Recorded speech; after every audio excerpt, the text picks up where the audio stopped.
After his outburst, Han Li felt the last trace of distress from monarch soul divergence's passing dissolve. In any case, since he planned on gathering the storm's lightning, he didn't want any interruptions. With a long sigh, he slapped his storage pouch and took out various colored spell flags, sending them off in every direction with the wave of his hand, burrowing into the ground without a trace. He looked at the unceasing lightning in the sky and the corner of his mouth twitched. His body glowed with light as he floated 100 meters in the air. Forming a strange hand gesture, he began to mutter an incantation. Suddenly, various colored light flashed from down below. Muffled pops sounded out, followed by several pillars of luminescence emerging to the sky and forming huge spell flags. They stood off the ground and remained completely motionless.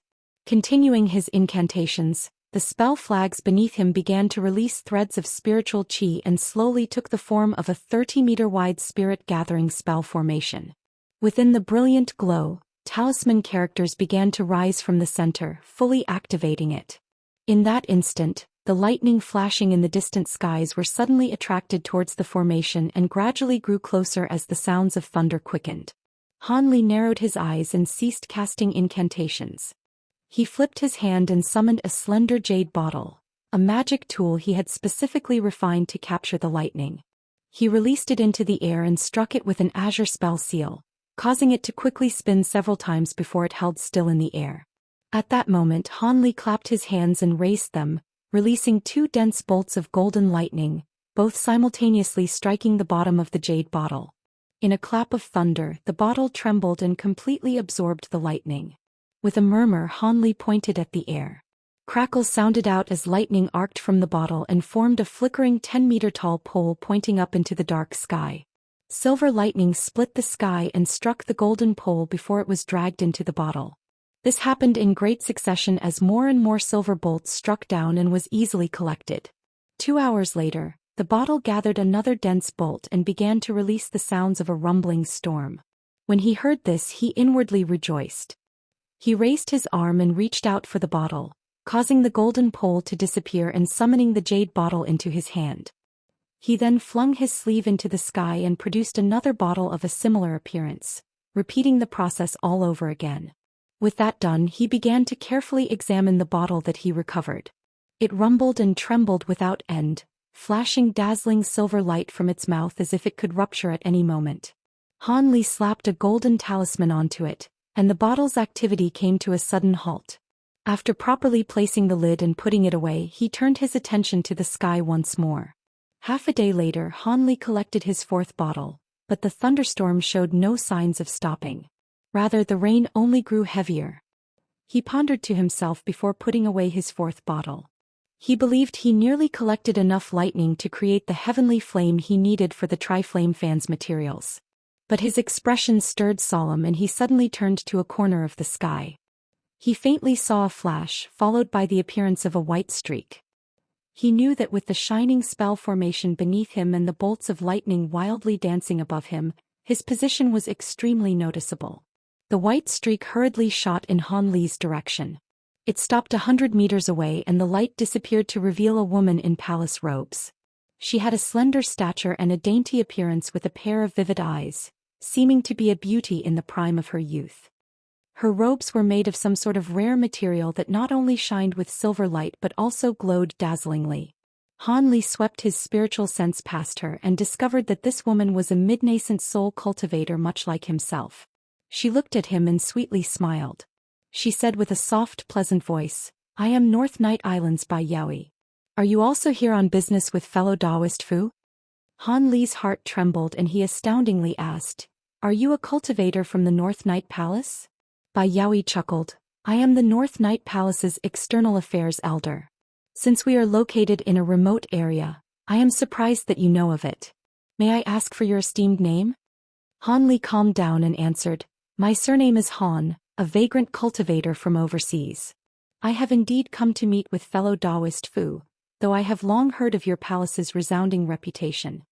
Bai Yaoi stole an interested glance at Han Li and asked, "Oh, does fellow Taoist Han know or have a relationship with any of the 3 great overseas immortals? I've never met them as I'm not someone who often deal with others. I normally cultivate in seclusion on my island." So it was like that. I've been presumptuous. Does fellow Taoist Han need any assistance in collecting lightning? Many thanks for the offer, but I am about done. This will be the last bottle. When Bai Yaoi heard him, she flew a circle in the air and landed on another rock. Ah, then I will go ahead and rest as we wait. She raised her hand and summoned an umbrella magic tool up into the sky. It swirled in the air before releasing a cloud of white light down below, blocking any rain from approaching her. Then she calmly sat down and summoned a palm-sized object into her hand in a flash of cold light. Han Li narrowed his eyes and immediately glanced at the item. It was as white as fresh snow and shined with sparkling glamour. Ice jade. He immediately recognized the same myriad-year ice jade from the bottle, the glacial quintessence he acquired. Using the plate of ice jade in her hands, she closed her eyes and sank deep into meditation. It appeared that the woman's cultivation art wasn't purely an ice attribute, but rather that of glacial yin, else she wouldn't have needed to draw on the support of the jade's glacial power. This would produce a somewhat similar result to Han Li's snow soul pills, but it couldn't possibly compare to the effectiveness, no matter the quality of the jade. Though Han Li's expression remained calm, he unconsciously grew wary of the woman. Given how the North Night Palace would rather fight to the death against high-grade demon beasts every several generations than hand over some of their glacial quintessence, it was clear to see how much they valued it. If he allowed this woman to know he had her sect's signature treasure on hand, it would certainly be troublesome. Not long after, he put away his fifth bottle full of lightning and slowly floated to the center of the spirit-gathering spell formation.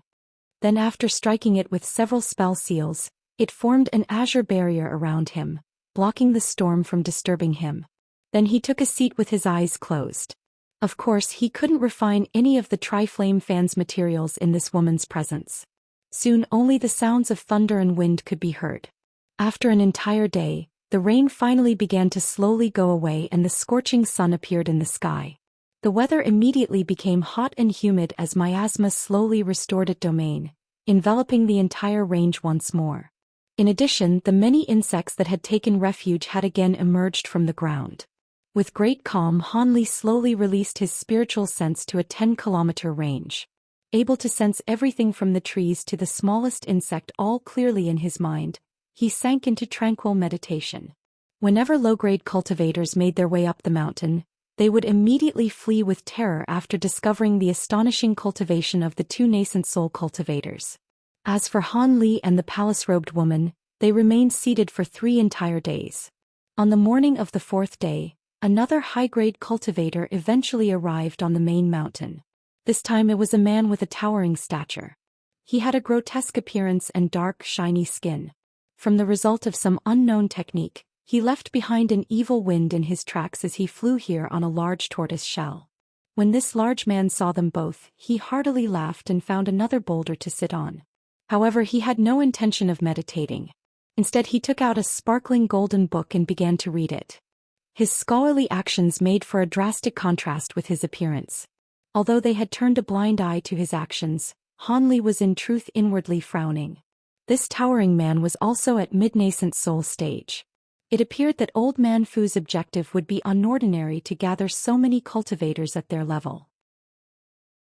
Following the new arrival, the 3 cultivators each tended to their own matters, not bothering to strike up any conversation. It wasn't until half a month later, when the miasma had mostly retreated, that 2 more striking lights flew towards the mountain with practiced coordination. The 2 streaks circled above and dropped down in the middle of the 3 to reveal the 9 Serenities sect Elder Wei and a beautiful black-clothed woman with thick eyebrows and a solemn face. While she remained silent and emotionless, Elder Wei looked at the 3 with a happy bearing and said, "You 3 have honored me with your timely arrival. I was originally making preparations in case any of you were missing, but it seems it wasn't necessary." The large man coldly smiled and bluntly said, "Although I have come, I am currently in a crucial point in overcoming my bottleneck. If Brother Fu's affairs disinterest me, I will immediately leave. Don't worry, Brother Yuan. You should know that I speak truly, since I've requested fellow Taoists Han and Bai to come as well. But before that, an introduction is due. This is my junior martial sister Chang Zhifeng, the 9 Serenities sect's internal affairs elder. Since you've stemmed from the Nanjiang's sacred poison sect, we'll especially need the assistance of a native like yourself, Brother Yuan. As for fellow Taoist Han, he possesses astonishing abilities and is a vagrant cultivator from overseas. Fellow Taoist Bai is. Old Man Fu then proceeded to give a quick introduction of one another. When the others heard Old Man Fu mention that Han Li possessed astonishing abilities, Cultivator Yuan and Bai Yaoi both looked at him with a trace of surprise. Han Li frowned when he heard this and said, "Fellow Taoist Fu is overpraising me. My cultivation is rather average. Or have you heard of my said, astonishing, abilities?" With a deep tone, Old Man Fu deeply said, "There is no need to hide it. Not only have you killed the old man Shao in the Jin capital, but after the trade meet, did you not also kill the illustrious monk Wicked Fire? Given your vast cultivation, what is there to say?" Monk Wicked Fire was killed by fellow Taoist Han? Cultivator Yuan suddenly looked at Han Li with a vastly changed expression. Bai Yaoi also revealed shock. Only the black-clothed woman appeared indifferent as if she already knew beforehand. Han Li bitterly chuckled and said with a helpless tone, "Brother Fu must be mistaken. While I did kill an unknown early nascent soul cultivator in the Jin capital, the one who killed this monk Wicked Fire was another cultivator. Do you believe that a vagrant like myself could possess such heaven-defying abilities?" Another cultivator? I heard that there were two similar-faced cultivators that fought against monk Wicked Fire. Could it be that it truly wasn't you? Old Man Fu's expression relaxed, but he spoke with a tone of doubt. Han Li rubbed his chin and said, "Brother Fu truly overestimates me. If I have the power to kill a mid-nascent soul cultivator in an instant, why would I need to avoid the Yin-sifting sect? I could boldly leave and none would dare to block me."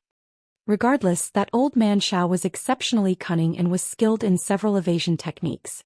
Being able to kill him already displays exceptional abilities. In any case, do you recognize the cultivator that killed monk Wicked Fire? The sudden appearance of a late nascent soul cultivator can surely only mean that they come from overseas. Old Man Fu asked with a greatly interested tone. Han Li shook his head and calmly said, "The cultivator who killed monk Wicked Fire only had the same face as me. We don't have the slightest relationship. What a pity. If we were able to find him, our odds of success would be even greater." With that said, Old Man Fu dryly laughed and dropped the topic. Cultivator Yuan then asked, "I also heard that a two-headed and four-armed devil appeared near the underground trade meet on the last day. It devoured several early nascent soul cultivators. Was it not for the great cultivator overseeing the trade meeting, the entire group would have been eliminated. Does Brother Han know of this matter?" Han Li answered, "I don't, I was already far away when it happened." Cultivator Yuan wore a doubtful expression when he heard this. At that moment, Bai Yaoi asked, "Fellow Taoist Fu, how about you tell us about this appointment? I wouldn't have come to such a faraway place if it weren't for that small favor I owed you." "Of course. However, since this matter is of great importance, it'd be best that we take necessary precautions." Then Old Man Fu flicked his fingers all around him and released a dozen streaks of green fire. They ruptured into bursts of dark flame and faded away into mists of green light. Han Li swept his spiritual sense past them and found the faint fluctuations of the restriction. Although he didn't know what kind he employed, the ease at which he set it up had caused his heart to tremble. He couldn't help but think higher of the old man. Both Bai Yaoi and Cultivator Yuan swept their spiritual sense past the restriction as well, and they couldn't help but feel a trace of excitement at how seriously the old man was acting. Old Man Fu let out a deep breath and solemnly said, "In truth, I've been preparing for this for over the last 30 years, and now a true opportunity has appeared.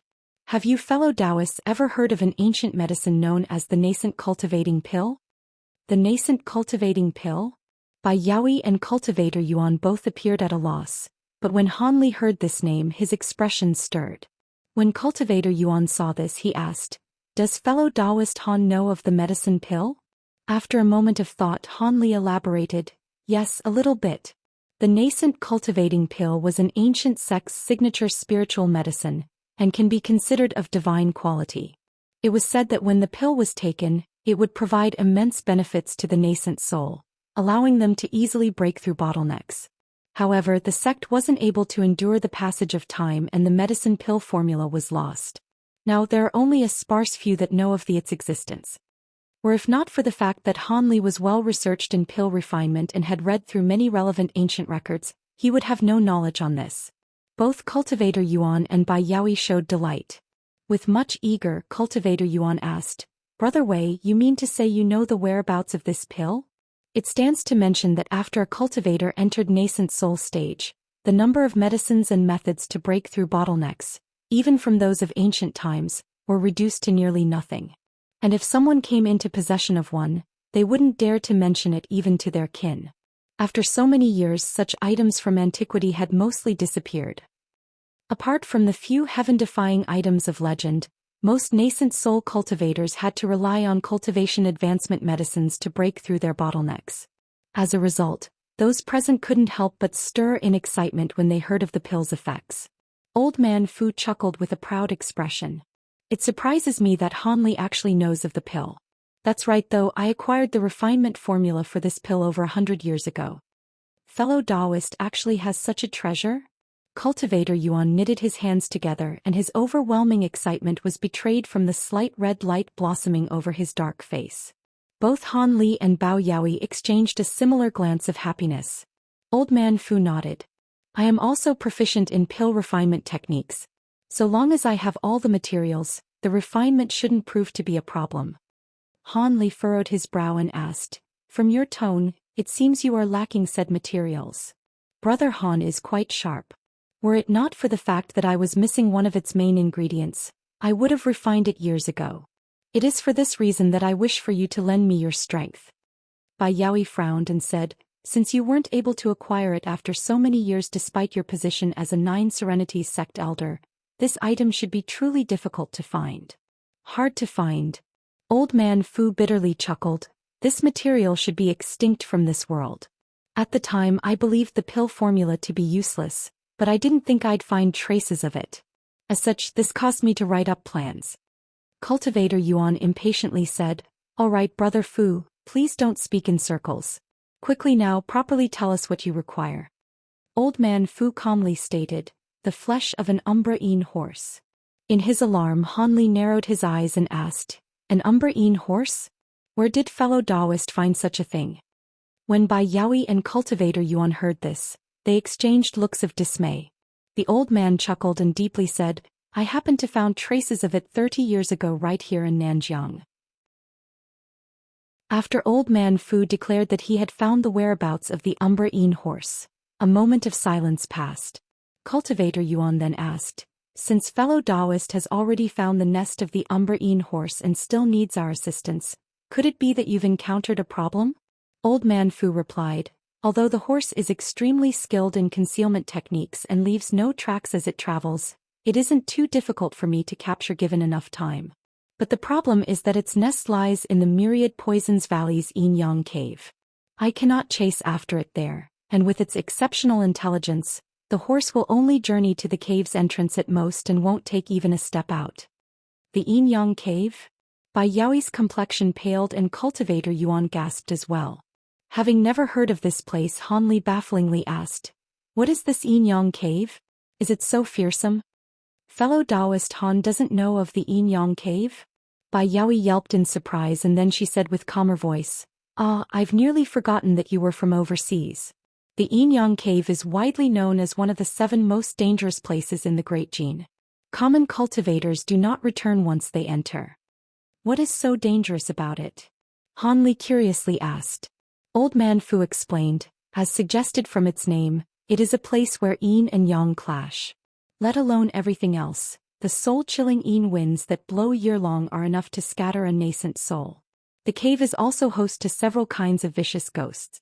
Even if a living person is able to endure the yin winds after entering the cave, the ghosts will devour them. Cultivator Yuan snorted and said, Not just that but several kilometers deep, there are countless chains of intertwining passages and caves. There were even cultivators that have somehow managed to make it to the bottom, but were unable to clearly explore the depths.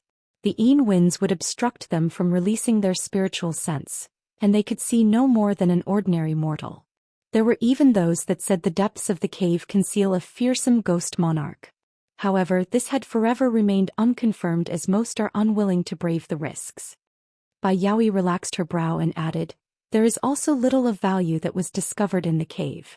In ancient times, it was the location of extremely rare ores, but only inferior veins remain. Now that Brother Fu has discovered an Umbra Yin horse, it would appear that the Yin Yang Cave isn't such a simple place. Having passed through Heaven Void Hall, Devil Fall Valley and other such dangerous places, Han Li naturally experienced many of these dangers, and he icily said, since Brother Fu wasn't able to capture it after so many years, there must be some complications behind it. Old Man Fu confidently explained, correct, that is why I've been preparing for the past tens of years. I specifically refined several treasures to resist these ghosts. And to block to soul-scouring Yin winds, I've brought my sect's dark violet pearls. With this, you'll be able to weaken the Yin winds to half of their power. Cultivator Yuan and Bai Yaoi's heart stirred when they heard this. The dark violet pearl was one of the 3 signature treasures of the 9 Serenities sect. Old Man Fu slowly asked, how about it? If you do your best to assist me and manage to capture the Umbra Yin horse, I will immediately use it to refine the nascent cultivating pill, and I guarantee you each a single pill. As the pill is something that can only affect your body once, it will have the same effect no matter how many you take. For anything else you might find inside, that would be left up to chance. Even if we encounter a fearsome ghost monarch within, we'll be able to deal with it well enough with our combined strength. The 3 were silent when they heard this. Even Cultivator Yuan, the most excited of them, wore a pensive expression. Bai Yaoi moved a strand of hair from her face and calmly asked, since Brother Fu has already made such preparations, why did you seek us out? If you wanted mid-nascent soul cultivators, it shouldn't be hard to find them in your 9 Serenities sect. When the other 2 heard this, their expressions stirred. Cultivator Yuan in particular closely stared at Old Man Fu's face. A fierce look appeared on the old man's face, and he angrily said, this might be true for others but not to me. Because of grievances in the past, I've become hostile with most similar grade cultivators in my sect. Apart from my junior martial sister Chong, the rest are looking forward to the day I die. Even if they agreed to help, I fear they would be waiting for opportunity to betray me. Han Li was stunned by how empty these words were. Who could tell if they were true? However, since he said this, it would be difficult to further pursue the matter, and they could only remain silent. Bai Yaoi lowered her head in thought. Then she raised her head and said, given how dangerous it is to enter the Yin Yang cave, I must properly think about it. Can you give me 3 days to come to a decision? Of course. We won't even begin until half a year regardless. We must first wait for the 20-year cycle when the Yin winds are weakest in the cave, and you should also prepare treasures to deal with the ghosts beforehand. But before we depart today, I will require you all to sign this Underworld River page with your blood essence, swearing a venomous oath that you cannot mention this to any other. I am a coward first and foremost and a gentleman later. I don't want this matter attracting any attention down the line. Old Man Fu smiled, and with a wave of his sleeve, a piece of yellow paper appeared in a flourish of black flames. An Underworld River page? Cultivator Yuan cried out in alarm. The wicked tool used to befall calamity on those who break their oaths. Hadn't it disappeared several hundred years ago? When Han Li heard this, he felt shocked. Old Man Fu indifferently replied, I had to spend quite a sum in the underground market to acquire this. While it isn't nearly as outrageous as legends swear, it can at least keep you quiet for a short time. Fellow Taoist Han might not know of the death of the heavenly devil sect's Feng Tianxing, but fellow Taoist Bai and Yuan should know. Feng Tianxing was a mid-nascent soul cultivator like us, and I hope that none of you would wish to test its effectiveness. Cultivator Yuan's expression wavered for a long while, and then he decisively said, fine, I won't let something as valuable as a nascent cultivating pill pass me by. In half a year I will arrive on schedule. Afterwards he summoned the flaming black page-o-meter in front of him with a wave of his hand. He then spat out a cloud of blood essence next to it. He dipped his finger in the blood essence and quickly wrote a few ancient characters on the page. Shortly after, a malevolent ghost face emerged from the black flames and wickedly smiled at the large man. Then, it sucked the bloody characters on the page into its mouth before disappearing into smoke. The strange scene caused Han Li's heart to thump. Old Man Fu recalled the page and examined it for a moment before revealing a satisfied expression. Then he turned his gaze to Bai Yaoi. The woman shortly hesitated before resigning herself and summoned the page towards her. Following the same events, the ghost had also made a strange and abrupt appearance. When Old Man Fu turned his sights on Han Li, he inwardly sighed. Although he felt a trace of fear towards this item, It appeared he didn't have a choice over the matter. He expressionlessly pointed at the page and summoned it. After staring at it, he bit the tip of his tongue and spat out a cloud of blood essence. He quickly wrote down that he swore not to divulge the details of the day's meeting, and in a flash of crimson light, the ghost face appeared once more from the black flames. It sinisterly smiled, and when it opened its mouth, but something suddenly stirred inside of Hanli and it let out a strange cry. Although the sound wasn't loud, all the nearby cultivators could clearly hear it. While the others didn't react when they heard this, the ghost face suddenly warped and it let out a howl before disappearing in a panic. Old Man Fu and the others were all dumbstruck by the sight. Hanli wore an odd look on his face and sighed. He swept away the page and said, "There is no need for me to consider anything and will arrive as scheduled. But it appears that there is something about me that is able to restrain this page, so I am incapable of writing down an oath. However, I am only a vagrant cultivator and won't be departing from Nanjiang in the coming 6 months, nor will I tell anybody else of this matter." Hanli had swept back the page to Old Man Fu in a wave of azure light. He grabbed the page, still wearing an astonished expression, and appeared to be at a loss. Apart from the Underworld River page, he had no other method of keeping Hanli quiet on the matter. Then the black-clothed woman finally broke her silence. "Senior Marshal Brother Fu, I feel that fellow Taoist Han's words are reasonable. I'll trust him to keep quiet." The woman's voice was somewhat hoarse, but it invoked an indescribable attraction. With a flutter of her bright eyes, it felt like she could bewitch someone with her beauty. When Old Man Fu heard his junior marshal sister, he hesitated for a moment but eventually nodded after some thought. "Since the Underworld River page has no effect on fellow Taoist Han, I won't force the matter. But I will have to place a marker on your body. It will disappear of its own accord in half a year if you remain in Nanjiang, and I hope fellow Taoist Han won't force me to take action." Hanli smiled and immediately replied, "Go ahead, fellow Taoist Fu. I don't care to hide my whereabouts." With that, Old Man Fu grasped one of his hands in a gesture and released a blue light after an incantation was muttered. Hanli attentively watched him and saw that he was only using a common imprinting spell seal. As such, he raised his hand and allowed the blue light to strike him before disappearing without a trace. Old Man Fu appeared satisfied and put away the Underworld River page. Then he said, "I've already finished telling you all about the affair. Since fellow Taoist Bai still needs 3 days to consider the matter, my junior marshal sister and I will remain here in the meantime. Brother Yuan and fellow Taoist Han may depart and begin their preparations. Although the entrance to the Yin-Yang cave is covered in many poisonous plants that shouldn't pose too much of a threat to us, I hope that fellow Taoist Yuan will bring poison-warding treasures with him. It'd be best that we don't waste any magic power before we enter." "Only that much?" Cultivator Yuan chuckled. "To those of us at the Sacred Poison Sect, warding poison is an extremely easy matter. Please leave it to me. Now then, I'll be departing first." He cupped his hands in a salute and slapped his storage pouch to release a huge tortoise. Then he took to the skies, leaving a trail of smoke in his wake. Hanli followed suit and bid farewell before streaking through the sky in azure light. Half a year was a bit short, but he might have just enough time to complete the Tri-Flame fan. As for preparing any ghost-warding treasures, there was no point as he already had the Divine Devilbane Lightning and the Weeping Soul Beast. Of course, he wanted to quickly refine the fan in case they encountered any unforeseen danger. With both the fan and the human-like puppet in his possession, he would be free of worries. With that in mind, Hanli flew off towards the Silver Serpent Mountains at the center of Nanjiang. 10 days later, Hanli appeared above a peculiar mountain range. The mountains only spanned for a couple 100 kilometers, but it was rather slender and winding like a huge serpent. The mountains were filled with verdant trees, with many strange ones that grew faintly silver leaves. It appeared the name of these mountains were well deserved. Hanli quickly passed by the other areas and directly flew towards the top of the Silver Serpent Mountains. Before he grew closer, he could already feel waves of hot wind strike his face along with the pungent scent of sulfur. Soon, several flaming and malformed volcanoes appeared before him.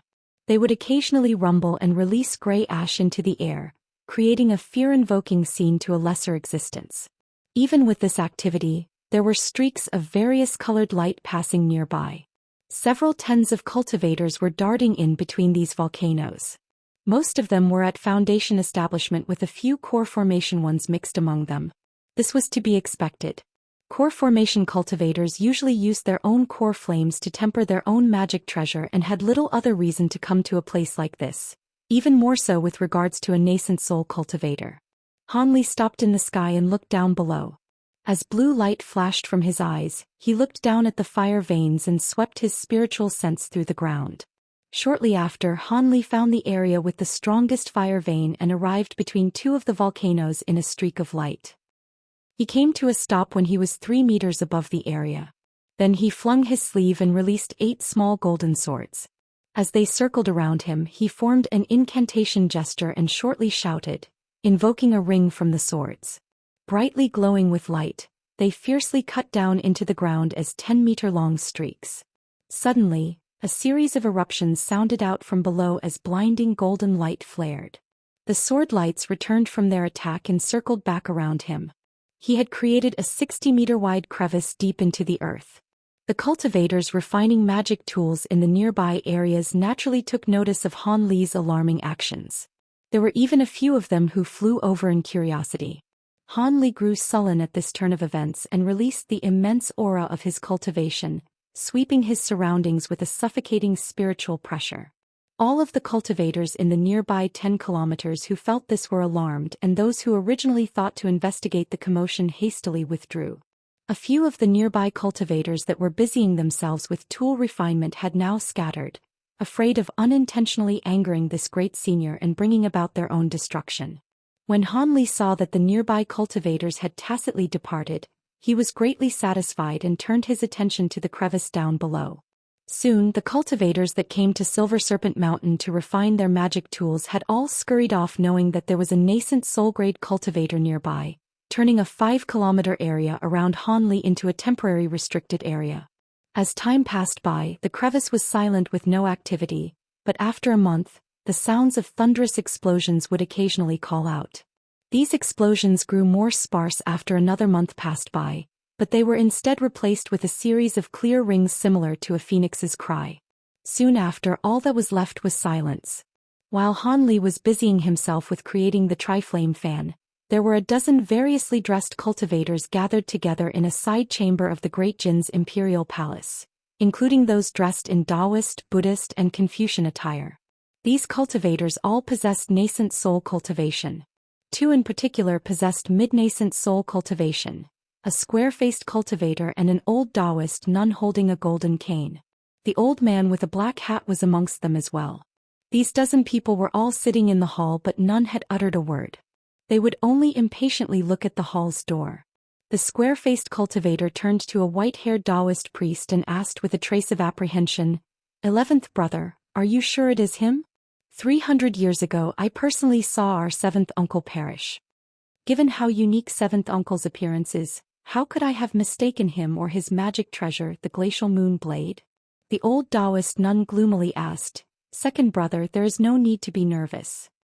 It will only be a moment before we know for certain. What is there to fear now that we've all gathered? If he is truly our 7th uncle, then he will be of tremendous help to our Yi clan. If he is fake, then he won't be setting foot outside of this hall even if he were a late nascent soul cultivator. That's true, but we may as well be careful. The square-faced cultivator felt that her words were reasonable and sighed, speaking no further. After 2 hours had passed, the sounds of bell rings sounded from a distance. A lanky silhouette then appeared at the hall's entrance. He took a step forward in the air before strangely arriving at the center of the hall. His appearance was clear to see. He had fine eyes and withering eyebrows, but more notably his head that was far larger than what was considered ordinary and his swaying neck that appeared to be on the verge of snapping at any moment. When the cultivators all saw this peculiar appearance, they all stood up in shock. The square-faced cultivator took a deep breath and carefully asked, "Are you truly our 7th uncle?" The eccentric chuckled and tossed a green jade slip towards him. "Second nephew, have you already forgotten me after a few hundred years? However, this is not surprising. My return from death is sure to raise doubts. I have 3rd nephew's sound transmission slip here. Take a look." The eccentric chuckled. The square-faced cultivator caught the jade slip with an alarmed expression and quickly sank his spiritual sense into it. After a long while his expression fluctuated several times before withdrawing his spiritual sense. Then with an expression of joy he deeply saluted the eccentric and said, "So seventh uncle's death was something that our grand elder had orchestrated. Forgive me, I have been lacking in manners." The uncle waved his hand and said, "I am happy that you acted with such care. How could I blame you?" The other cultivators then began to look through the jade slip and soon, all of them called out to him with delight and paid their respects. "It truly is seventh uncle. I pay my respects to my third great uncle." The eccentric waved his hand with a chuckle and took the main seat in the hall. "You may stop." The old Taoist nun respectfully replied. Third brother stated that 200 years ago, seventh uncle had entered late nascent soul stage. Is this true? That is correct. In the past those great sects were secretly plotting to strike me down, feeling that it was possible for me to enter it. As per the clan's arrangements, I fled after escaping calamity and managed to somehow live up to my expectations and ascended to this stage of cultivation. The last generation of Yi clan elders had schemed for me to make an appearance when our clan was on the verge of death. But third nephew, who was the only one who knew of my existence, suddenly came to find me and told me about your plans. As the grand elder of the current generation, he asked me to assist in this matter. I considered it for a while and felt that it was important enough for me to break my concealment. The eccentric's face turned serious. The square-faced cultivator happily said, "With seventh uncle and third brother, we will have two great powers assisting us in acquiring the treasure. And with all of our clan's internal disciples and the external cultivators we've hired, we will be able to contest against the 10 great sects of the righteous and devilish Tao. Our expedition to Nanjiang will have great hopes for success." The eccentric slowly said, "I'll only be lending my strength and nothing more. Whether or not the Yi clan will be able to escape the control of the righteous and devilish Tao will be up to you lot." The square-faced man and the old Taoist nun both rejoiced upon hearing this and uttered humble words. Afterwards, the elders of the greatest clan in the Jin Empire schemed for half a day more before departing from the hall. In a hidden room in the chambers of the imperial city, the huge figure of a two-headed four-armed devil was shrouded in pitch-black devilish qi with purple-black light twinkling from his eyes. After an unknown amount of time, the devil eventually shouted, and the qi surrounding him coiled as it rushed into his body like streams to the ocean. His body crackled in great succession as he held his arms in an incantation gesture, and his body assumed the form of an ordinary youth with a face that resembled Han Li. This was the elder devil that had concealed itself inside the Yi clan. The devil spoke with a sneer, "Not bad, I've mostly recovered from my injuries. So long as I don't encounter any of those ancient eccentrics, none will be able to cope against me in the Great Jin. Those Yi clan members should soon take action, and with my familiarity with ancient matters, they will certainly bring me along. When I'm there, hee." In the Yin-sifting sect's secret cave outside the Jin capital, Gu Tianhao said to the Endless Sky Saintess, "I've already acquired information that the Nine Serenities sect's Fu Qing has appeared in Nanjiang. Were it not for a tip we received, we wouldn't have known that he had joined the underground trade meet with that wretch surnamed Han. It is possible that he is accompanying Fu Qing. Since our sect's grand elder has matters to attend to in the area, he will be making a trip in passing and will personally deal with this Han fellow if he manages to discover him. Is fellow Taoist Lin interested in going?" Fu Qing. The Endless Sky Saintess Lin Yinping shook her head. "His appearance doesn't mean that Han fellow is also there. I've also received news that a squadron led by Grand Immortal Su has been sent into the Great Jin and will soon meet me at the Jin capital. I will have to stay behind for a while. If we still haven't found any concrete information, I'll bring the group to Nanjiang." Gu Tianhao paused with surprise and then happily said, "Fellow Taoist Su has also come? This is great news. The Grand Elder will be happy to hear this. Then how about I wait with you and meet with them together? After all, the Grand Elder had instructed me to accompany you at all times." The Endless Sky Saintess nodded with a smile. Then something came to mind and she frowned. Hasn't that Han fellow appeared on the coast where 3 small sects had taken him in as a guest elder? Have you spies acquired any information on the matter?" "We found nothing. That person is truly cunning. Apart from helping them with a single affair, he hadn't made an appearance ever since. While I've heard this person has a relationship with the Heavenly Talisman sect, it was merely a passing friendship. I'd reckon he wouldn't bat an eye if the 3 sects were destroyed. That's true. How could he care about the survival of those sects given that he originated from the heavenly south? In any case, before I arrived in the Great Gene, I've already sent spies to find out this person's true identity. There should be information on him now that so much time had passed. We can ask about it when Grand Immortal Su arrives, so we'll be better prepared the next time we deal with him. With a moved voice, Gu Tianhao said, if you can truly acquire information on him and his techniques, he will be far easier to deal with. Do you know specifically when Immortal Su will arrive? Recalling the matter of the sacred beast, she resentfully said, around 2 to 3 months. With both Immortal Su and your sect's Grand Elder, he won't be able to run this time. Gu Tianhao's heart stirred when he heard this. Although the woman said that they were pursuing Han Li because he killed many soaring tribes cultivators, this person had the abilities that could match a late nascent soul cultivator. The endless sky saintess couldn't possibly spend so many resources solely for the sake of revenge. After all, people who were dead do not come back. Neither was it wise to continue provoking a fearsome existence as this cultivator soon met Han. She was certain to have another reason why she remained the Great Gene for so many years. It appeared he would have to find out what their secret was. As Gu Tianhao schemed, he betrayed none of this on his face. The endless sky saintess wasn't nearly as calm as her appearance had suggested as well. She didn't know how much longer she could conceal the disappearance of the holy beast's incarnation. During these years she hadn't taken the initiative to contact the higher realms even once.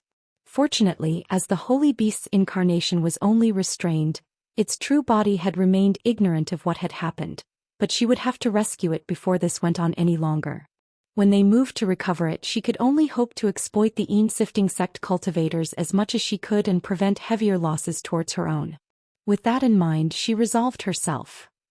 In an area bordering Nanjiang and another province, there was a smiling old man that was traveling using body lightning techniques. He was eloquently speaking to his younger Qi condensation sect members that had journeyed out for the first time and was thoroughly entertaining them. If Han Li was there and saw the sly look on the old man's face, he would feel his heart jump. He was Xianxia, who he suspected of being a deity transformation cultivator. After Han Li left the Heavenly Talisman sect, the old man had made an inexplicable disappearance before the upper echelon of the sect could investigate it. This had actually startled the Heavenly Talisman sect and caused them to suspect it was Han Li's doing. Afterwards, the sect erased Xianxia's existence from the records and any mention of him was forbidden. It was rather mysterious that he would appear now after so many years had passed. The Heavenly Talisman sect weren't the only ones on edge though. There were countless significant powers in the Great Gene that felt there were storms brewing underneath the peaceful appearance of the cultivation world.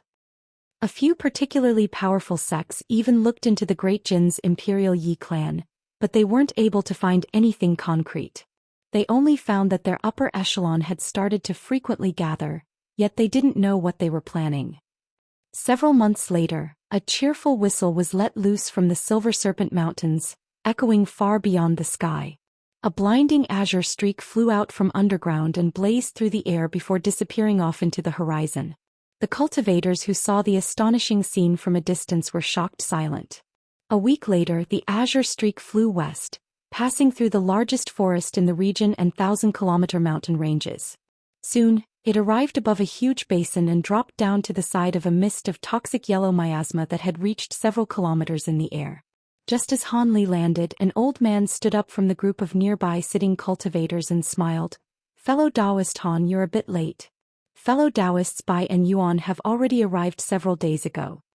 Han Li saluted them and said, "I was refining a magic tool and had just completed it a few days ago. I hope you won't take offense." Bai Yaoi examined Han Li and softly said, "It is no matter. The Yin winds will be weakened over a period of 3 months. A few days won't matter much.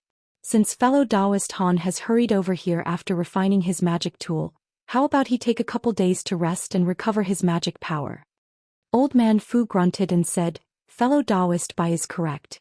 Since we're to enter the Yin Yang cave, we need to preserve enough magic power before entering." The towering man surnamed Yuan and old man Fu's junior martial sister Chong hadn't spoken, but they both appeared to silently agree. "Very well, it seems that it would be rude of me to refuse. We'll enter the valley after a few days of rest." Han Li nodded and glanced at the yellow miasma a few hundred meters away from them. It faintly concealed the black entrance to the valley. With a flip of his hand he summoned a twinkling green midgrade with spirit stone. Then he sat cross-legged on the ground and closed his eyes. Although the others were full of magic power, they rested as well, honing their spirits to an optimal state. After 2 days quickly passed, Han Li stirred and old man Fu promptly shouted, "We set off." The group then stood up and surrounded themselves in barriers of light. With my poison-warding scepter, the myriad poison valley will be easily traversed. However, be careful of the small venomous insects in the mist. Do not allow them to cut through your protective light. If it weren't for the unknown restrictions that were placed on the valley during ancient times, it would have been safer to fly in. With that said, Cultivator Yuan summoned a jade scepter glowing in silver light before heading into the poisonous miasma. The others followed suit. Cultivator Yuan pointed his scepter at the edge of the mist and uttered an incantation. Then a silver wave shot out towards the mist, pushing it away and greatly thinning it out. The large man then used a body lightning technique before rushing in, with the others employing their own techniques to charge into the valley. Half a day later, in the depths of Myriad Poison Valley, silver light flashes lit the air, followed by the explosions of huge fireballs. With each rupture, dozens of roasted venomous insects fell from the air. Following a massive rise in temperature, a small sea of flames instantly rose from the ground and turned the insects to ash. Bai Yaoi clicked her tongue and said, "Fellow Taoist Han's control over magic techniques have reached perfection. If you said you were fire-attributed, none would dare to question it." "It is only a result of practice," Han Li indifferently replied. "When I possessed lesser cultivation, I had a preference for using fireballs." Then silver light illuminated the area, and the group of nascent soul cultivators became visible as they walked through the sea of fading flames. Han Li swept his gaze into the distance and came to a sudden stop with a frown. While the sea of flames was thinning the poisonous mist, it faintly revealed something in the distance. Before he could release his spiritual sense, Cultivator Yuan pointed his scepter and had it blaze with silver light, fully illuminating the area in front of them. When Han Li clearly saw into the mist, he felt his breath turn cold. 100 meters in front of them, there was a giant ravine at least 300 meters wide with no end to it in sight. There would also be black winds that occasionally blew out and scattered the nearby poisonous mist. Apart from Han Li and Bai Yaoi, everyone else had been there before. The group of cultivators didn't appear particularly surprised that the winds still appeared incredibly violent. "This is the entrance to the Yang cave. Everyone, let's take a look." Following the old man's words, they walked towards the side of the ravine and leaned over. The ravine was unfathomably deep and contained a fluctuating vortex of pitch-black winds. Ghostly howls and wails could be heard from within. Han Li's gaze then turned to the walls and saw that they were as sparkling crystals, appearing to be a dense layer of ice. After old man Fu looked at the huge ravine, let out a long breath and said, "These are only ordinary winds, but once we reach a kilometer deep, the soul-shaking winds will begin to appear. Unprepared, even we won't be able to last long against them, but that is why I brought the dark violet pearl. They will greatly reduce their level of threat against us. However, the number of soul-shaking winds will greatly differ depending on your location in the cave. Given our experience, you all should already know to be careful." After he waved his hand, he took out a purple ball the size of a fist. Han Li carefully looked at it as soon as it appeared, but when he touched it with his spiritual sense, his vision suddenly blurred and he felt it dazed as if his soul was about to fly out from his body. He was greatly frightened, but his body began to circulate the great development art of its own accord. A cool sensation then filled his mind, bringing his senses back to normal. Han Li's expression remained calm, but his heart was deeply alarmed. As expected of a Devil Dao Sect's signature treasure, it was truly bizarre. As that thought passed his mind, he turned to look at cultivators Yuan and Bai Yaoi. They were continuously shifting their eyes and their faces had turned unsightly. It was unknown what they had used to escape the pearl's bewitching effects. Ignoring the aftermath of the three's prying, old man Fu raised the pearl in his hand and began to mutter an incantation. Suddenly, a blinding light flashed and a ring of indistinct light emerged, covering an area of 100 meters around it. Under the effects of the purple light, Han Li and the other four suddenly felt the vicious power of the Yin winds decreased by over half. Cultivator Yuan put away his jade scepter and said, "The dark violet pearl is certainly worthy of its reputation." With the pearl being held in one hand, he summoned a purple-red mist of light in the other. "There is no point in praising it now.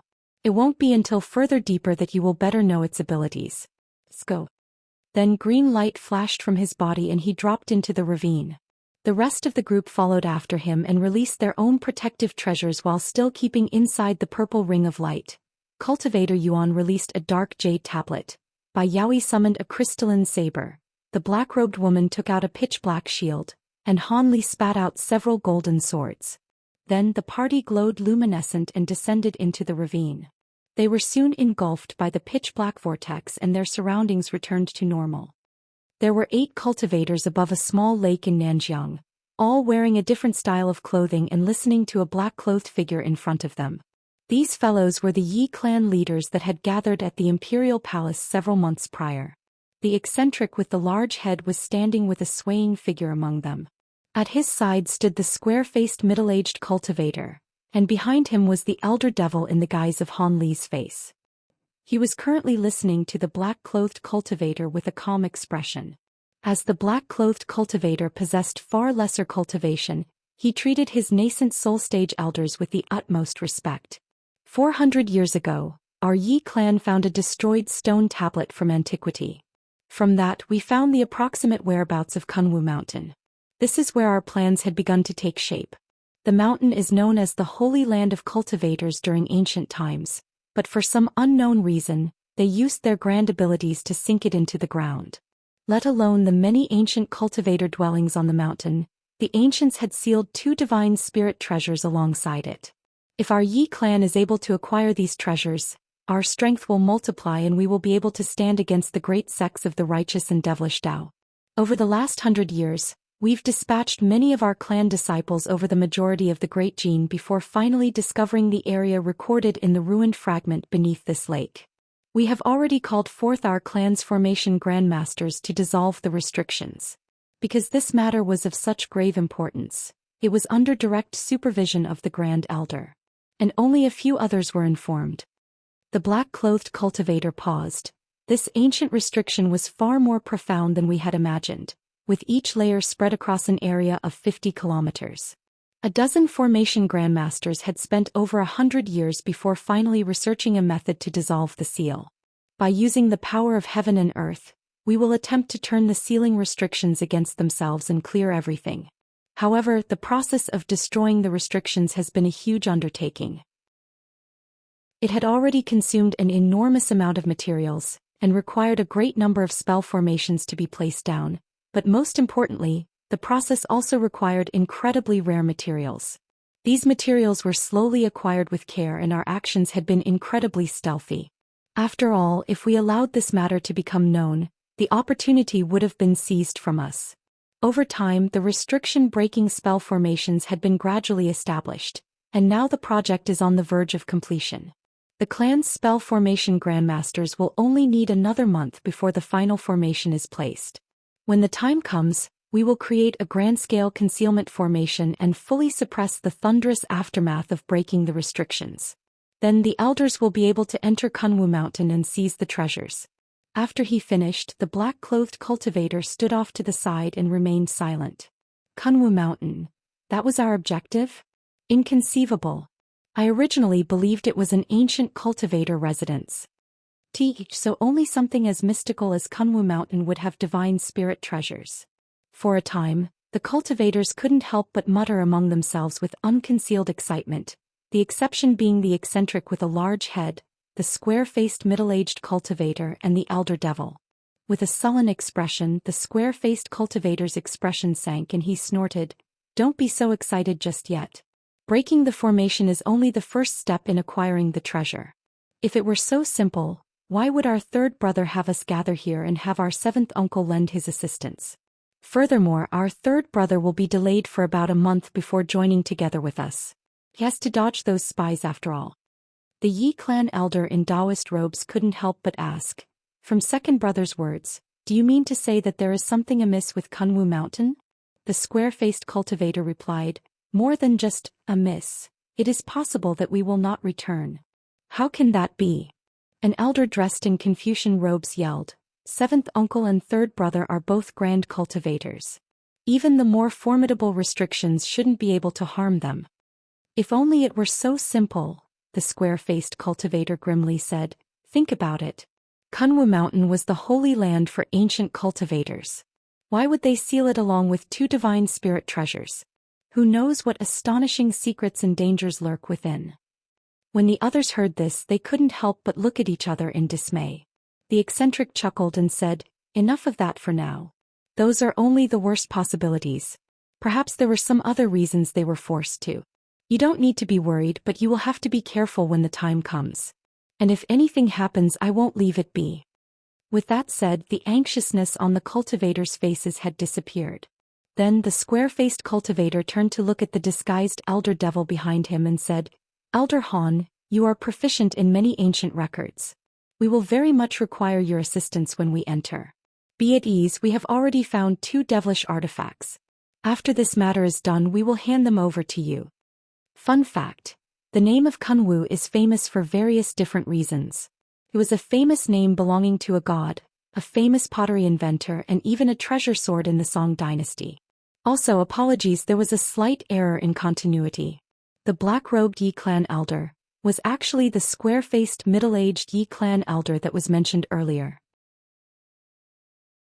The elder devil calmly nodded.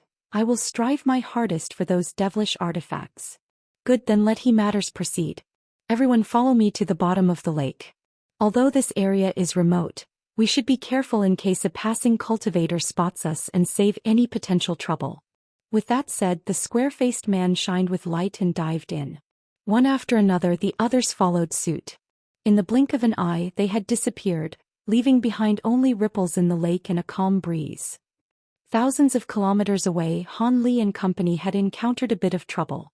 Under Han Li's mental command, a ball of yellow radiance shot out from his body and easily crushed an incoming horned Een ghost. Then golden light flared around him and cut through 2 other nearby wraiths, scattering their bodies into smoke. He turned his gaze to Old Man Fu and the others. They were currently using their magic treasures to strike down other specters. Although these ghosts were small and slender, they were relentless and fierce. Han Li appeared unhappy at the sight of this. After Cultivator Yuan tore through a ghost with a flick of green flame, he said, Brother Fu, we've been traveling for several days now, but we still haven't found any trace of the Umber Een horse. And while these low-grade ghosts are weak and feral, they impede our progress dealing with them. Han Li shared these same sentiments. Old Man Fu replied, There is no need to be so anxious, Brother Yuan. The cave is large and the horse is very skilled in concealment. As for these ghosts, they are destroyed with little effort. So long as you occasionally replenish your magic power with spirit stones, we'll be able to last for quite a while. Bai Yaoi glanced around her and sighed. While that is true, blocking the soul-shaking Een winds already consumes a significant amount of magic power. With our current cultivation, we'll be able only to hold out for 2 months more. They were currently in a huge passage that was 100 meters tall. The walls twinkled with freezing inky ice, and black winds far denser than at the entrance continuously spun nearby. Their wails were enough to inspire trepidation. But when the winds entered the range of the dark violet pearl's ring of light, they greatly weakened. Even so, Han Li and company maintained a blinding light all over their bodies, not daring to allow the winds to make the slightest contact. Hordes of small ghosts unceasingly manifest from the accumulated Een chi and charge towards them like moths to the flame. In a glint of cold light, the last of the current wave of ghosts was cleaved through by Yaoi's flying saber, clearing the way for the time being. Then their magic treasures were recalled to their side as they floated forward. The storm of Een winds inside the cave prevented their spiritual sense from looking afar, and without sight they didn't dare to make haste. Otherwise, they would have been able to search through the cave in only a matter of days. After the time it took to finish a meal, the Een winds ahead of them suddenly turned violent as they appeared at a fork in the road, 1 large passage and 2 smaller ones. A cold glint flashed from Han Li's eyes and he said, Another one? This will not do. If we have to travel through multiple paths, We won't be able to search through all the caverns in 2 months. We have to split up. Cultivator Yuan looked at the pearl in the old man's hand and shook his head. There is only one dark violet pearl. Without its protection, blocking the soul-shaking Yin winds will take up too much magic power. The amount of time we will be able to stay in the caves will be greatly reduced.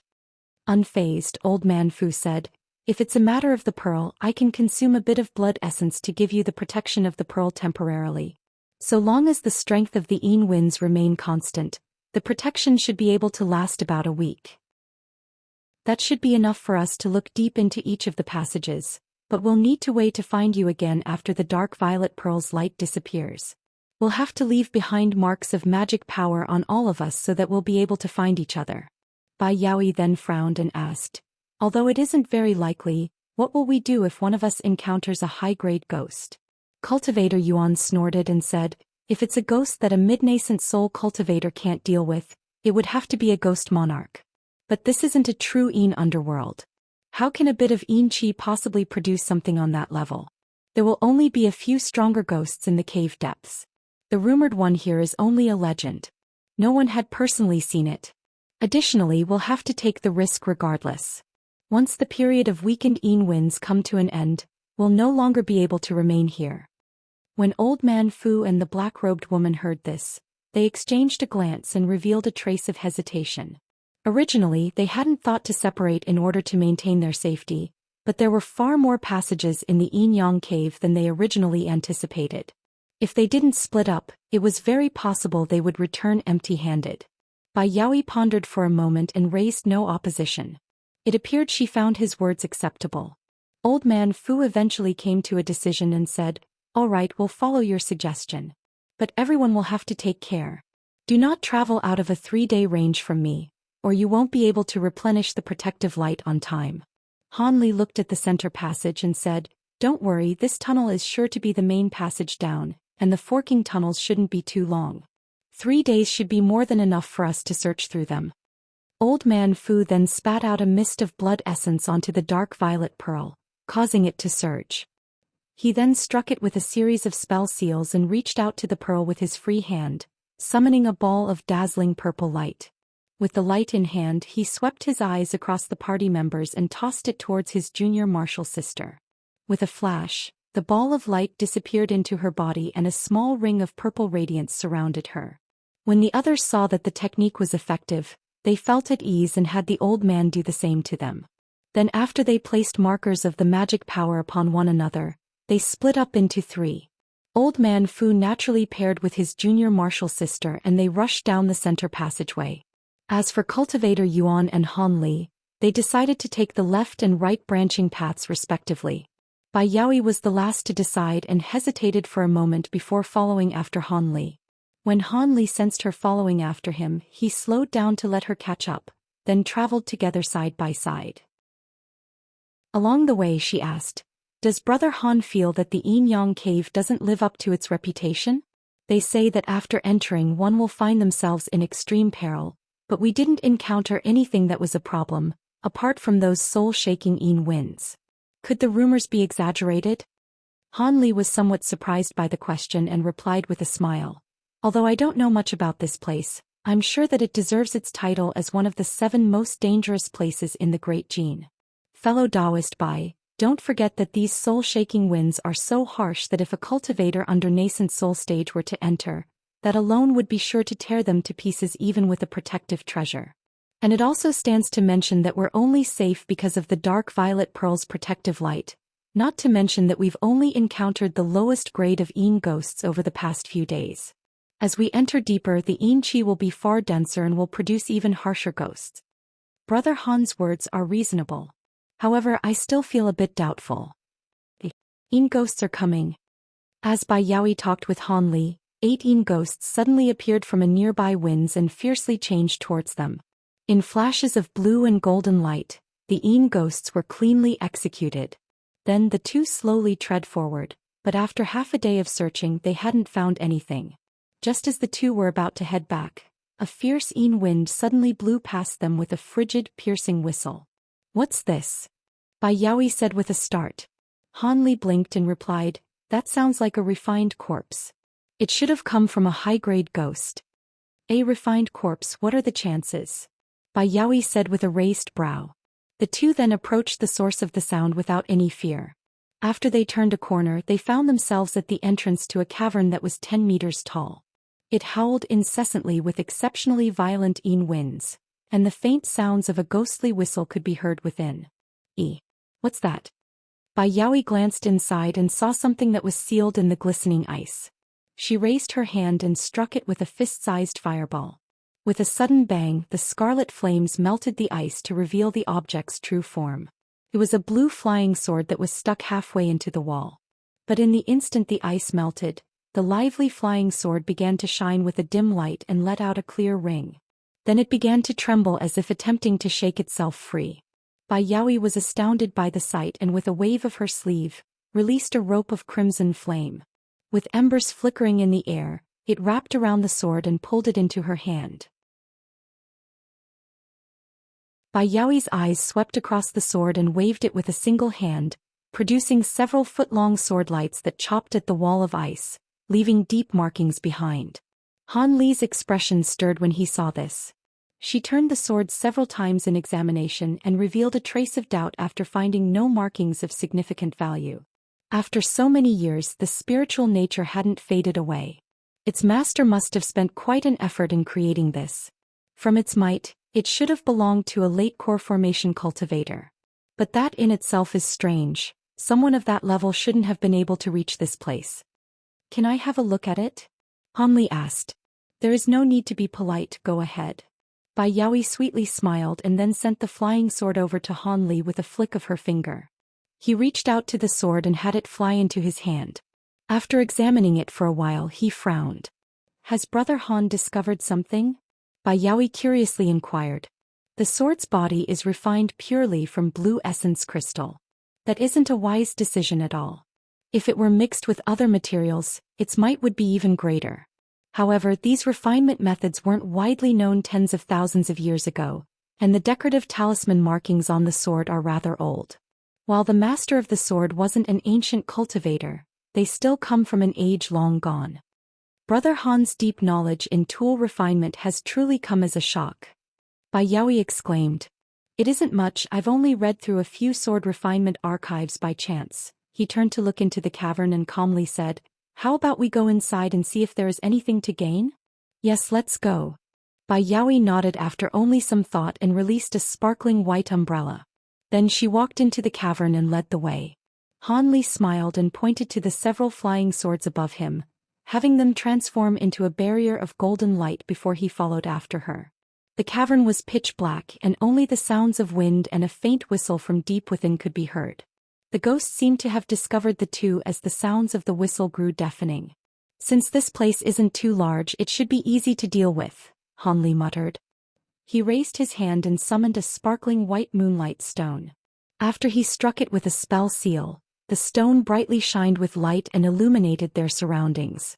Because of the blocking winds, the distant areas were dim and unclear. When they were 200 meters deeper into the cavern, they spotted another entrance that faintly released a green glow. Han Li and Bai Yaoi gave each other a strange glance. All the caverns they had passed until now were exhausted or mines without a single exception. While the two grew somewhat more vigilant, they did possess great cultivation and weren't about to shy away from this. With the umbrella in front of her, Bai Yaoi approached the entrance, but after she glanced inside, her complexion turned pale. Han Li soon appeared at her side and looked in. There was a 100-meter-wide cave filled with stalactites, and a faint green glow shining from the walls and the top. There was a 10-meter-tall stone pillar at the very center. Although it was crude and unremarkable, there was a dried corpse that was tightly bound around it in chains. Its head lifelessly hung with long gray hair cover it, and its abdomen gored with all organs spilled. Let alone Bai Yaoi, this grotesque scene had made for a startling sight to Han Li as well. He pursed his lips and thought to say something when the blue sword in his hand let out unceasing long cries, followed by wild shaking. With some understanding, he tossed the sword into the air. It shot towards the stone pillar in a blue streak and turned into its original half-foot-long form before revolving around the dried corpse and letting out another cry. This husk was the sword's master? It appeared that their golden core was seized and life forfeit. Bai Yaoi let out a long sigh and wore a slightly disturbed expression. Han Li coldly said, "He hadn't died a normal death. This person was used as a live sacrifice for a wicked technique." A live sacrifice? In her alarm, she finally took notice of a 40-meter-wide spell formation in the cave. She hadn't immediately noticed it due to the dust that had gathered on top of it. Han Li nodded. "I don't know which sacrifice formation this is. I'll have to take a closer look to find out." "That's easy, leave it to me." Bai Yaoi smiled and spat out a miniature crystalline fan. In a flash of icy light, the fan expanded to a foot in length and waved itself across the cave. A yellow wind swept up the dust into the air, obstructing the sight of the entire cavern. But with that light surrounding their bodies, Han Li and Bai Yaoi ignored the dust and examined the formation on the ground as if it hadn't affected them in the slightest. At that moment, over 40 meters away behind them, a dark light weakly shined from the ground, followed by the emergence of a black silhouette. It remained motionless in a crouched position. When the black silhouette noticed that the two hadn't reacted, a crimson light glinted from its eyes and its body darted forward. Along the way, it tilted its head and screeched, releasing a black streak towards Bai Yaoi. The silhouette intended on simultaneously dealing with both of them.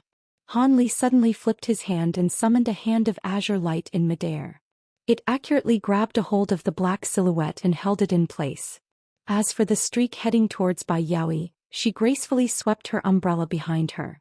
The umbrella released a flash of white light upon contact with the black streak and deflected the attack with ease, leaving an inch-deep hole in the stone wall.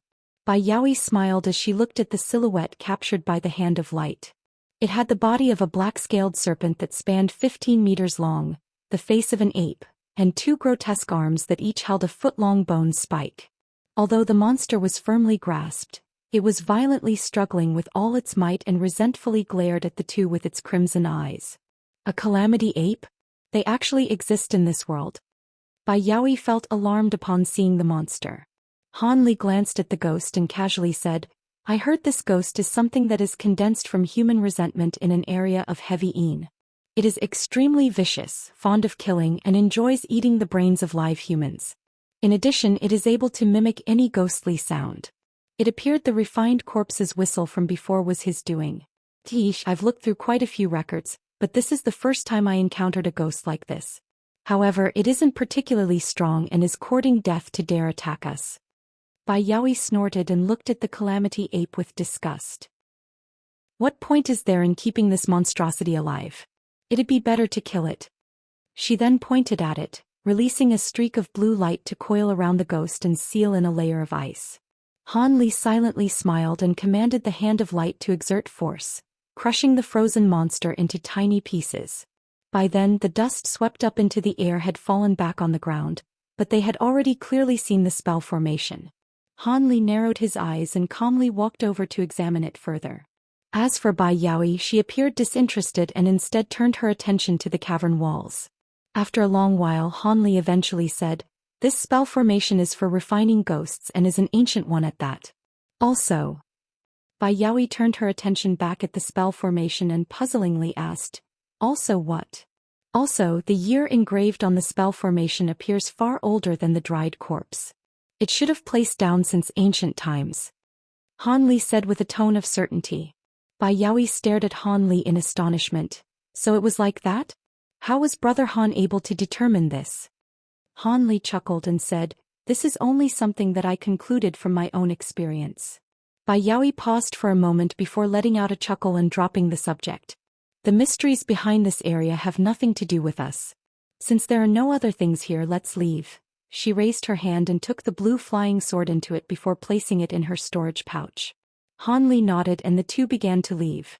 But just as they approached the entrance, Han Li suddenly felt a strange, uneasy sensation. He couldn't help but stop and turn to look at the chain-dried corpse. "What, is there something amiss?" Bai Yaoi asked with a trace of confusion. Han Li didn't immediately reply.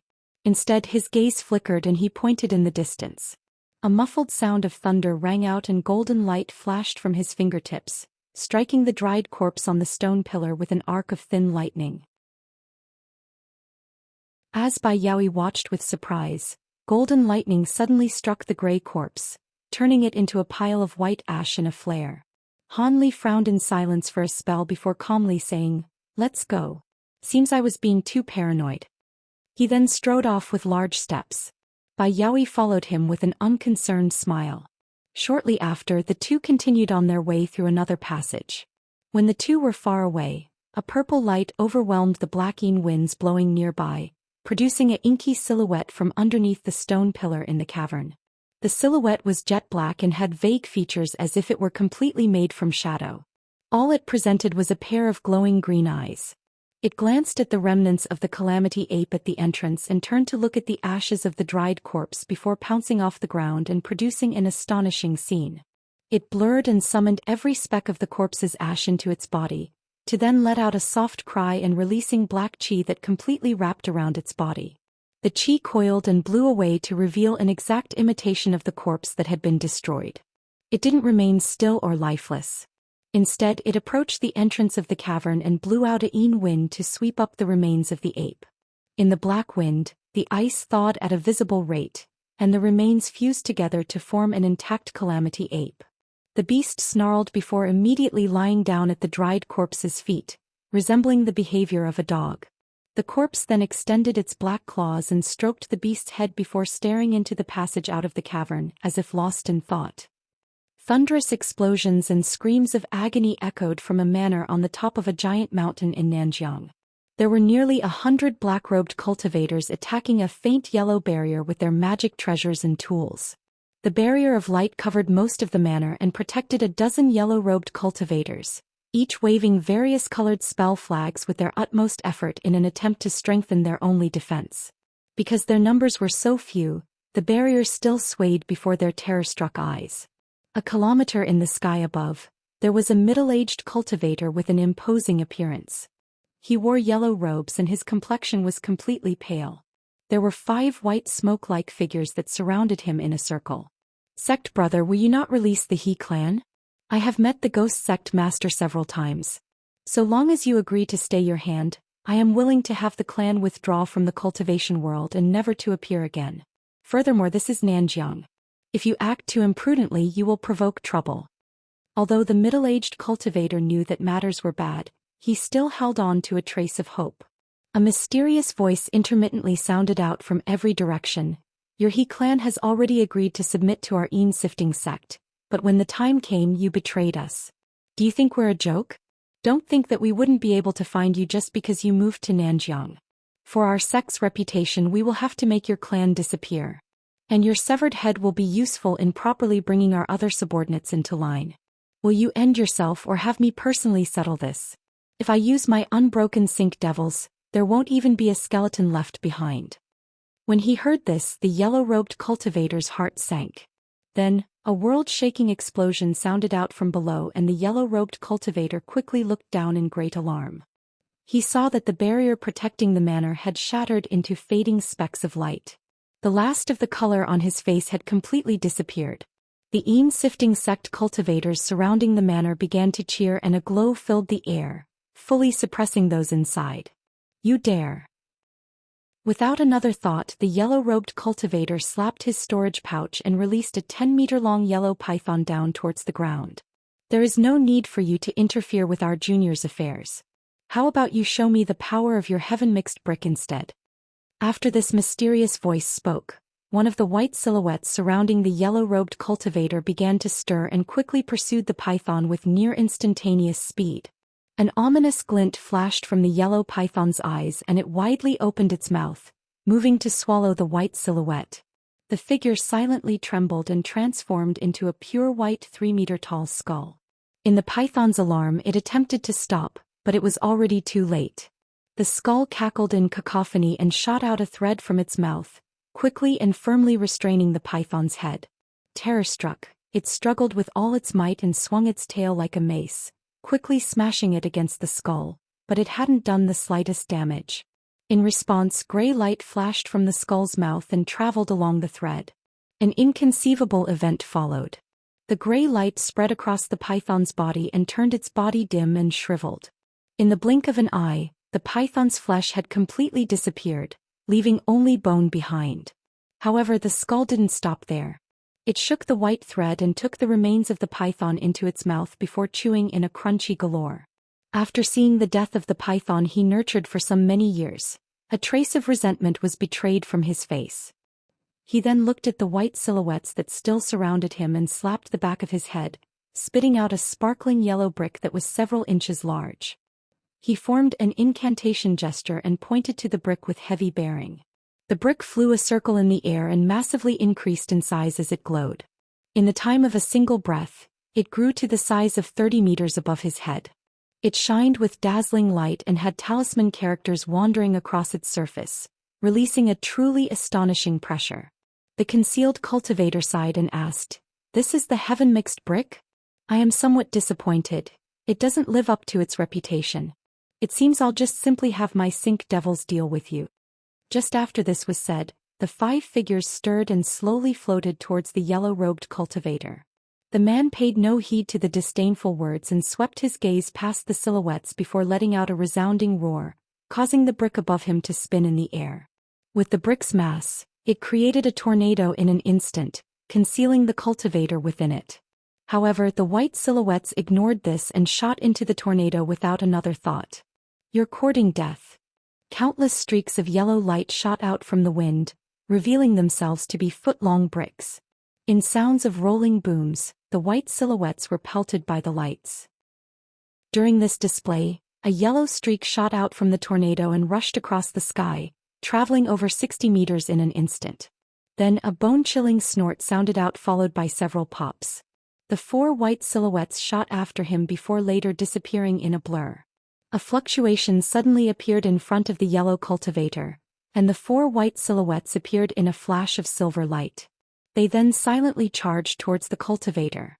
Greatly alarmed, he came to a sudden stop and hastily formed an incantation, suddenly commanding a 10-meter large brick to smash them, but the silhouettes blurred and phased through the brick as if it weren't there, arriving in front of him in the blink of an eye. The lone cultivator was thrown into a panic, and he hastily waved his hand, releasing a shining blue pendant that he had prepared beforehand. The trinket blurred and discharged a glowing blue mist, stopping all of the white silhouettes in their tracks. However, the man wasn't relieved in the slightest as the white silhouettes began to roar in strange laughter, dispersing a blue mist around them. He inwardly cursed when he saw this and hastily covered himself in light as he prepared to flee. But before he could take off, white chi phased in front of him and the white silhouettes passed through his protective light without resistance and disappeared into his body. Without the time to react, he suddenly felt his nascent soul tense and his body grow hot as if his blood was boiling. This was the last sensation he would feel in this world. Had any others been nearby, they would have seen the flesh of the yellow-robed cultivator quickly shrivel away into a dry husk. As for the nascent soul, it had been cleanly devoured by the white silhouettes when they entered his body. They soon flew out and turned into skulls, ferociously crunching portions of his body as a meal. The other white silhouette had eventually flown back and 5 figures were standing side by side. The manor down below was completely silent and a black-robed old man flew up. He arrived in front of the white silhouettes and respectfully saluted them. "I pay my respects to the great elder. The He clan's 72 cultivators are all dead. They leave behind 300 mortals. I await your decision." "Kill them all," a voice curtly spoke. "It will be done." The old man then quickly withdrew. The mysterious voice sullenly commanded, "Wait." Elder Gu had previously mentioned that the cultivator who killed our sect's 4th elder and seized the ghost-sifting banner is possibly in Nanjiang. Since this matter is dealt with, all cultivators are to investigate this person's whereabouts. I will be keeping watch here for a year. If there are any traces of him, I will set off. How could I allow our sect's signature treasure to fall into an outsider's hand?" The old man's expression froze and then he respectfully replied, "Yes, Marshal Nephew will carry out your orders." Afterwards he flew down in a black streak. Since he was able to kill my 4th junior marshal brother who wielded the ghost-sifting flag and escape pursuit of the Endless Sky Temple, he should prove more difficult than exterminating the meager He clan. The voice muttered to themselves with a trace of interest. Nearly a month later at the bottom of the Yinyang cave, Han Li stood in a giant wind cavern and held his hands in an incantation gesture. A dozen golden swords were revolving around him, shredding the countless moths flooding him into thin lines of black chi. The moths were several inches long and completely black. With each flap of their wings, they released thin blades of wind towards him, but they were all easily blocked by the golden light. But with each fallen moth, two came to take its place. Han Li grew sullen with annoyance. He tossed a spirit beast pouch from his waist and summoned a swarm of sparkling golden beetles into the air. When the black moths met the gold-devouring beetles, they suddenly began to shrink back as more of their numbers fell to the ground. When he saw this, he withdrew a majority of his flying swords and stepped into the depths of the cavern. The Yin winds here were blowing with far greater frequency and blocked his more powerful spiritual sense from seeing even 10 meters ahead. At the very least, he didn't have to worry about being harassed by the moths. After walking to the approximate center, his eyes shined with blue light, allowing him to see the nearby surroundings with clarity. But when he looked in a certain direction, he couldn't help but gasp.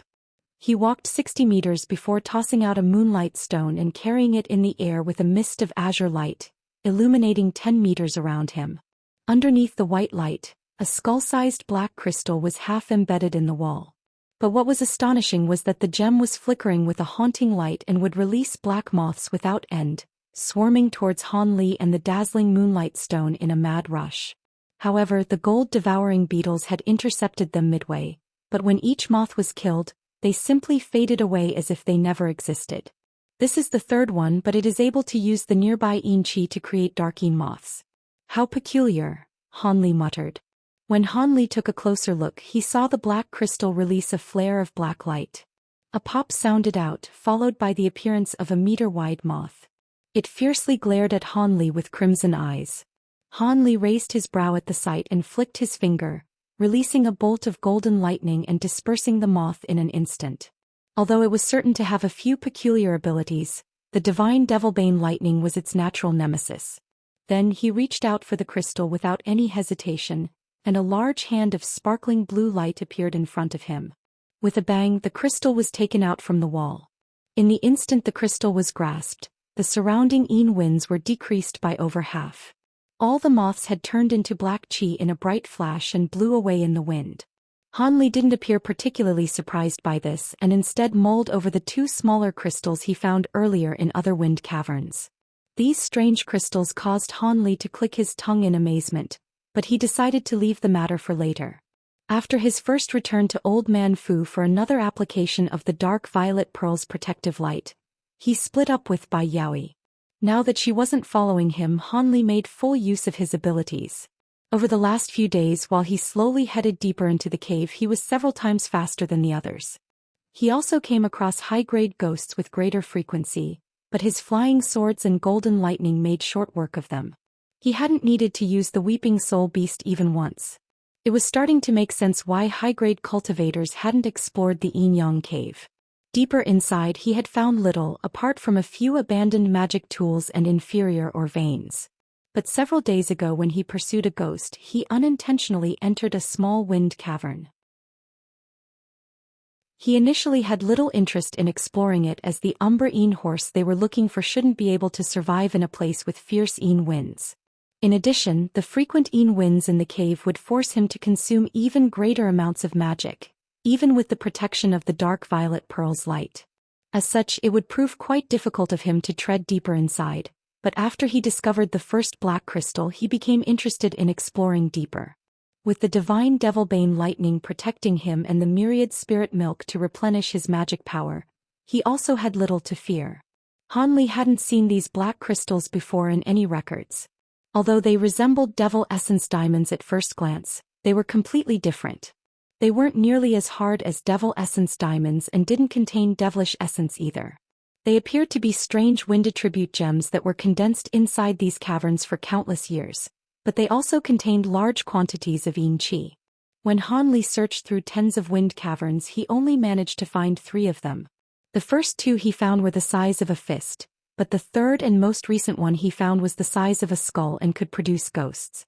After examining the gem for a long while and finding that it hadn't made the slightest reaction, he stuck several restriction talismans on it before placing it in a large jade box and into his storage pouch. After a cursory search through the large wind cavern to make sure he hadn't missed anything, he withdrew to the passage where he came.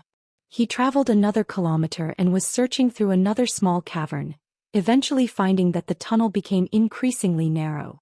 In the end he was met with a wall of ice. Han Li sighed but still continued forward. He raised his hand and released a streak of azure light, sinking deep into the icy wall. He didn't stop there and pressed his hand against it and swept his spiritual sense through. After finding no mechanisms or restrictions, he turned around and moved back without another thought. He was several times faster on the way back than when he was exploring forward. Although he didn't know the exact shape of the Yin Yang cave, they should be close to the heart of the cave given the variety of ghosts they've encountered. However, none of them had yet to discover any trace of the Umber Yin horse, much to Han Li's impatience. Since he had hurried to refine the tri-flame fan in preparation for this trip, he didn't want to return empty-handed. It was an extremely difficult affair for a nascent soul cultivator to break through to a later stage. All cultivators who ascended to mid-nascent soul stage in the heavenly south were blessed geniuses, and of these talents, only 3 were able to break through to late nascent soul stage. And although there were more late nascent soul cultivators in the Great Gene, they were still rarely seen. As a result, Han Li had considered using the copulation essence arts with Mu Peeling to break through the bottleneck to late nascent soul stage, but it wasn't a guarantee. Now that the nascent cultivating pill appeared before him, he couldn't allow the opportunity to pass him by. If they truly couldn't find the Umber Yin horse, he would have to see if he could acquire the medical formula of the nascent cultivating pill from Old Man Fu. Although his chances were slim, if he could acquire the formula he could try looking the Umber Yin horse elsewhere. After all, there were many places in the world where Yin Qi naturally gathered. Han Li's mind mulled over this matter as he flew through the tunnel. But suddenly his expression stirred and his attention turned to his front. A flicker of green light flashed in front of him and was flying in his direction. He instantly waved his sleeve in response, releasing a mist of azure in front of him.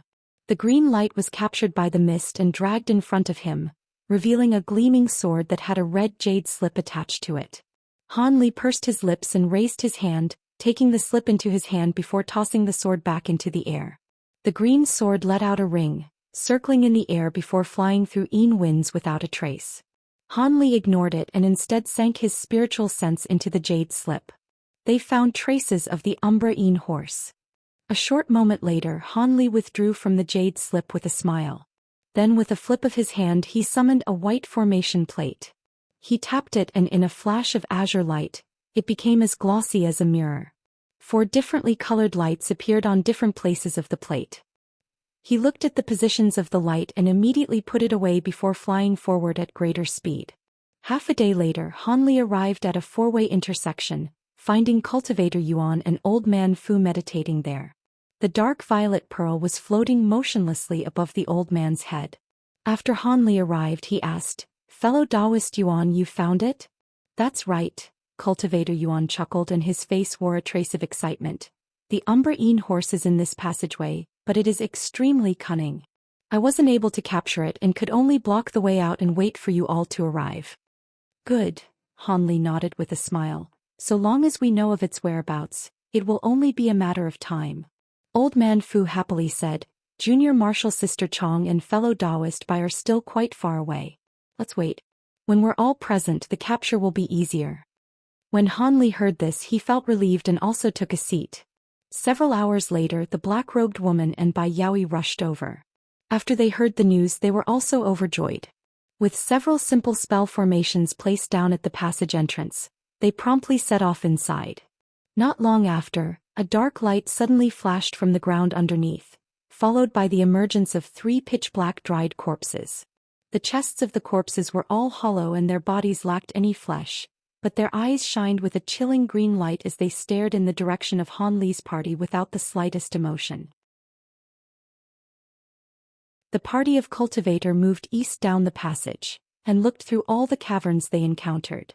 In order to be careful, 3 of them would search while 2 of them would remain behind and guard the tunnel, preventing the Umber Yin horse from escaping. Not long after, the party arrived where Cultivator Yuan discovered the horse, an unremarkable small cavern. This time, the black-robed woman and Bai Yaoi were guarding the tunnel as the others went inside. When they entered, they discovered something strange.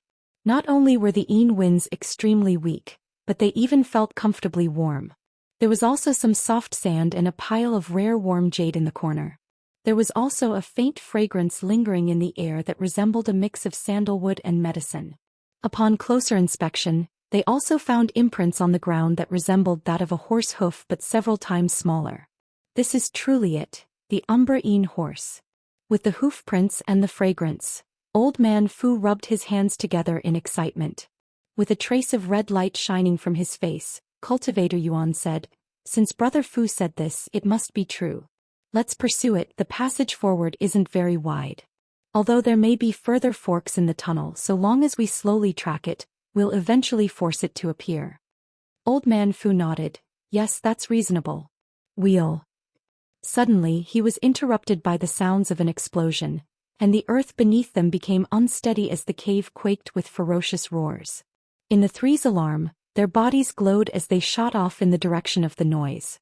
In the blink of an eye, they trailed back the way they came. The two women were looking ahead of them with shock as the thunderous footsteps shook the ground, each step more brutal as if the source was growing closer.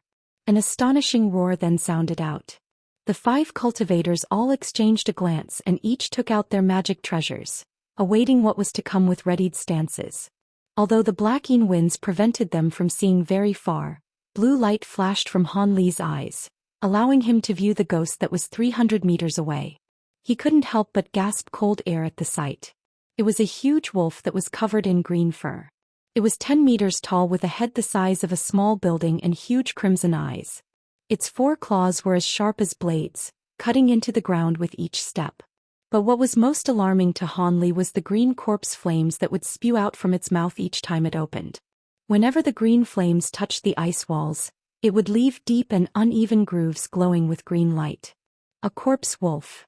The name suddenly lit up in Han Li's mind, but a common corpse wolf should only be a common ghost. Even larger corpse wolves shouldn't be this gigantic. The sheer size of this monster was far beyond the scope that was recorded and possessed a cripplingly intimidating aura. Just as he was about to warn the other 4, his eyes suddenly caught sight of something burrowed in the huge wolf's head. "That's the Umber Yin horse. What does Brother Han mean?" Astounded, Old Man Fu turned to look at Han Li.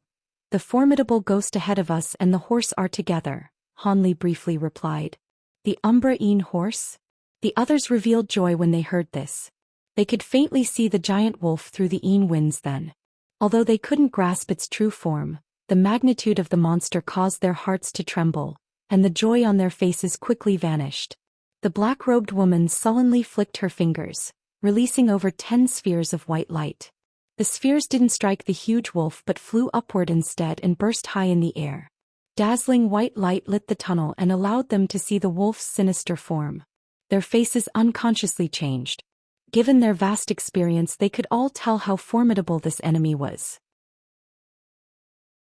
But in that instance they also saw something white lying down on the wolf's head. Although it was half submerged in fur, it appeared to be a white horse head with green eyes. "Everyone be careful. We cannot allow the Umber Yin horse to escape.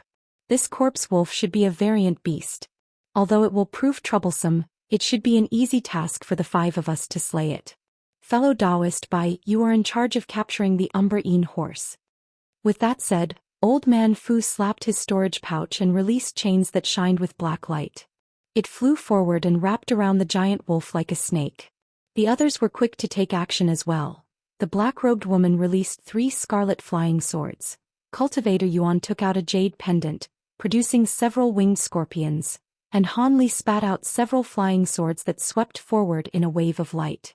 During this time, Bai Yaoi flipped her hand and summoned a translucent net.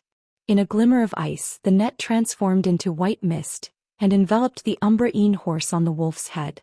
Although this was the first time they had acted together, the sheer amount of power their treasures displayed was overwhelming. The Umber Yin horse quickly reacted. As soon as it saw the incoming attacks, it leapt off the wolf's head to conceal itself once more. As for the corpse wolf, a glint flashed from its eyes and its howls came to a halt. It gaped its mouth, releasing an unfathomable stream of dark green inferno to meet the oncoming magic treasures. For a time, The flames had restrained the treasures and prevented any of them from coming any closer to the corpse. It was too late for the winged scorpions to dodge, and they were turned into ash after just a moment. The white net released to capture the Umbra'ine horse was also restrained by the green flames. When Bai Yaoi saw this, she let out a cold snort. As the North Night Palace was a place of eternal snow, all of her techniques and treasures were ice attributed, and she held these flames in utter contempt. Before any of the others had taken further action, Bai Yaoi held her hands in an incantation gesture and the light around her body flared, releasing a wave of white qi. The gorgeous, glittering light made her appear like a goddess of ice afloat in a blizzard. As temperatures suddenly plummeted, the black-robed woman and cultivator Yuan couldn't help but tremble. The huge wolf seemed to sense that matters had turned for the worse and took a deep breath before spitting out even greater flames. At nearly the same time, Bai Yaoi spat out a crystalline fan, circling once around her before dropping into her hand, empowering the cold light surrounding her. Then with a wave, the air shrieked as the glacial winds swept forth, carrying countless shards of penetrating ice. Green and white power clashed, drowning out the magic treasures in the flare of their collision. The explosions that resulted caused the cave to tremble. The corpse wolf's flames were truly formidable, capable of evenly contending against its natural nemesis. When Bai Yaoi saw this, her face flushed red with rage. She waved her fan once more and rose winds of even greater power. As the battle unfolded, the others didn't simply remain idle. The old man promptly pointed at the chains he had summoned. With a bang, black flames coiled across them and they blurred, transforming into several tens of indistinguishable copies, instantly forming a huge net above the wolf. As for the black-robed woman, she muttered a spell and released 3 red flying dagger. They shook before merging together into a single 3-meter-long sword and cleaved forward in a sword streak. Cultivator Yuan withdrew the jade pendant in his hand and replaced it with a blue gourd. It spat out a dense purple mist that slowly spread towards the wolf. Having seen the others employ their great abilities, Han Li raised his brow and casually shook his sleeve. A red line flashed out before fading away from sight. With so many attacks suppressing it, the huge wolf wasn't able to endure.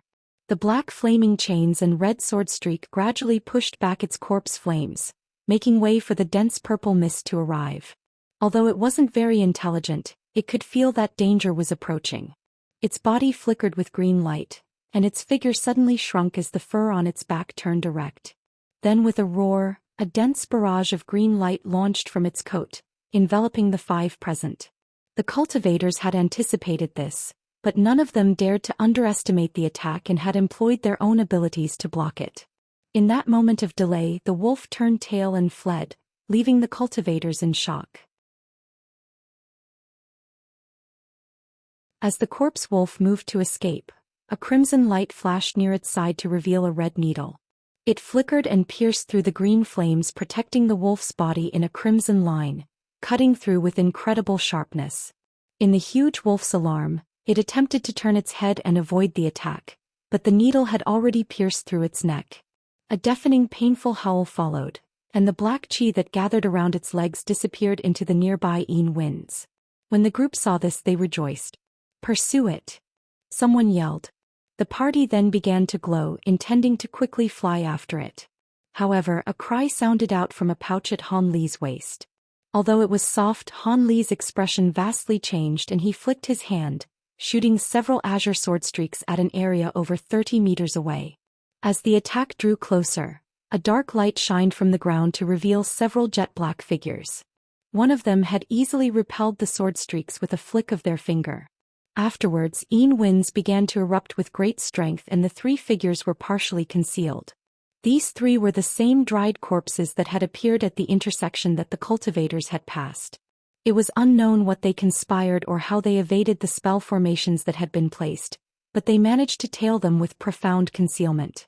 Just as Han Li and company were about to give chase, one of the dried corpses had revealed a trace of its aura in a moment of carelessness, allowing Han Li's weeping soul beast to detect it. These dried corpses were entirely shriveled and were of differing heights. Han Li even recalled having seen one before as he had struck it with lightning and turned it to dust. While Han Li betrayed shock from his face, the others all let out a cry of alarm. How can that decayed corpse move? The black-robed woman shouted out in astonishment. When I discovered it, it was without life. Bai Yaoi was also particularly surprised as she had discovered one alongside Han Li as well. You recognize these ghosts? We can't deal with them now. We must first give chase to the Umber-Een horse. Fellow Taoist Han and junior martial sister Chong, deal with these ghosts for the time being. The rest of us will chase after the horse. If it conceals itself once more, it will be difficult to find again. Although Old Man Fu was greatly alarmed by the appearance of these three mysterious ghosts, he obviously prioritized the capture of the Umber-Een horse. From his point of view, Han Li and his junior martial sister shouldn't have a problem dealing with these three strange refined corpses, neither would his three have any problem with the corpse wolf. None of the other party members had raised an objection as well. After the black-clothed woman curtly agreed and Han Li nodded, Old Man Fu and the others flew in the direction of the corpse wolf without further hesitation. Han Li then put away his flying needle and stood beside the black-robed woman, both of them coldly glaring at the dried corpses. Although Ghost Dao techniques were abnormally sly by nature, he found it incomprehensible that one of them was able to survive a strike from divine Devilbane lightning. Nevertheless, he still maintained a calm appearance, despite the increased vigilance in his heart. As for the black-robed woman, she was an elder of the Nine Serenities sect and possessed much understanding of both devilish and ghost techniques. Not daring to underestimate these corpses either, she had her giant red sword revolve above her in a display of dazzling glamour, protecting her rather than attacking. The three corpses facing them were the first to move. The taller of the lot took 2 large steps forward and opened its mouth to spit out a gray thread towards the woman. You're courting death. She snorted with a sullen appearance. With a flick of her sleeve, over 10 fireballs shot out in succession. Soon after, she pointed to the huge sword above her head and it sliced through the air, releasing a crimson sword streak. She believed that this unremarkable thread was simply condensed corpse flames and that fire techniques should be able to restrain it. But then the thread passed through both the fireballs and the red sword streak without resistance, thoroughly absorbing their entire being with just a touch, and continued to rush forward without any sign of slowing down. The black-robed woman swept her sleeve in alarm and produced a small green shield in front of her. It glowed with light and massively expanded. At nearly the same time, the huge sword above her head chopped down towards the gray thread. The black-robed woman believed that since the thread was able to absorb attacks of spiritual power, physical treasures should be able to block it. As predicted, the gray thread stopped upon being struck with the huge sword. The beautiful woman rejoiced and thought to activate the sword's abilities, but then the gray thread suddenly blurred and multiplied into 100 copies of itself, quickly moving to restrain the huge sword. Afterwards, a strange dark light glowed from the threads, fusing together with the sword's red light, slowly overwhelming it and turning it black as if it were being corrupted. The woman also felt her mental connection to the sword grow dull. Her heart sank and she slapped her storage pouch without another thought, summoning a dermic wheel into her hand. But before she could use it to free her sword, thunder rang out, followed by a bolt of dazzling lightning. The golden bolt struck the gray threads in rumbling wrath and freed the large red sword. Many thanks, Brother Han. The woman hurriedly uttered before forming a hand gesture and recalling her sword into her sleeve after splitting into 3 red streaks. With her weapon freed, Han Li didn't pay any further attention. Rather, he was staring at the air with a tight frown. The gray threads he had scattered apart condensed back into its original form after only a short delay.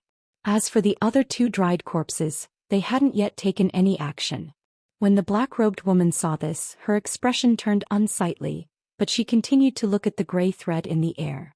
This isn't ordinary corpse chi but that of a baleful corpse chi. Could this be a ghost fiend thread? She cried out with a deeply pale complexion. Baleful corpse chi? Han Li found the name familiar and after a moment of thought, he recalled it being mentioned in the Great Development Treasure scriptures. His expression wavered for a time. This was a grand ability of the Ghost Dao that few cultivators ever could witness. As the name implied, baleful corpse chi was originally corpse chi, but fused with the lingering resentment of a fresh death, what was otherwise known as baleful chi. Baleful corpse chi was said to be extremely difficult to manufacture, at minimum requiring the corpses of core formation cultivators along with other unknown conditions. When it took form, it was said to be everlasting and was capable of absorbing elemental qi and corrupting various magic treasures. As expected for one of the greatest abilities of the ghost Dao, it was beyond difficult to deal with. However, he hadn't heard of a ghost fiend thread before, but given that it was created from baleful corpse qi, it was no wonder it was so troublesome. It seemed his divine devilbane lightning was able to disperse it but not exterminate it entirely. As these thoughts flew through his mind, all three of the corpses simultaneously raised their hands and flicked their fingers, each releasing gray threads. The black-robed woman deeply gasped and unleashed the dermic wheel from her hand, chanting a series of evocations. The wheel whirled in the air and shined with a seven-colored light, covering both Han Li and her in a barrier. Seven-colored light, a Buddhist treasure? Han Li had already raised his hand with arcs of lightning sparking between them, but when he saw her take action, he paused with a trace of surprise. The threads then struck the seven-colored barrier but were all completely repelled. Han Li wasn't astonished by the barrier's effectiveness.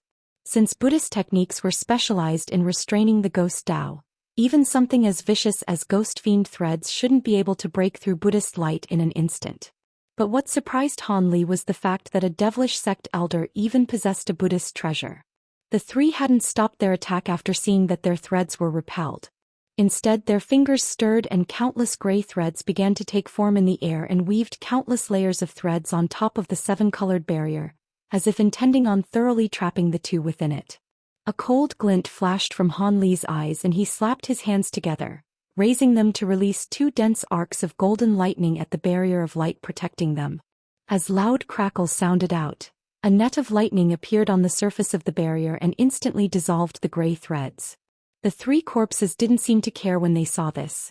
They simply shot out more ghost fiend threads from their hands and restored the form of the gray qi that had been scattered. Fellow Taoist Chong, open it up. With that said, thunder rang from Han Li's back, revealing a pair of silver wings. She thought to persuade him otherwise, but after seeing the wings, she immediately uttered an incantation and created a fine opening in the barrier. His wings flapped and he disappeared in a flash of silver light. The three corpses suddenly stopped when they saw this and began to look around.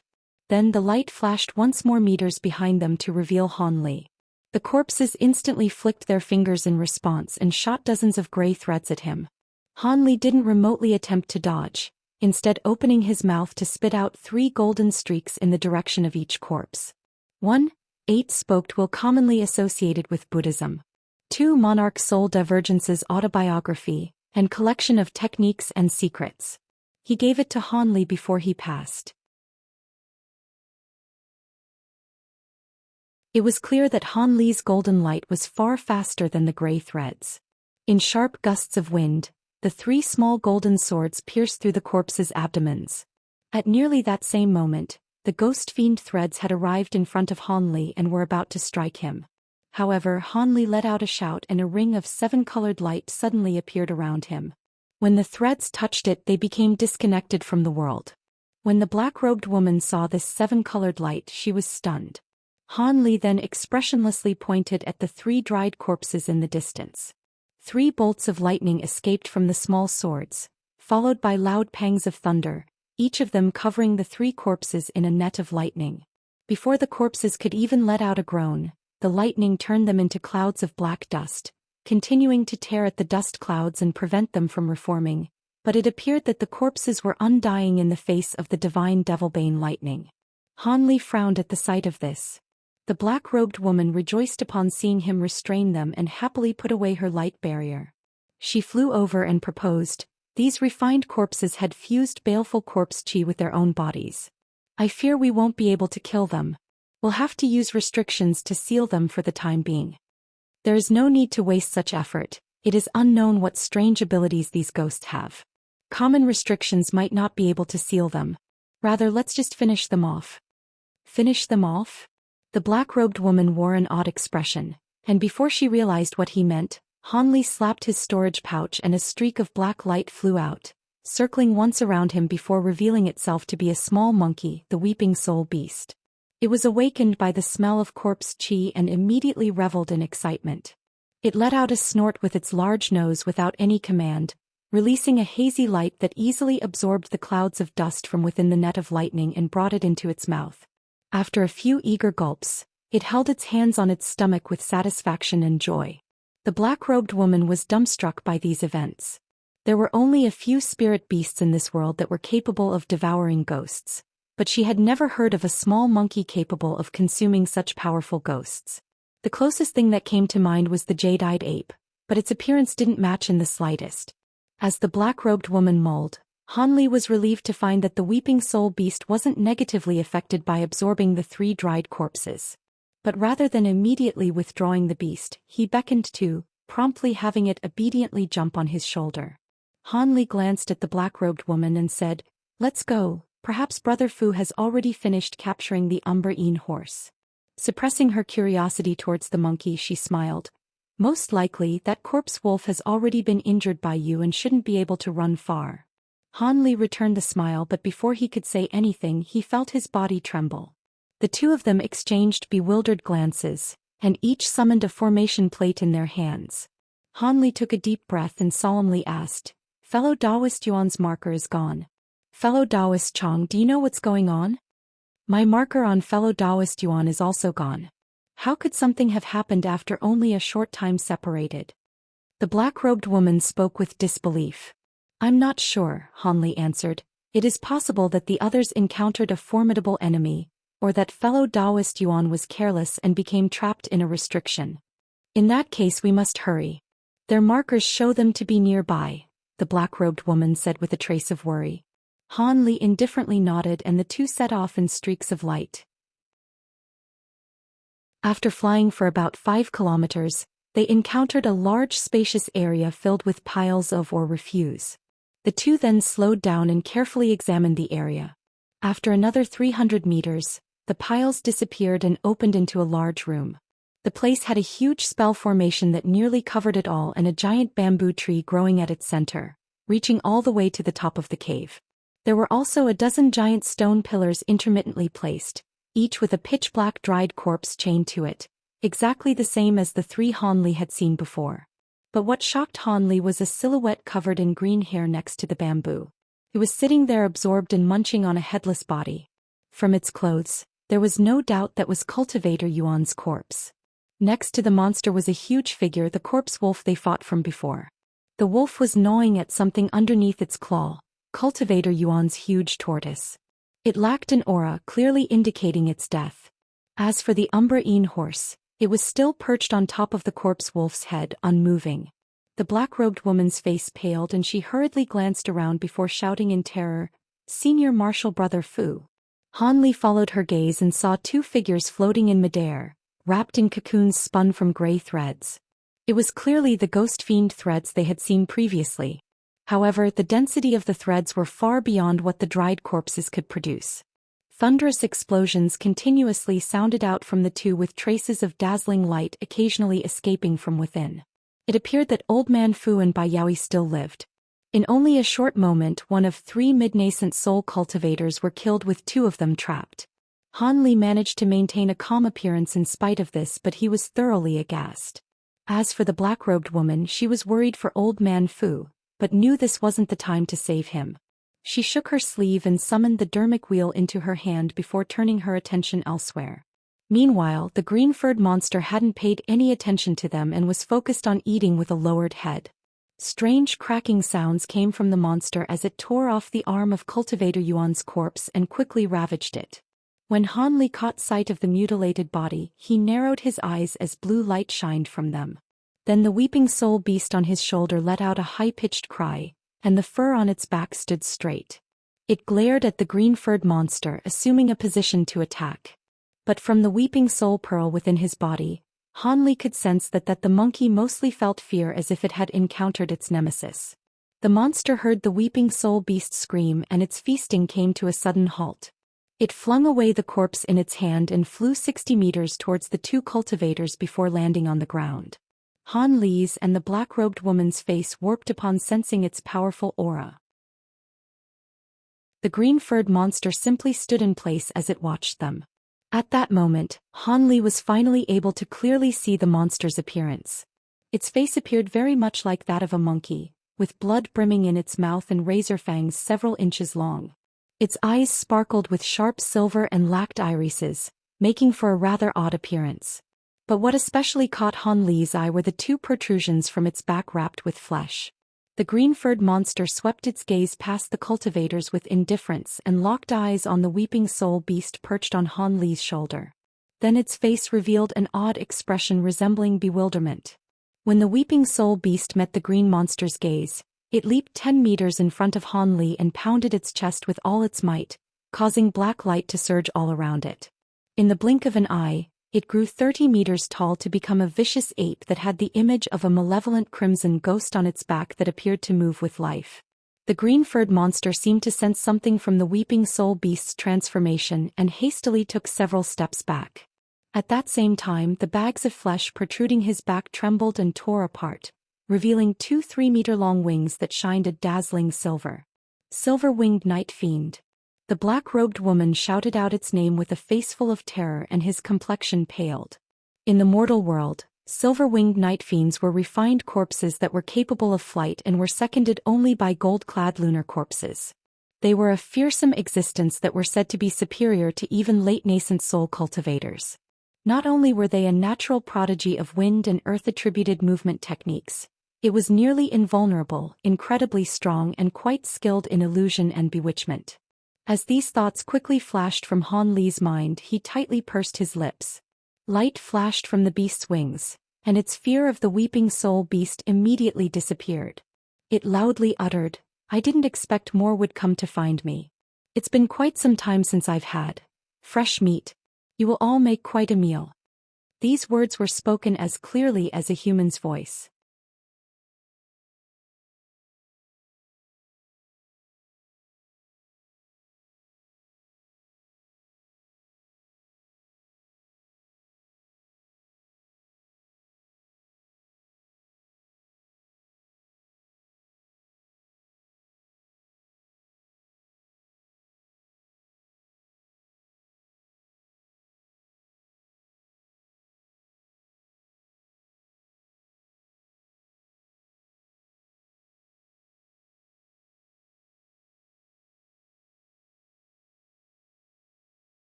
Han Li's mouth twitched upon hearing this, and he quietly raised his hands without another thought.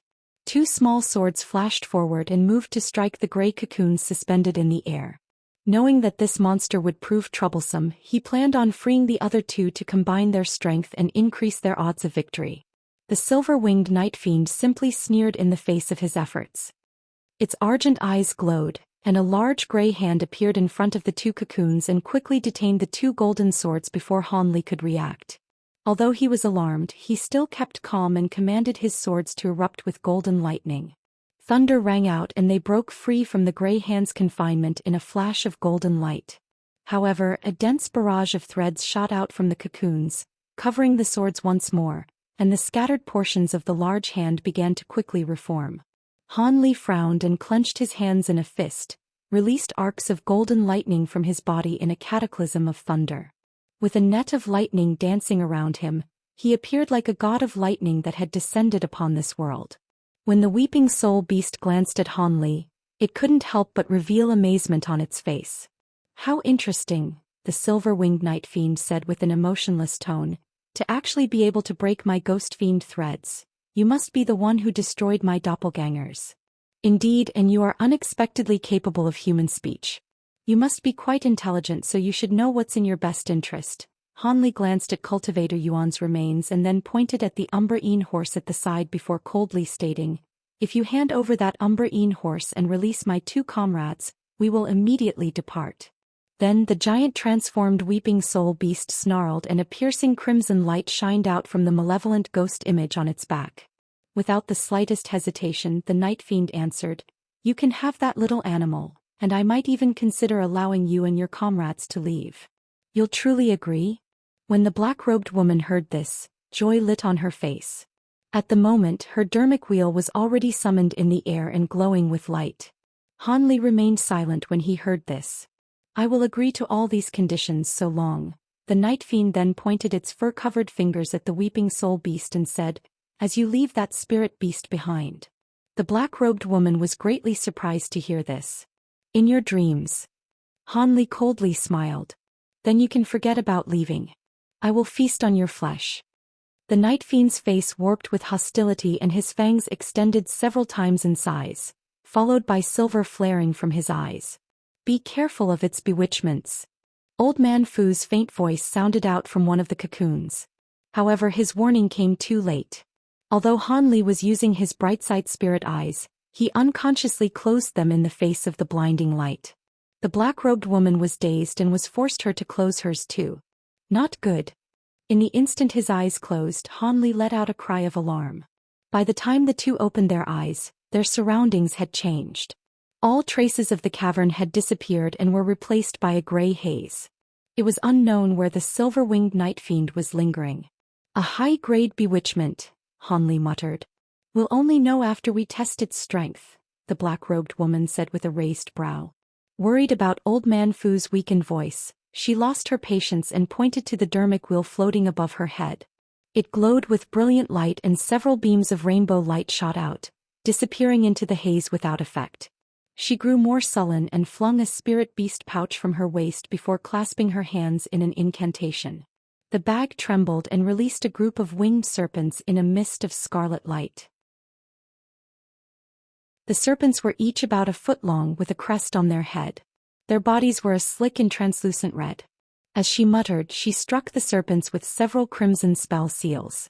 Suddenly, the serpents opened their mouths and wildly spouted out fire that condensed into a roiling sea of flames. Han Li hadn't moved to assist her, rather taking this opportunity to observe with his bright-sight spirit eyes. In the instant a 10-meter wave of flame took form, the gray haze above them suddenly rolled away like a gust of wind to be replaced with mist as black as pitch. Silver light flashed from the dark mist, followed by the appearance of two massive demonic eyes. They were 3 meters long and shined radiantly. It was unknown whether it was a transformation or illusion. A cacophonic cackle cleared, with the silver light bursting out from the huge eyes, striking the sea of flames. Both the raging inferno and the flying serpents had all disappeared upon contact as if they never existed. Han Li remained calm upon seeing this, but the black-robed woman released a red streak with an alarmed expression and repeatedly chopped at those piercing eyes in front of her. Then she felt her heart sink. It was now clear that this technique was powerful far beyond her expectations, and hadn't the slightest hope of breaking it. The strange cackle continued to grind without end and with greater volume, now more thunder than laughter. In the time being, even more eyes began to appear, each one just as large as before. Soon the demonic orbs filled the sky above the haze surrounding them. They suddenly began to light up and changed into bright crescent moons. Afterwards, footsteps emerged from the haze along with harsh wails, almost as if the night fiend would emerge at any moment. These overwhelming circumstances unnerved the black-robed woman and she asked, "Brother Han, do you have a method to dissolve this technique?" If this mysterious fellow Taoist Han wasn't able to dispel this technique, she had resolved herself to consume a large amount of blood essence to employ a secret technique. Instead of replying to her, Han Li raised his hand and released a dense bolt of golden lightning.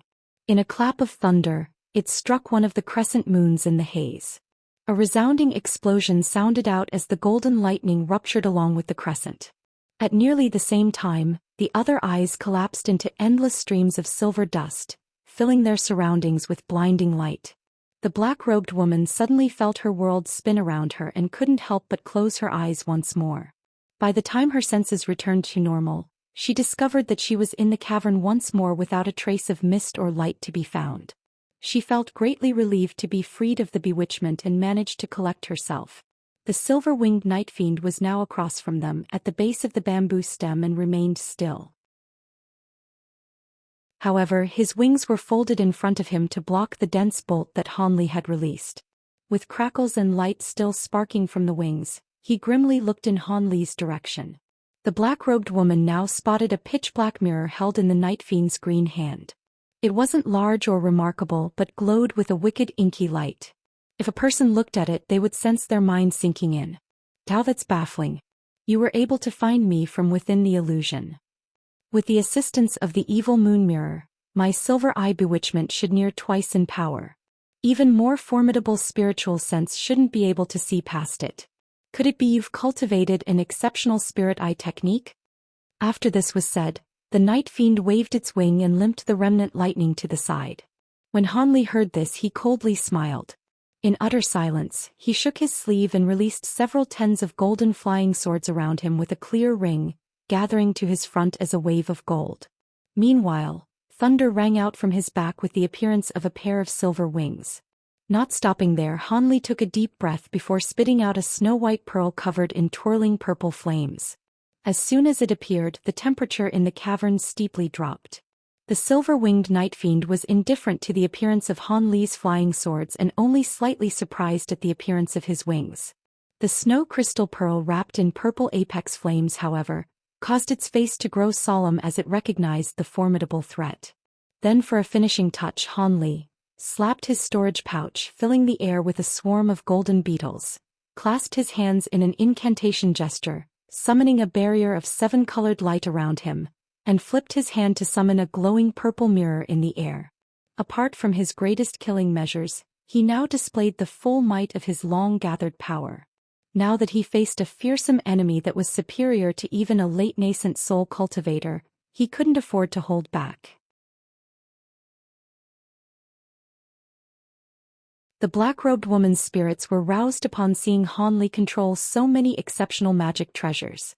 She raised her hand and summoned a small azure shield before slapping her storage pouch and summoning 2 butterfly-shaped magic treasures. They fluttered about as if they were alive.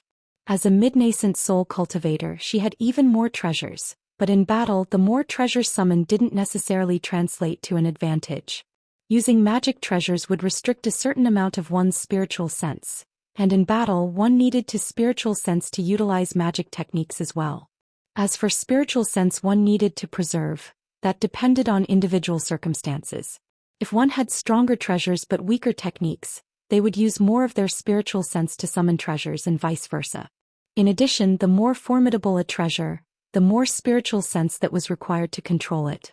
As such, there were few core formation cultivators capable of effectively controlling ancient treasures. Even those with more powerful spiritual senses can only select a few powerful treasures in battle. Han Li's simultaneous use of this many treasures clearly displayed just how powerful his spiritual sense was. But before they could launch an offensive, an ominous light shined from the silver-winged night fiend's face and an immense pressure burst from his body. Then he shot forward and struck the ground with his palm.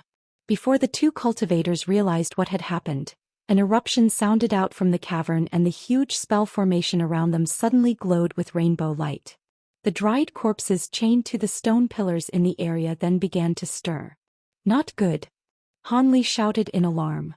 Without another thought, he flapped his wings, leaving only his gold-devouring beetles and weeping soul beast behind in a flash of silver. The silver-winged night fiend sinisterly smiled and black energy flared from his body. Then he too vanished. A blast sounded out at the edge of the formation. Silver and black streaks simultaneously weaved in and out of sight. Following an explosion, the light faded away to reveal 2 winged figures, Han Li and the silver-winged night fiend. In that short time, the chained dried corpses released wisps of chi as dark beams of light shot out from the stone pillars, forming a huge barrier of light surrounding the area. They were now trapped with no way out. The black-robed woman was already making her way out of the area upon seeing what was happening, but she was still too late. The barrier appeared after she only flew 60 meters away. Seeing that she was trapped, her expression wavered. Vexed, Han Li looked at the night fiend with a gloomy expression. At that moment, the night fiend was glowing with black light and had flickering crimson rings flash around his neck and limbs. They were clearly restrictive magic tools. Han Li sighed and coldly said, "As expected, you can't leave the range of the formation. Why else would you remain here given your grand abilities?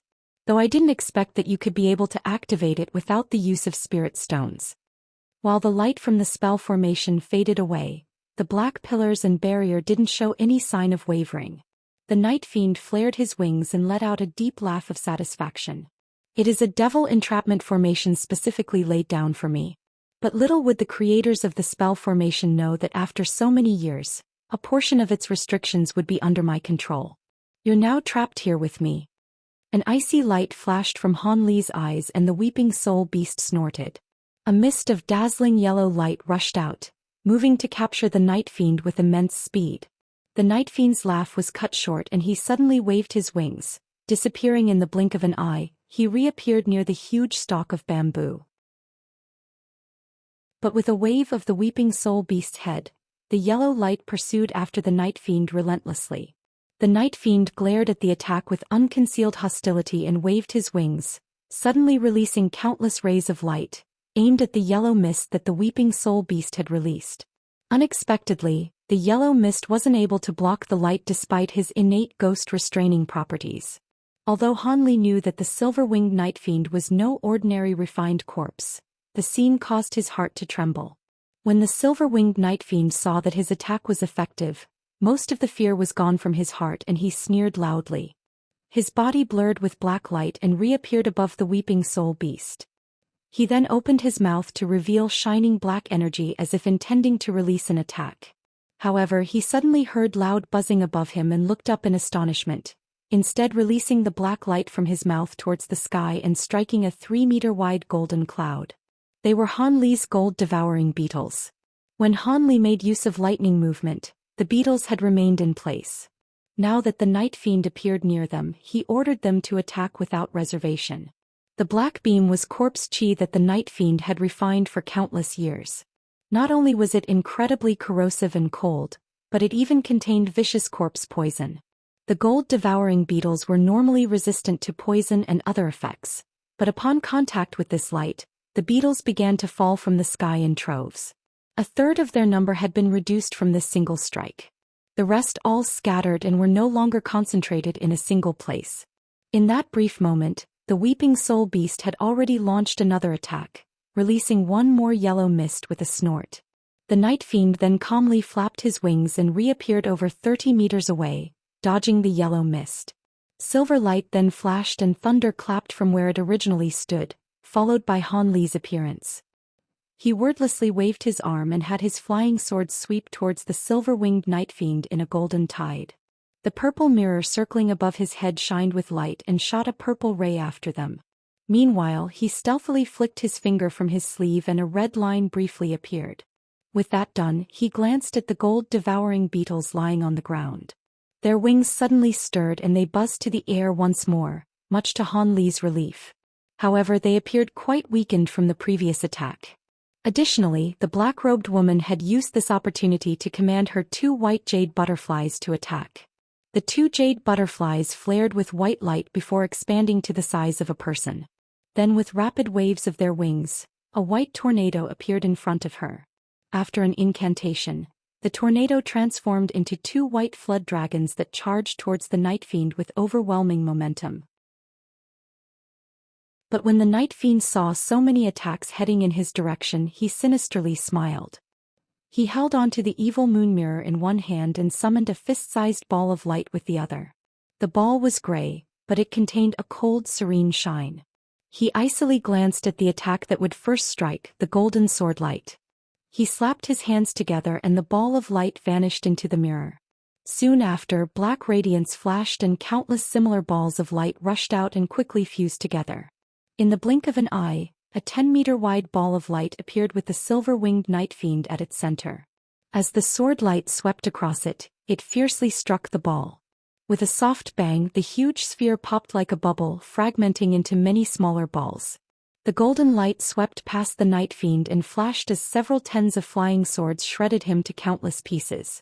Afterwards, the sword lights shot out from the many small orbs of light in the vicinity. When Han Li saw this, he felt alarmed and doubt sprung up from his mind. There was no way he was able to kill the night fiend with only his flying swords. As expected, an inconceivable scene occurred. The small balls of light gathered together and reformed into another huge ball. The shredded night fiend was also perfectly restored inside. Han Li frowned. The purple ray of light and the 2 wind dragons then aggressively struck, resulting in the same scene. The huge light was destroyed and scattered, only for it to become whole once more. The silver-winged night fiend looked at the cultivators with an icy smile, but he didn't take any action. Rather, he simply waited as balls of light flashed from the mirror in his hand, causing his surrounding light to grow even stronger. A grave expression appeared on Han Li's face. Although he didn't know how that light barrier worked, it was anything but good. Aghast, the black-robed woman instantly formed an incantation gesture and controlled her wind dragons to circle in for another attack. They easily shattered the light once more along with the Night Fiend's illusion, but this time the wind dragons didn't depart after their initial attack. Instead, its jaws gaped open and released countless blades of white wind in every direction, preventing the balls of light from condensing back together and scattering them to even smaller pieces. For a time, howling winds raged at the core of the sphere. Han Li didn't have his flying swords join in on the attack. He instead narrowed his eyes, blue light flickering from them, and observed everything. "Stop the assault," Han Li shouted at the black-robed woman. "Your wind flood dragons have shrunk significantly." In truth, she didn't need the warning, having already felt that something was amiss. When she heard Han Li, she had immediately formed an incantation gesture in alarm. The wind dragons ceased releasing blades of wind and shot away from the vicinity. As the dragons coiled in the air, it was clear to see that their size was reduced by nearly half.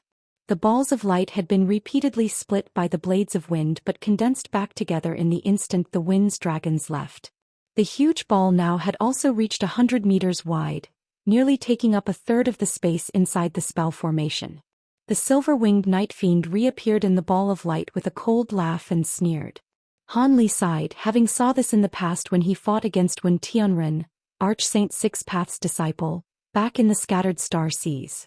At the time, he had used a peculiar treasure to warp himself in a purple cloud, preventing Han Li from injuring him with his flying swords. Han Li had relied on the overbearing might of the Yin Devil Execution to break through it and destroy Wen Tianren's arm. The ability that the silver-winged Night Fiend was using was the same in nature but clearly far more powerful. Though Han Li had busied himself with cultivation ever since and didn't have the time to condense another Yin Devil Execution, he did have other techniques that could produce similar tyrannical power. It was a pity that his bamboo cloudsworm swords were unable to form the Aurit sword formation, else the silver-winged Night Fiend would be dead for certain, no matter how bizarre the technique. Having thought this, a plan came to mind. He took a deep breath and slapped his storage pouch, summoning a scarlet talisman into his grasp. Flame-like characters flickered on its surface along with the image of a lifelike flood dragon. This was a spirit subjugation talisman that Han Li had refined with the scarlet flame flood dragon's soul after he was done creating the tri-flame fan. And the reason why Han Li was late in his meeting with the others at the entrance of Myriad Poison Valley. Because he had experience in refining the talisman once before, it was now far stronger and could produce even more power. He slapped it onto his body and the talisman entered his body, followed by the appearance of an illusory flood dragon above him. Glowing in red light, horns grew from his head and scarlet scales emerged all over him. In only a moment he assumed a half-transformation of the flood dragon and his magic power had risen to the peak of mid-nascent soul stage. Fellow Taoist Han E. Upon seeing this transformation, both the black-robed woman and the Night Fiend couldn't help but shout out in shock. When the Night Fiend in particular sensed Han Li's rapid rise in cultivation, his smile disappeared. Then Han Li grasped his hands in a gesture and the tens of flying swords surrounding him began to spin. After letting out a clear ring, they blurred, turning into 6 identical copies of themselves. These hundreds of golden sword light gathered together, flaring with the light of a scorching noon sun. As the flare disappeared, a giant 30-meter-long sword materialized above the Night Fiend's regenerative ball of light, releasing an astounding pressure that caused even the demon to betray a trace of shock. With the huge sword formed, Han Li then pointed to the snow crystal pearl, having it shoot towards the sword in a purple streak. At that same time he activated a technique on the giant sword with a mental command. A terrifying explosion sounded out. Bolts of lightning as dense as an arm began to arc across the surface of the sword, wrapping around in intertwining radiance as thunder roared without end. Then the snow crystal pearl arrived at the sword's handle. Purple light flashed and the pearl merged into it without a trace. The sword had cleaved through one of the fists with great strength, but it was clearly weakened from the strike and was blocked by the second fist. But just as the sword collided with the second fist, the red line made a sudden appearance, positioned to strike at the Night Fiend's chest. No. The monster's heart trembled and he hastily moved his hand forward, but was too late. In a blur, the needle pierced through the evil moon mirror, causing it to shatter in a flare of black, but he was able to quickly catch the needle afterwards. You dare destroy my mirror? The Night Fiend's body trembled and his face twisted with rage. The needle he held in his hand was set aflame and burning red as hot iron, though he completely ignored it. Han Li's purpose in destroying the mirror was quite simple. Because it was troublesome when paired with the strange bewitchment techniques, he decided to eliminate it altogether. Han Li felt somewhat baffled by the rage it displayed, but he wasn't about to cease his attacks. With an incantation gesture, the dim giant swords split apart. Nearly 200 sword lights immediately created a huge net and swept down at the Night Fiend without mercy. If it dared to use his wings to block the strike, the swords would split the Night Fiend to pieces as they were reinforced with auric essence. As for the snow crystal pearl, it spun in the air, releasing several fist-sized fireballs that floated down towards the Night Fiend. But no matter how enraged it may be, he wasn't about to be fooled into receiving Han Li's attacks. With a flap of his wings, he moved elsewhere and glared at him with fury, his silver eyes turning blood red. With pure hatred, the Night Fiend uttered, "I hadn't intended on wasting strength and wanted to only use illusions to deal with you lot, but no more. I will personally extract your soul and take my time savoring it." His body blurred once more before appearing above the corpse wolf's head. He then wordlessly stepped on it and fanned his wings, producing a layer of yellow light afterwards. He sank into the ground and brought the wolf with him. Earth movement. Han Li immediately frowned and pointed to his magic tools, recalling them. The ground began to tremble and the entire spell formation around them shook. It began to glow with yellow light and release black chi, followed by the painful and blood-wrenching howl of the silver-winged Night Fiend. The black-robed woman's expression wavered and looked at Han Li before turning her gaze to the spell formation below. With some hesitation, she bit her lip and headed in the direction of the cocoons. Along the way, she raised her hand and released a shear-shaped magic treasure towards them. It glowed with radiant light. The black-robed woman released a pair of shears in a streak of golden light, clearly intending on freeing Old Man Fu from the cocoon of ghost fiend threads. Han Li looked on with a frown. He would be able to save them, but they were too far away. Bang! When the shears approached, a green silhouette emerged from the ground and arrived in front of the cocoons in a blur. Then it swiped at the air with a red hand and released several claw streaks towards the shears, blocking its path. When they saw this, they had believed it was the silver-winged Night Fiend, but when light faded away, they were thoroughly shocked. The green silhouette had a wolf head, a human body and scarlet eyes. It was the giant corpse wolf from before, but it had taken human form through some unknown method. Now it was glaring at the black-robed woman with clear malice. But what Han Li noticed in particular was that the Umber-Een horse had disappeared. Could it be underground or conceal itself elsewhere? As these thoughts ran through his mind, blue light flickered from his eyes and he looked downward. His face twisted with alarm and he hurriedly shouted, "Behind you!" Then he flicked his fingers, releasing an azure sword streak in the direction of the black-robed woman. When she heard him, she felt her heart tremble and instantly reacted, pointing to the small azure shield in front of her. It arrived behind her in a blur and she concentrated all of her magic power into the dermic wheel floating above. Radiance shined from it, strengthening her protective barriers with its 7-colored light. Just as she strengthened her defenses, a golden silhouette flashed close behind her. It was the silver-winged Night Fiend. He had underwent a massive transformation. He no longer had any of his green fur and was instead covered in faint golden scales. As for his silver wings, they now glowed with azure and white light. Even his stark silver eyes also had faintly golden irises. But what was most astonishing of all was that he no longer emitted any corpse chi from his body. Rather, he appeared to lack any chi at all, as if he were a spiritless existence. As soon as the Night Fiend appeared, he raised his arm and it surged several times in size. His pitch-black claws flared with golden light before swiping at her, but the small azure shield had rushed behind her as well. As soon as it appeared, the shield wildly grew several times in size and brilliantly glowed in a display of fortitude. The Night Fiend, however, paid this no heed. With his golden glowing arm, The claw passed through as if it didn't exist and moved onto the woman's protective barrier. Then the clear sound of an explosion sounded out.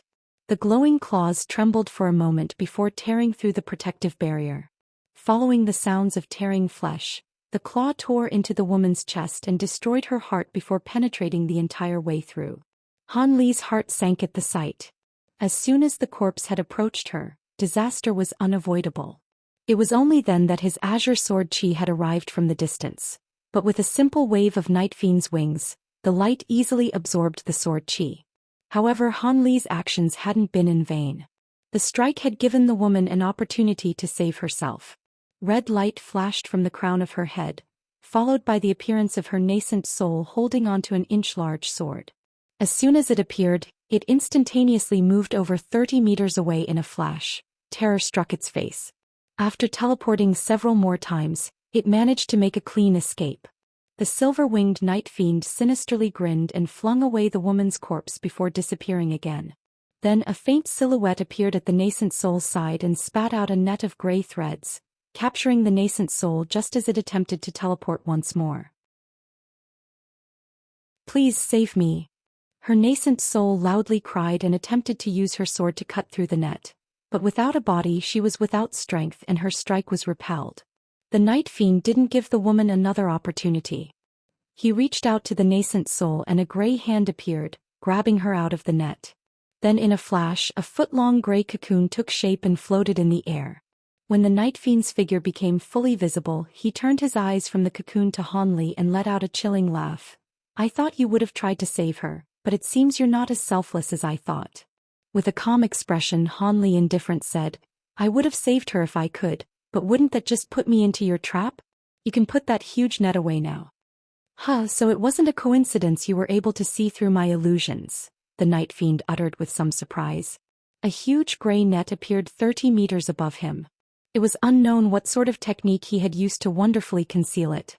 If it weren't for Han Li's well-developed bright-sight spirit eyes, he wouldn't have been able to see through such a sinister trap. But even if he hadn't detected the net, he still likely wouldn't have taken action. The new form of the silver-winged Night Fiend was truly weird. His wind movement techniques were far more powerful, as if he had reached the stage of obscuring wind flow. If it weren't for the spirit eyes, he wouldn't have been able to detect any trace of him. Additionally, his recent strike was able to easily penetrate the black-robed woman's defenses, a display that left him stunned. The demon coldly snorted and raised his hand, beckoning to the corpse wolf. It immediately flew over and arrived at the Night Fiend's side in the blink of an eye. It then maliciously glared at Han Li. However, a howl sounded out from beneath and the weeping soul beast pounded its chest in a display of might. In their last battle, the weeping soul beast had remained still as per Han Li's orders. It was only able to observe the battle and felt stifled at its inactivity. Now that the corpse wolf arrived, it bared its might without reservation. The wolf instantly revealed an expression of terror and cowered in the face of the weeping soul beast's stare. When the silver-winged Night Fiend saw this, he sullenly spat out a gray pearl. He then flung it into the corpse wolf's mouth. After it swallowed the pill, its body began to emit gray corpse chi and its fear was suppressed. Han Li used this opportunity to observe the black-robed woman's azure shield. Now masterless, the shield floated in the air, its dim surface as smooth as ever. He frowned at the sight and turned his attention to the faint gold scales on the Night Fiend's body. His expression suddenly stirred as something came to mind. Then the silver-winged Night Fiend raised his head to the sky and let out a long screech. His body blurred and disappeared into wind. The corpse wolf let out a snarl as well and spat a stream of corpse flame at the weeping soul beast down below. It snorted out a cloud of yellow light without another thought. The wolf blurred and began to circle around the weeping soul beast with multiple copies of itself, not daring to touch the mist. Additionally, while far more nimble due to its smaller size, but the wolf didn't dare to rashly approach the weeping soul beast. The weeping soul beast had snorted out more light, cleverly turning the yellow mist into a protective barrier around itself, then sweeping its large fists around in a wild fury. Given the giant form of the weeping soul beast, its fists covered a large area and possessed great strength. If struck, the damage to the wolf would be quite severe. For a time, the two beasts found themselves in a deadlock. Meanwhile, the silver-winged night fiend and Han Li were intermittently blurring across the air. Arcs of lightning twisted from Han Li's back and thunder roared without end as he shifted location without pattern. In one moment he was west before arriving at the eastmost corner. In another he was at the very top before arriving only 10 meters above the ground. As for the silver-winged night fiend, he was using an unknown technique to become nearly incorporeal. He was able to relentlessly pursue Han Li's lightning movements. Soon Han Li found the affair difficult to manage.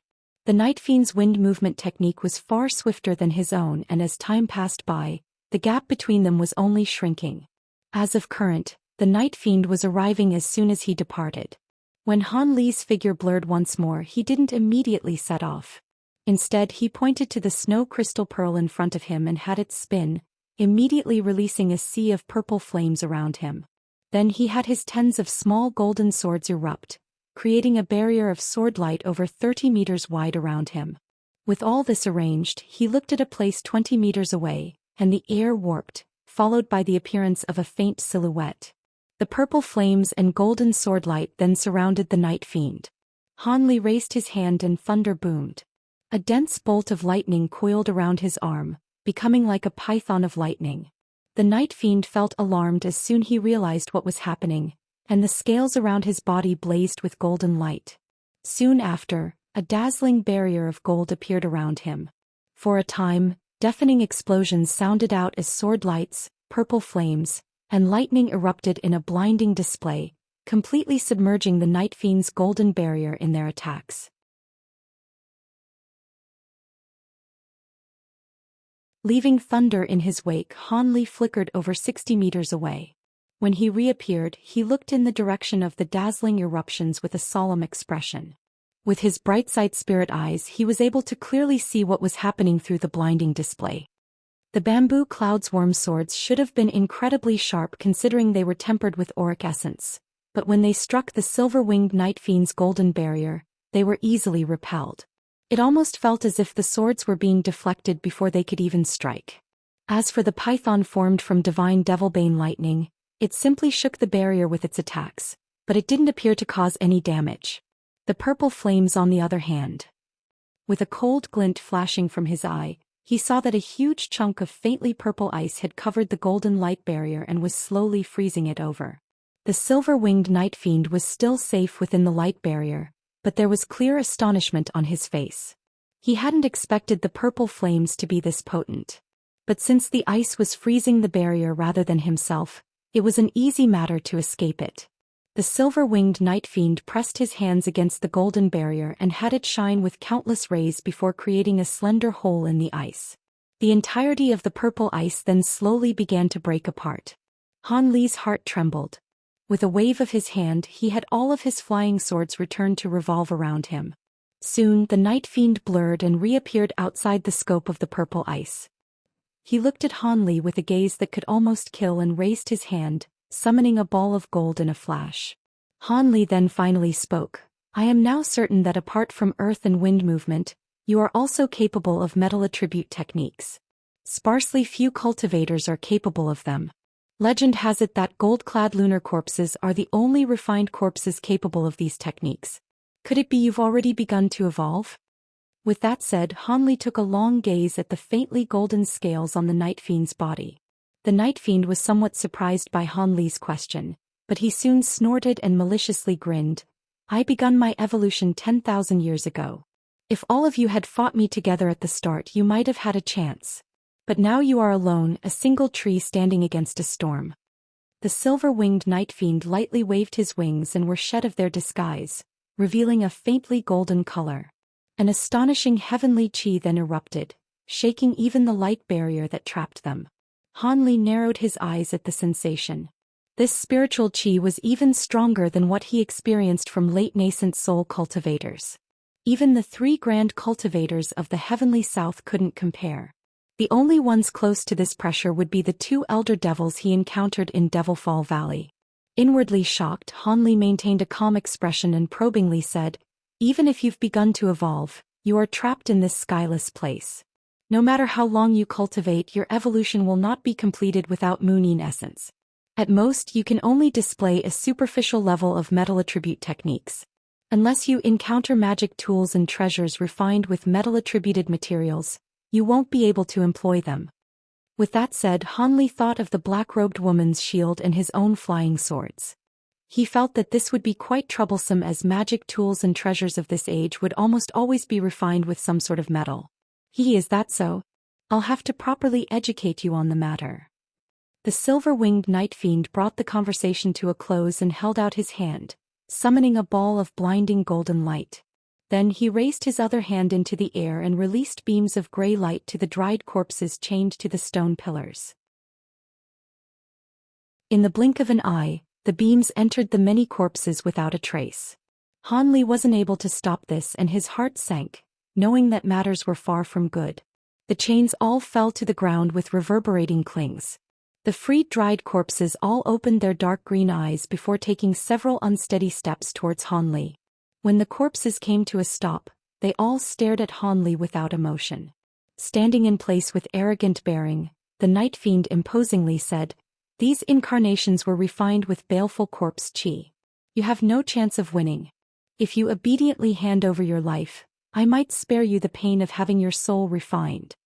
Han Li looked at the dried corpses all around him in silence before eventually letting out a long sigh. "I truly didn't expect that there would be an opportunity to use this treasure. I don't know if you are just unlucky or if I am." With that muttered, Han Li slapped a particularly exquisite storage pouch that hung from his waist. Wind blew, followed by a fist-sized ball of light flying around him before falling into his hand. The tri-flame fan was made of feathers, several inches large and colored gold, silver and red. Talisman markings and spirit patterns densely covered its surface in multiple layers, resulting in intermittent fluctuations in the color of its spiritual aura. Whenever multiples of these many markings appeared simultaneously, it made for an entrancing sight. At that moment, the silver-winged night fiend had already finished casting his technique and rushed to be the first to attack. With a shout, he launched the ball of light from his hand into the air. As it spun, it released golden rays in every direction. When these rays of light emerged, they immediately took the form of needles, circling once around the ball before rushing towards the crown of Han Li's head. Golden light filled the air and struck down at Han Li like falling rain. However, Han Li made no attempt to dodge. As for the dried corpses, they simultaneously raised their hands and gathered together countless ghost fiend threads, weaving together near the ground. In the blink of an eye, a huge net suddenly appeared below him and moved to trap him. Such a large net contained an astonishing amount of baleful qi. Ordinary cultivators would lose control of their magic power and bodies from the sheer proximity to such great baleful qi. But since Han Li's body was previously afflicted with baleful qi and tempered with the bright jade arts, it hadn't affected him in the slightest. Regardless, the net closed on him with such great momentum that even Han Li was surprised. Then his expression turned grim and he clasped his hands together, expanding the tri-flame fan to the size of a meter in a flash. Holding the fan with a single hand, Han Li concentrated the entirety of his body's magic power into it and firmly waved it. What followed left him in complete astonishment. He sensed the fan absorb most of his body's magic power in an instant, nearly causing him to throw it away in fear. Fortunately, the fan eventually ceased absorbing his magic power and let out a phoenix's cry. The fan trembled and a tricolored flame surged out, condensing into a meter-wide phoenix with feathers of gold, silver and red. This strange scene left Han Li at a loss. He originally thought to wave the fan once more at the golden needles, but his current magic power was quite lacking. Instead, his flying swords flared with golden light and quickly fluttered in the air, creating the image of a blooming lotus around him. Not stopping there, he spat a mouthful of blood essence on the snow crystal pearl above him. It violently trembled before releasing a deep purple flame. Under the control of a spell seal, the deep flames nimbly formed a circle around him, crackling as temperatures suddenly dropped. The flames dispersed to suddenly form a 30-meter-tall wall of ice. It glowed with purple light and surrounded him. At that moment, the countless golden needles struck the ice wall. Upon impact, gold and purple light flared together with each impact letting out a clear ring. Specks of golden light lit the wall and holes that were several inches deep riddled it, but continued to hold firm against the repeated waves of assault. While the wall was only 3 meters thick, the damage had already shredded a foot, much to Han Li's concern. Although Han Li didn't know it, the Night Fiend was quite astonished as well. Although his golden needles were refined with metal attribute spiritual qi, they weren't created from replenishable materials. They were slowly refined from a chunk of unknown metal he had found long ago. After being tempered for several thousands of years in corpse flames, their might was quite significant. They were much more penetrating than other needle-type magic treasures. Now that his overwhelming attack was being effectively resisted, he was dumbstruck. Not long ago he had managed to break a piece of purple ice with his golden light. Of course, the silver-winged Night Fiend couldn't have known that the flames Han Li had summoned with his blood essence weren't ordinary purple apex flames. Rather, it was a thread of ice flame essence he had purified with the assistance of the snow crystal pearl after he took the snow soul pills. As the coldness of these flames couldn't be compared to his ordinary purple apex flames, they also required significant magic power to control, but under the circumstances Han Li had to resort to blood essence.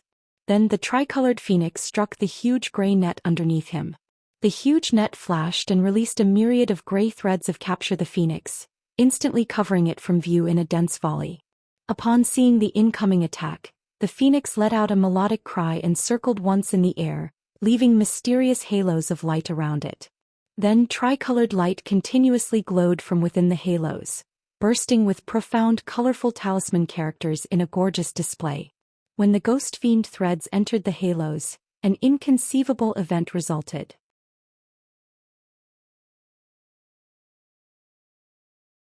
Within the tricolored phoenix's halos of light, the vast barrage of ghost fiend threads trembled before evaporating into wisps of gray smoke.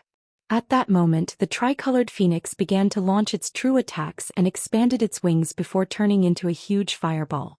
The halos of light around it pulsed for a moment and suddenly surged in size all around it. A wheel of gold, red, and silver light took form within the giant surrounding net of ghost fiend threads. Talisman characters of various sizes roamed around it, each one incredibly profound and awe-inspiring. This gorgeous scene captured Han Li's and the silver-winged Night Fiend's attention.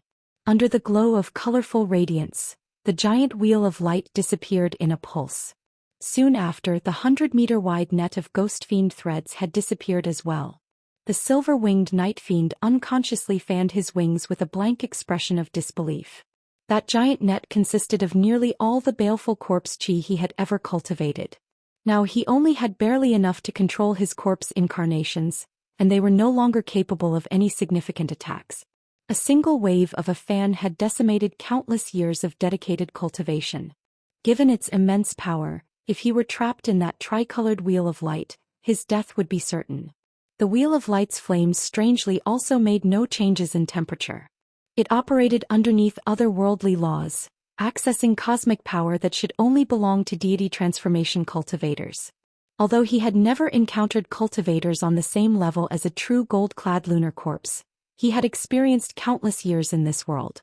The recent strike contained a very slight amount of cosmic power, but it was enough to inspire fear in the silver-winged Night Fiend. What treasure is in his hand and how can it be so fearsome? Given his cultivation, if he had a suitable top-grade treasures on hand, he wouldn't be completely at this attack's mercy. But ever since he gained awareness, he has been trapped in the spell formation and never had the opportunity to refine such a treasure. Were it not for the cultivators that entered the cave, he wouldn't have been able to turn them into corpse fiend incarnations and his actions would have been incredibly restricted. Although he acquired a large assortment of treasures from the cultivators he killed, there were none that caught his eye apart from the evil moon mirror.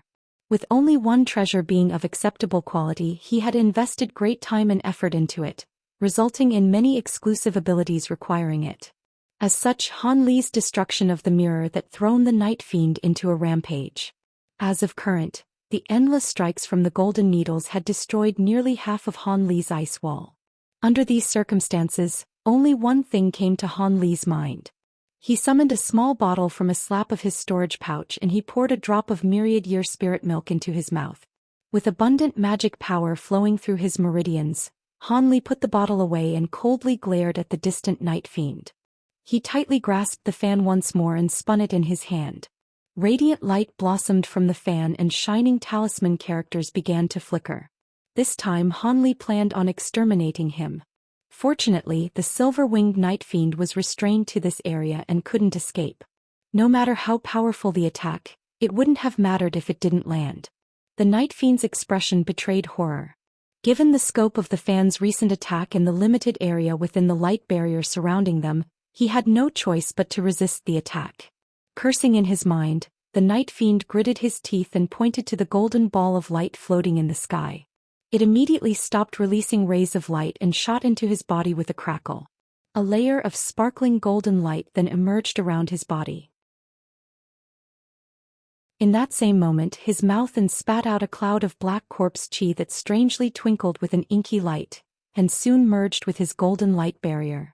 When Han Li saw this, he coldly chuckled and began to pour the entirety of his body's magic power into Fan. But suddenly the spell formation beneath them began to violently tremble. The entire light barrier fluctuated before disappearing in a brief flash of gray. This sudden surprise forced Han Li to pause. Before he realized what had happened, the earth around the spell formation began to break and release blinding light from underneath. There were nearly 100 spirit stones embedded in the ground, and those began to fuse with the original formation to create an entirely new one. This is... Han Li recognized what had appeared after just a moment. A huge teleportation formation was activating. This caused his heart to sink. Who knew where this could take him? He flusteredly put away his wall of ice and thunder rang out, immediately moving to escape from the range of teleportation, but Han Li was clearly too late. The formation suddenly began to drone and blinding white light covered hundreds of meters out, starting at the center of the spell formation. When the light faded away, there was nothing left behind. Han Li, the silver-winged night fiend, and the other cultivators had completely disappeared. No one could have known that this also happened in 3 other rarely known places in the Great Jin, all trapping unknown and dangerous monsters. The high-grade cultivators of the Yi clan were all gathered above a small lake in Nanjiang, currently in a fluster. The square-faced middle-aged cultivator had grabbed the clothes of an aging old man. With an ashen complexion, he shouted, "What's going on? Wasn't the spell formations we placed supposed to conceal the spectacle of the seal's destruction? Is there something wrong with them, or did they just not activate? All cultivators within several thousands kilometers will be able to see what is happening. Countless cultivators will gather here, and it will result in the extermination of our entire clan." Behind him, the other Yi clan cultivators were looking particularly grim. At the heart of the small lake, there was a 100-meter-wide white pillar shooting up to the sky as far as the eye could see. There were 6 other various-colored lights surrounding it. The white-haired old man, the spell formation grandmaster responsible for dissolving the seal, felt panicked and said, I don't know. I clearly examined the concealment formations yesterday and commanded my disciples to activate it this morning. Second brother, release nephew Long. He had put meticulous effort into dissolving the seal. Quickly, activate the concealment spell formations if they are dormant. If there are any mistakes, immediately correct them. If we can repair the issues soon, at worst we can resolve this problem by killing all the cultivators in the surrounding 1,000 kilometers. The one who spoke was a Confucian scholar in his 30s. He had white robes and flawless skin, but his words were completely ruthless. As soon as that was said, the square-faced cultivator immediately let go of the old man. Then the Confucian scholar pointed to the other Yi clan elders, and they bowed following his orders. Yes, Grand Elder. They promptly departed. With the orders given, the scholar turned to the white-haired old man and asked, the concealment spell formations have gone awry, but what about the seal destruction? The scholar's emotionless voice caused the old man to tremble. He replied with a respectful tone, Grand Elder, there should be no problems. The seal on Kunwu Mountain has already begun to crack and is only growing weaker. In about a year's time the entire seal should disappear. The young scholar indifferently said, Yes, that will do. Immediately gather together the lower-grade disciples and prepare to depart. Conceal yourself where we planned. If anybody dares to show themselves in that year, they will be subject to the clan's punishments. The old man's heart trembled once more upon hearing this, and he quickly acknowledged the order. Then he dropped down to the ground and went out of sight. The other cultivators had regained their calm at this point and were calmly floating in the air. The location of the concealment spell formations wasn't far away, and given the speed of the nascent soul cultivators, it only took a short moment before they returned. One of the Yi clan elders that went to investigate had returned with expressions of furious alarm. Grand Elder, the concealment formations have all been destroyed, and the disciples that managed them have disappeared without a trace. When this was said, the scholar's expression sank and a cold glint flashed from his eyes. When the other cultivators heard this, they were thrown into panic.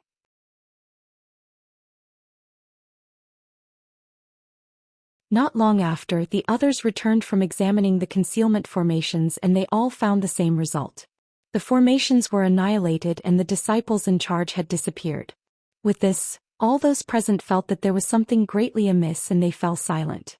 The scholar bitterly laughed and said, "There are no other cultivators within 50 kilometers. And it is too timely an occurrence for someone to break our concealment while we are dissolving the seal. It seems this is the doing of one of us." "One of us? How is that possible? There are only Yi clan members here. What is going on?" "No, there is someone that doesn't truly belong to our clan." After some discussion, it was obvious who came to mind. A majority of the cultivators all turned to look at a single person. He had a common appearance and a calm face. He was the disguised Elder Devil. The Yi clan Grand Elder said, "Elder Han is someone that I personally invited, and he has always remained at 7th Uncle's side." "That's right," the large-headed eccentric said. "Fellow Taoist Han has always stayed close." When the other cultivators heard this, their suspicions were dispelled. Then the scholar turned to the square-faced cultivator and said, "Second brother, can you check the bottom of the lake and see if there is anyone missing apart from the disciples that have disappeared?" "Yes," the square-faced man readily agreed. Afterwards he flew deep underwater in a radiant streak. The scholar solemnly said, "Clan elders, let's all make our preparations. Although an astonishing change had occurred and we can no longer conceal this matter, there will be no threats to us during this short time.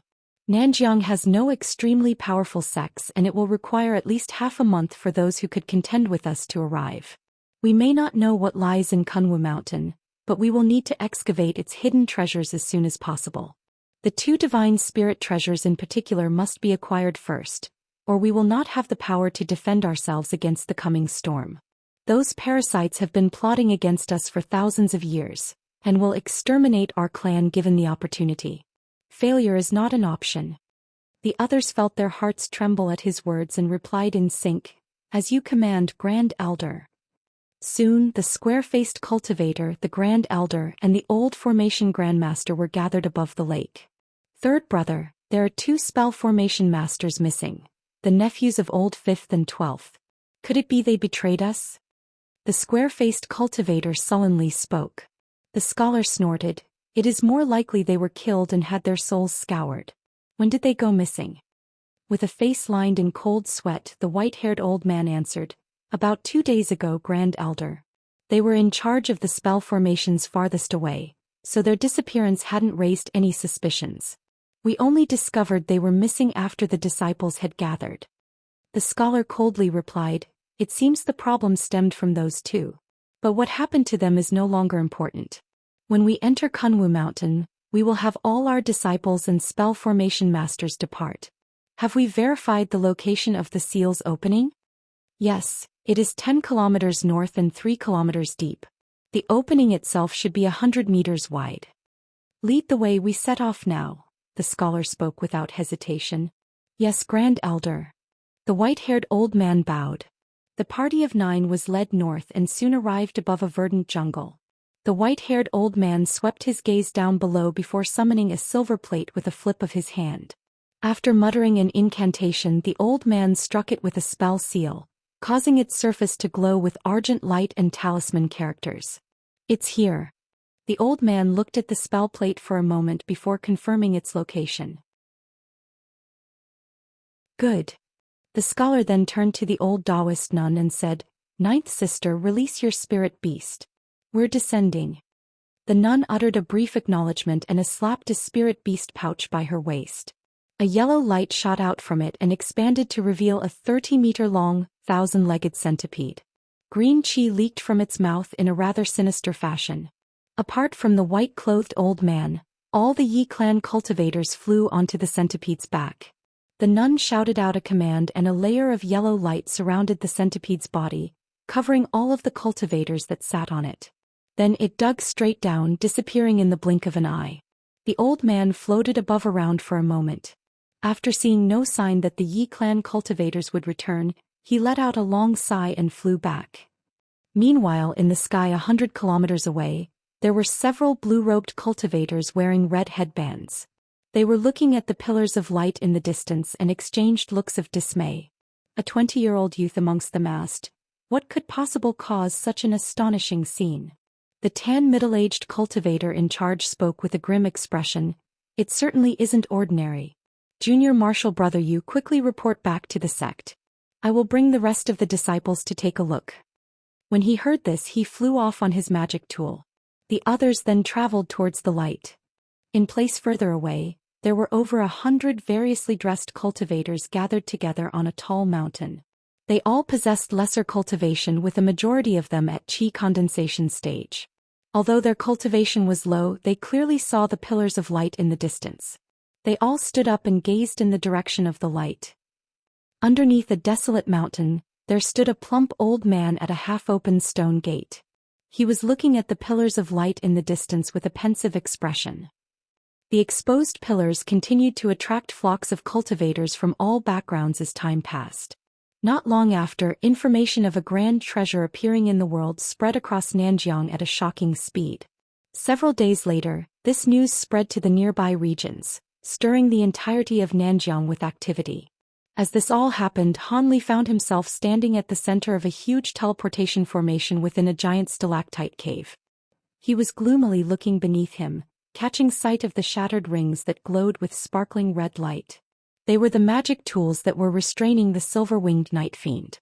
With those rings shattered, he had no idea where the night fiend could have gone. With that thought, he took a gander at his waist. There was a jade talisman that glowed luminescent. It had familiar markings.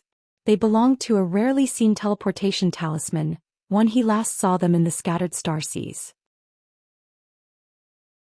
He frowned and flipped his hand to produce a glowing blue medallion, the greater teleportation medallion he acquired long ago. Fearing that he could be completely torn apart from the spatial pressure, he had summoned the medallion into his hand before the teleportation had finished. Of course, he couldn't have expected that just as the formation's light was about to absorb him, a similar talisman would suddenly appear at his waist. It was unknown if there was something odd about the formation itself, or if the creators had made peculiar arrangements. Regardless, this formation was quite different from current designs and was worth researching. As Han Li thought this, he reached for the talisman at his waist, but before he could even touch it, it shattered into specks of light. Han Li bitterly smiled after a brief moment of surprise. It was quite painstaking to refine a teleportation talisman, and it would only have enough spiritual power for a single use. It appears this applied to other teleportation talismans as well. As for the others, he looked nearby to find the weeping soul beast and the two suspended gray cocoons, also attached with now shattered jade talismans. As for the corpse wolf, it was dead, and the 10-meter-tall weeping soul beast was jumping on top of it and pounding its chest with excitement. Because of Han Li's immense spiritual sense, he was able to quickly recover from the dizziness of the teleportation and used the opportunity to lethally injure it with a bolt of divine devilbane lightning. Then the weeping soul beast followed up with a snort of yellow mist, absorbing all of the corpse chi from the wolf's body and easily finished it off. The silver-winged night fiend, however, didn't seem to care, neither did he had any intention of continuing the fight. He had finally gained his freedom, and decided to immediately use this opportunity to depart with the wind.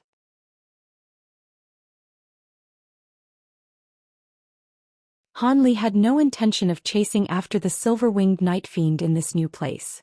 Without the barrier trapping the night fiend, he wouldn't be able to easily slay it with the tri-flame fan. Also, he turned to look at the weeping soul beast, who was now waving a white object in its hand, and smiled.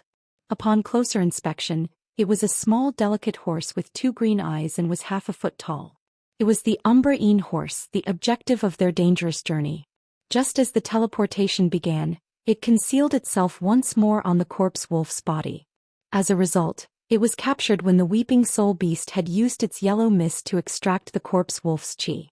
If Hanli hadn't noticed and commanded the weeping soul beast to stop, the Umbrine horse might have been devoured. As for the 2 flying swords that the Night Fiend had captured, it paid them no mind after the teleportation, and Hanli was able to easily take them back.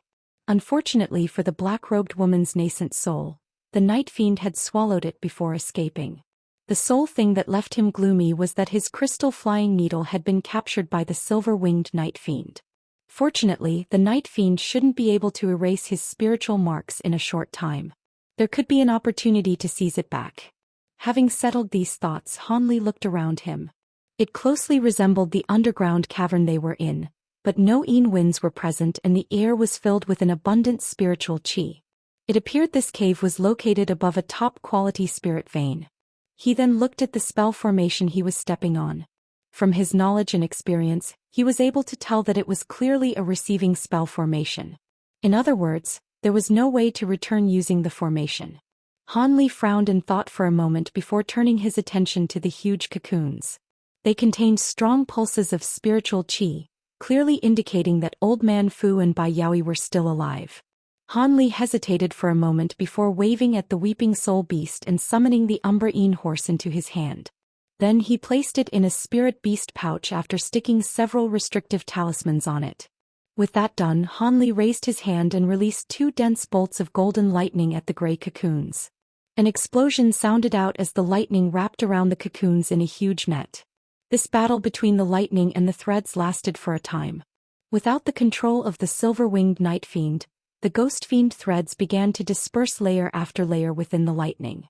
Eventually the cocoons burst to reveal Old Man Fu and Bai Yaoi. The 2 had pale complexions and unsightly expressions. After spending so much time trapped by the Ghost Fiend threads, they were certain to have gone through excruciating pain, considering their magic power had been forcefully absorbed by the threads. Old Man Fu relaxed and saluted him. "Many thanks for your rescue, Brother Han." Bai Yaoi gave a bow and wryly smiled. "If it weren't for Brother Han's great abilities, I fear we would have all perished. Who could have known the Yin-Yang Cave was home to a silver-winged Night Fiend? We weren't able to defend ourselves when that monster ambushed us. In the struggle, fellow Taoist Yuan lost his nascent soul and perished." Hanli faintly smiled when he heard their thanks. Although the 2 appeared grateful, Hanli noticed a trace of fear deep within their eyes. After all, the 2 were able to clearly sense the battle as they were trapped. Hanli not only had the power to contend against the silver-winged Night Fiend, but was even able to force him to flee. The 2 absolutely wouldn't stand a chance against him, and given the fact that they were teleported to some mysterious place where no one else was around, they couldn't help but feel greatly uneasy. If Hanli possessed malicious intentions, things wouldn't end well for them. Without any regard to this, Hanli tossed a spirit beast pouch to Old Man Fu. "The Umbrine horse is in there. If you manage to produce extra pills, give me 2 of them. Is this acceptable?" Old Man Fu's heart relaxed and he said, "Of course. If I produce enough, they are yours." Bai Yaoi smiled. "I also have no objections. I am quite ashamed to have entirely relied on your power. It is only natural for you to receive a higher share." Hanli then looked in the direction of the cave's exit and narrowed his eyes. "Good. Fellow Taoists, you should rest here. I'll scout ahead and see how it looks outside." "Brother Han, please go ahead. We could use the rest." Old Man Fu raised no objections. Bai Yaoi nodded and sat down cross-legged. Hanli smiled and azure light glowed from his body before he streaked forward. At the same time, he fully released his spiritual sense in case the silver-winged Night Fiend was hiding anywhere nearby or if the 2 cultivators planned on sneaking away. His tracking markers on the 2 still had a few days before they expired. As Hanli was no saint, the thought of killing them for their treasures briefly appeared in his mind. However, he knew too little about the nascent nurturing pill. Even if he were able to acquire the formula for it, his odds of creating it weren't very high. The 2 had also given him a favorable impression, so he had no desire to kill them. As such, he had taken the initiative to release them after a moment of thought. When he left the main chamber, he found a flight of stairs that went up. He wasn't able to see where it ended. Strange, could it be they were deep underground? Feeling somewhat surprised, he flew directly up. Not long after, Hanli grew astonished. He had flown up the stairs for a while, but it still kept going. Although he had only flown for a short time, his speed was quite impressive. If it weren't for the fact that his spiritual sense was able to clearly see his surroundings, he would have suspected he had fallen into a restriction of some sort. How could a passage possibly be so long? Han Li had flown several kilometers before finally seeing the light at the end. When he flew out from the passage, his environment lit up and he found himself in a large paved area. The entire floor, which spanned over 3 kilometers, was made of stone bricks. And he could smell the sweet fragrance of plants. The spiritual qi was even more dense than down below at the teleportation formation. However, this all paled in comparison to what he saw when he swept his gaze forward. At the end of the paved area, there was a tall cliff face, and when he looked up he only saw a mountain without end. There was also a tall mountain wall behind him. It appears that he was lying at their valley. Han Li looked to the sky for a long while only to find a few winding cliffs. Then without another thought he took to the skies. After flying several kilometers, Han Li eventually flew out from the valley, revealing a sight he couldn't believe. Soon he hastily shot forward and circled his surroundings before returning to his original place. The only word that came to Han Li's mind was big. Han Li had seen countless mountains over his lifetime, the largest of them being the Heavenly Star Island's sacred mountain. The huge mountain before him appeared to be a pillar reaching for the heavens, and what he saw alone could even be divided into 81 stories to house a vast number of cultivators to his lowest estimate. He was currently at the base of the huge mountain, and couldn't make an accurate comparison in size to the Heavenly Star Island's sacred mountain, though he could take a guess at which was larger. When he raised his head, he saw a deep turquoise sky without end. The valley he emerged from was nothing but an insignificant crack in the mountains. But what especially troubled Han Li and rendered him speechless was that the mountain had a huge restriction placed on top of it. When he looked to the outskirts, he saw a white light barrier appearing to cover the mountain in its entirety. Such a massive sight left Han Li in awe. This was definitely the doing of ancient cultivators. With some hesitation, he hastily flew over and arrived in front of it by the time it took to finish a cup of tea. He was nothing but a mere speck in comparison to the massive barrier. He examined it for a long while but flew back, unable to see precisely how thick it was. There is no point in testing its power, he thought. Let alone a mid-nascent soul cultivator, even a deity transformation cultivator wouldn't be able to destroy it with brute force. When Han Li looked back at the mountain, he couldn't help but notice the distinct lack of any sound. He couldn't even hear the birds chirping, as if the mountains had no life at all. This was quite odd, with the fiercely abundant spiritual qi surrounding the mountain, giving Han Li a bizarre feeling. With a gloomy expression on his face, he returned to the valley and arrived back at the teleportation formation.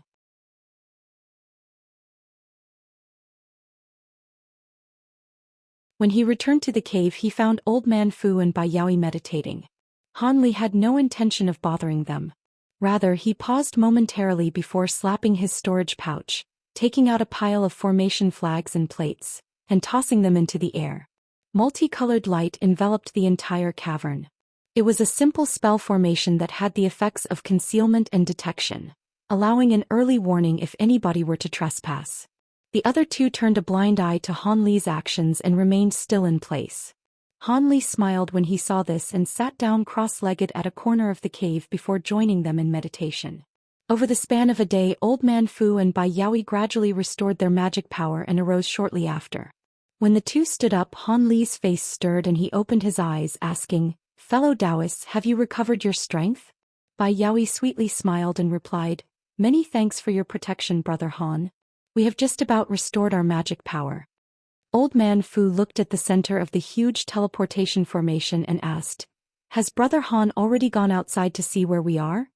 Han Li calmly answered, "Yes, but I'm not sure. We are in the depths of a giant mountain and are surrounded by a gargantuan restriction." Old Man Fu's eyes lit up and he confidently said, "Since Brother Han is an overseas cultivator, he wouldn't be too familiar with the famous features of the mainland. I might be able to recognize where we are." Han Li chuckled and casually replied, "Oh, is that so? In that case, please ahead and take a look." When Bai Yaoi heard this, her eyes lit up. From Brother Han's tone, there seems to be something peculiar about the mountain. "Shall I take a look too?" Han Li nodded indifferently. As he possessed abilities far greater than the other two, it was only natural that he became their leader. As a result, They exchanged a glance before flying out from the cave in streaks. Han Li remained sitting down but flipped his hand to summon the tracking formation plate. When he looked at it, he could clearly see a white and a black dot. He narrowed his eyes and continued to watch in silence. Not long after, he raised his brow and put it away in a flash of light. Following that, light glowed from the stairs and the two cultivators made a return. However, the two now wore an unsightly expression. "Well, did you discover anything?" Han Li asked with a mysterious smile. Although he wasn't familiar with the Great Gene, he would know if there was a spiritual mountain as large as what he had seen. Old man Fu wryly smiled. "Brother Han, now is not the time for jokes. I've never even heard of a mountain that large. We are no longer certain that we're in the Great Gene." With that said, his face revealed a trace of worry. Bai Yaoi tightly frowned.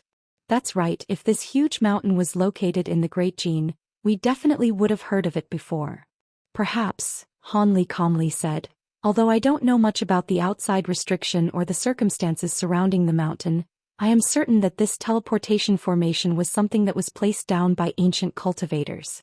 The formation could have been activated from the battle or even something else entirely. But that isn't important. For now, let's first refine the nascent cultivating pill and then proceed from there."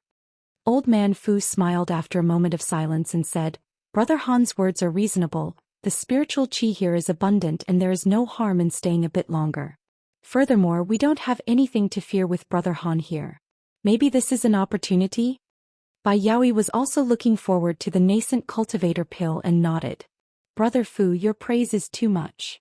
Han Li then changed his tone and said, "I'm not sure if you two have noticed, but the outside restrictions have greatly suppressed our spiritual sense, only allowing us to see a couple of kilometers out.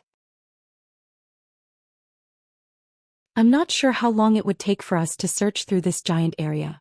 Bai Yaoi replied, "It is also quite strange how there is no life on this mountain. This doesn't seem to be a place where we can rest easy." Old man Fu dryly chuckled and said, "Regardless, the spiritual qi here is abundant, and will be greatly beneficial to refine the pills here. I'll go ahead and get started." The other two raised no objections, and they all placed down a spirit-gathering formation and several more protective restrictions before Old Man Fu began the refinement process. For the time being, Han Li and Bai Yaoi had remained in the cave and were standing on watch. After all, the nascent cultivating pill was an item greatly important to them, and they had to be prepared for anything strange happening in the mountain. Halfway up an enormous mountain, the group of Yi clan cultivators were gathered at a stone pavilion. Most of them were sitting cross-legged with their hands holding spirit stones. The Yi clan Grand Elder, the white-robed scholar, floated above and was looking at the stairs in front of him with indifference. They were constructed of pure white jade. At a distance, it looked as if it were the stairway to heaven. However, the white steps were nearly 20 meters wide, and as he looked up he only saw the stairs ascend into a white mist with no end in sight. Soon, a light flashed from the horizon and streaked over before flying in the direction of the stairs. The scholar stirred and he turned to face the approaching light. It arrived before him in the blink of an eye and disappeared to reveal the eccentric with a large head, the Yi clan's seventh uncle. The eccentric solemnly said, "Young third, I've already followed the stairs several tens of kilometers and found a decorated archway. It appears to be the myriad cultivator gate from legend, but unless the restrictions sealing it are removed, there is no way to proceed." The scholar let out a sigh and said, "If that's true, then over 10,000 ancient cultivators must have lived on Kunwu Mountain in the past. We'll only be able to access their residences after we enter." The eccentric looked down to the cultivators resting in the pavilion and frowned. "However, the sealing restrictions are quite unordinary. We should work on dispelling it as soon as we can. We don't have the time to waste." The scholar helplessly said, "Of course, but the magic power of our elders are lacking as of current, and they will need time to rest. We can't split from them. Though we might be fine, this place can't be safe." The eccentric could only respond with a sigh, "That is so. I didn't expect that passing through the opening in the seal to Kunwu Mountain would prove so difficult. It is fortunate that we are all at nascent soul stage or someone would have surely died."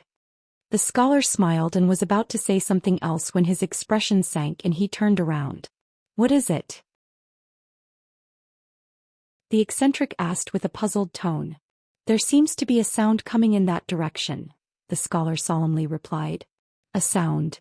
The eccentric circulated the magic power throughout his body and could faintly hear the snarls of a beast. It was feline-like and grew stronger as it went on. What? Something is coming. A glacial light flashed from the eccentric's eyes and he flipped his hand to summon an item flickering with silver light. The scholar looked into the distance with complete focus. Soon, a purple cloud appeared and was flying in their direction. In the blink of an eye, it arrived near them and stopped 300 meters away. The scholar and the eccentric could faintly see a black figure within the mist along with a pair of scarlet eyes. The eyes brimmed hostile fury. The eccentric's bearing sank and he raised his hand, releasing a silver streak from his hand. It disappeared from sight, but at that moment a pair of huge bird talons suddenly emerged from the purple mist. Following a bang, silver light flashed. A loud beastly snarl sounded out and the huge talons were rigidly grasping onto the object, an exquisite silver blade. It was several inches long and brilliant. However, the talons did drip with green blood and the monster was howling with pain. With an ominous glint shining from its eyes, the purple mist suddenly faded away, leaving only two vicious demon eyes left in sight. But even they disappeared after a few blinks. Both the cultivator's air then quickly shifted. The monster was proficient in concealment techniques. Given how their spiritual senses were limited on the mountain, it would be greatly troublesome to fight it. The two exchanged a glance before casting their techniques. The eccentric spat out a yellow flying sword and circled once into the air before expanding to 3 meters long. Afterwards, sword light flourished from it as it danced in the air and released several streaks of dazzling sword chi, surrounding a perimeter of 30 meters. With a cold snort, the scholar shook his sleeve and summoned a small green flag into his hand. He tossed it to the ground and a green chi rushed out from it, creating a fog that protected the Yi clan cultivators that were resting nearby.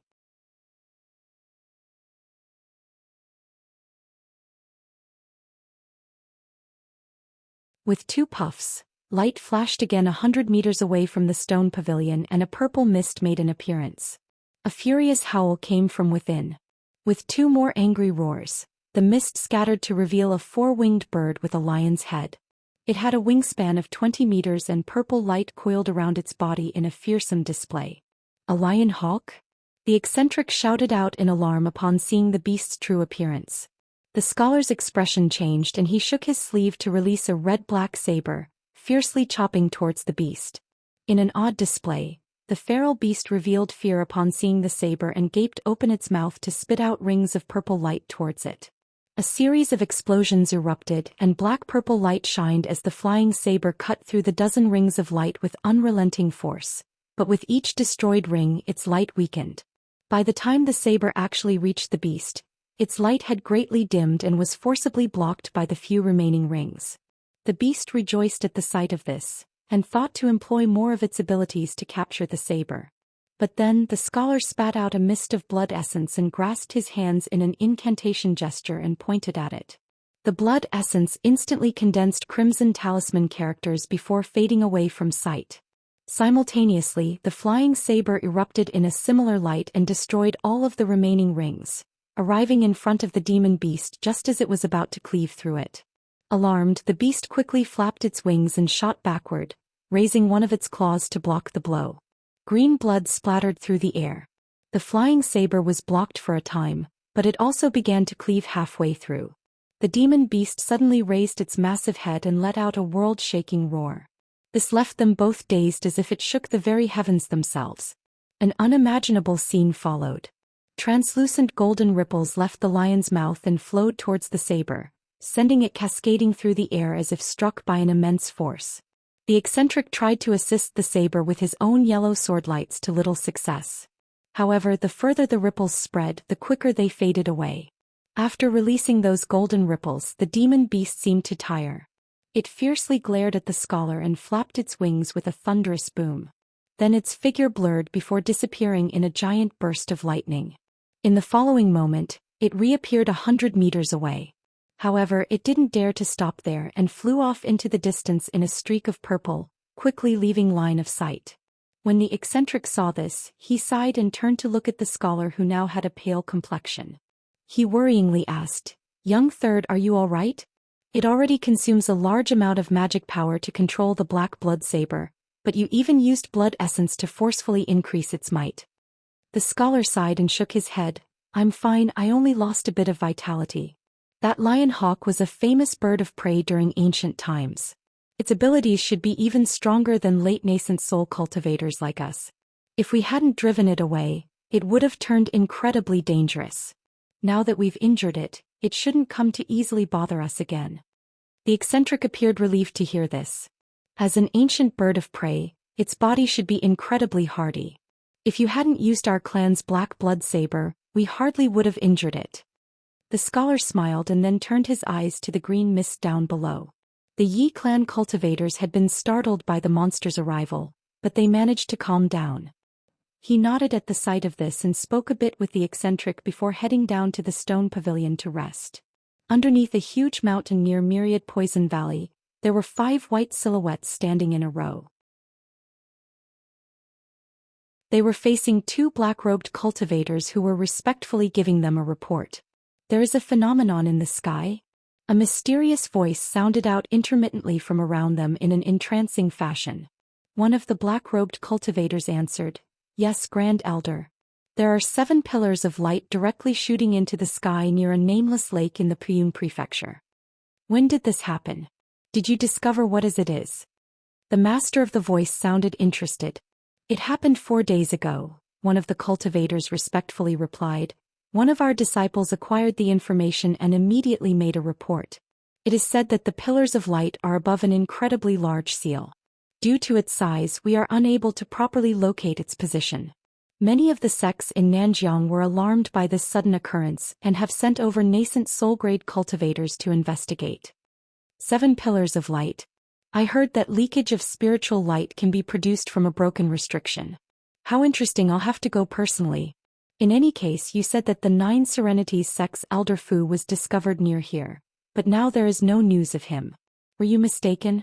If you can't even find this person, then how are you supposed to find that fellow named Han? Near the end, this mysterious voice turned cold.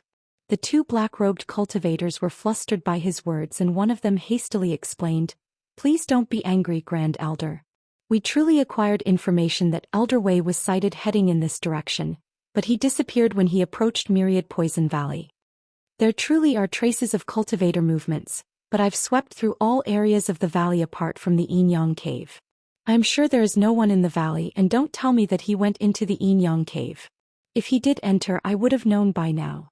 Unless that old man planned on spending the rest of his life down there. After the mysterious voice said this, the black-robed cultivators muttered and found themselves at a loss of what to say, and cold sweat dripped from their faces. The mysterious voice then said, I'll leave it be.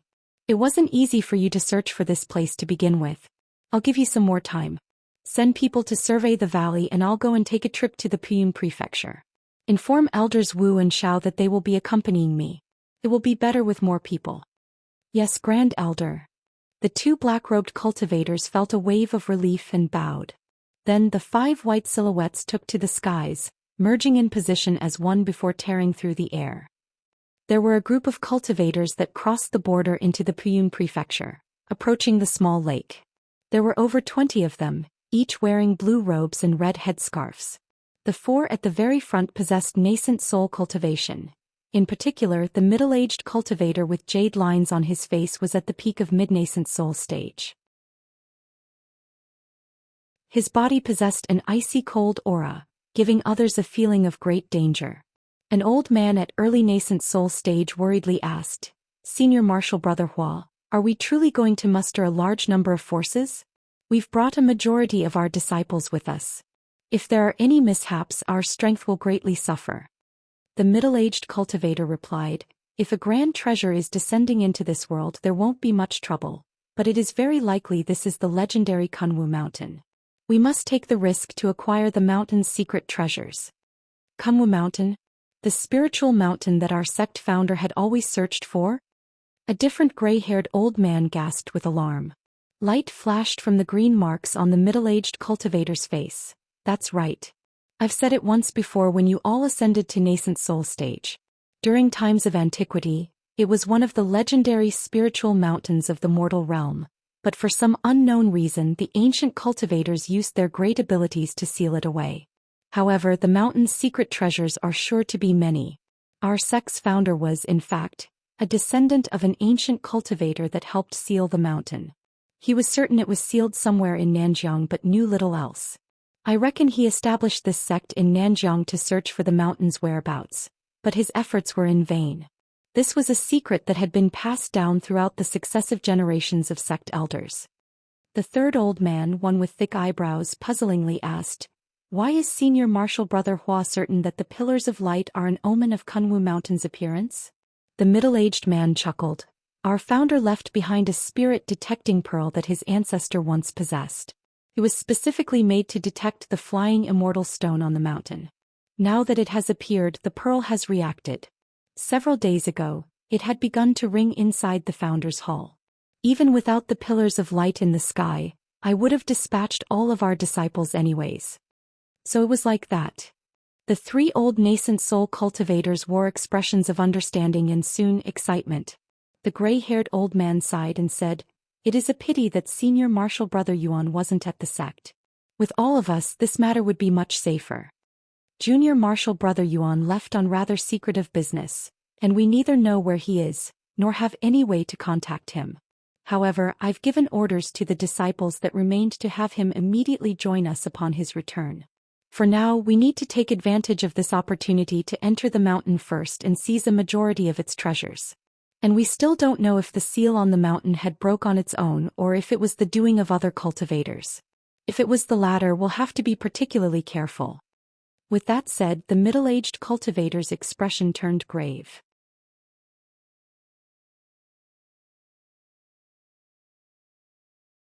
The cultivators of the Sacred Poison sect couldn't have possibly known that their junior martial brother Yuan had perished at the hands of the silver-winged night fiend. After they chatted for a moment more, they made haste to quickly hurry on their way. The sooner they arrived, after all, the better. Above a small lake in the Puyun province, there were already several hundreds of various cultivators gathered. Many of them were flying about in the sky searching around the 7 pillars of light. There were a few cultivators skilled in earth movement techniques that occasionally burrowed into the ground, and excitedly spoke with a few of their companions standing on the surface. It was clear that these people had already discovered the huge seal underneath. As for the opening the Yi clan forcefully split open, they had yet to find it. But even so, all of the cultivators in the area were extremely excited and sent voice transmission talismans to each of their own clans and sections. There were even those that flew throughout the night to report the matter in person. Currently, a majority of the cultivators present were at foundation establishment stage with sparsely few chi condensation and core formation cultivators amongst them. Most of them were also vagrants that had unintentionally discovered the pillars of light and rushed over, but a few of them were scouts sent by various powers to investigate. There were currently no nascent soul cultivators. This was no surprise. The small lake originally belonged to a desolate area with nothing of note nearby. With no large clans or sect present, there was no reason for a nascent soul cultivator to be there. Even the Sacred Poison sect, who immediately rushed over at first news of this event, was still 2 days away. However, when it was discovered that there was a giant seal underground, the more experienced vagrant cultivators all made the decision to wisely depart despite their reluctance. While the seal may reap amazing profits, but the ensuing battle of high-grade cultivators that would ensue over them wasn't something they could participate in. If they continued to stay and the area became a battleground for high-grade cultivators, it would end in disaster. Of course, there were many younger, more spirited low-grade cultivators rather unwilling to depart. Not only did they want to see what laid beneath, they also had a small hope of being lucky. Their cultivation wasn't high, but if the opportunity arose, they could achieve grand rewards. It was a gamble they were willing to take.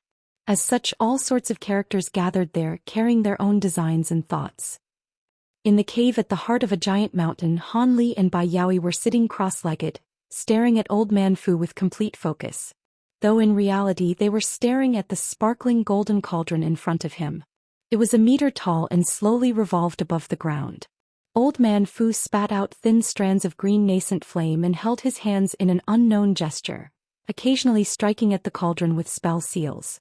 With each strike, more of the green flames surrounding the cauldron turned into rainbow light, making for a gorgeous display. Medicinal scents were already bleeding from the cauldron. The aroma was rich and pleasant.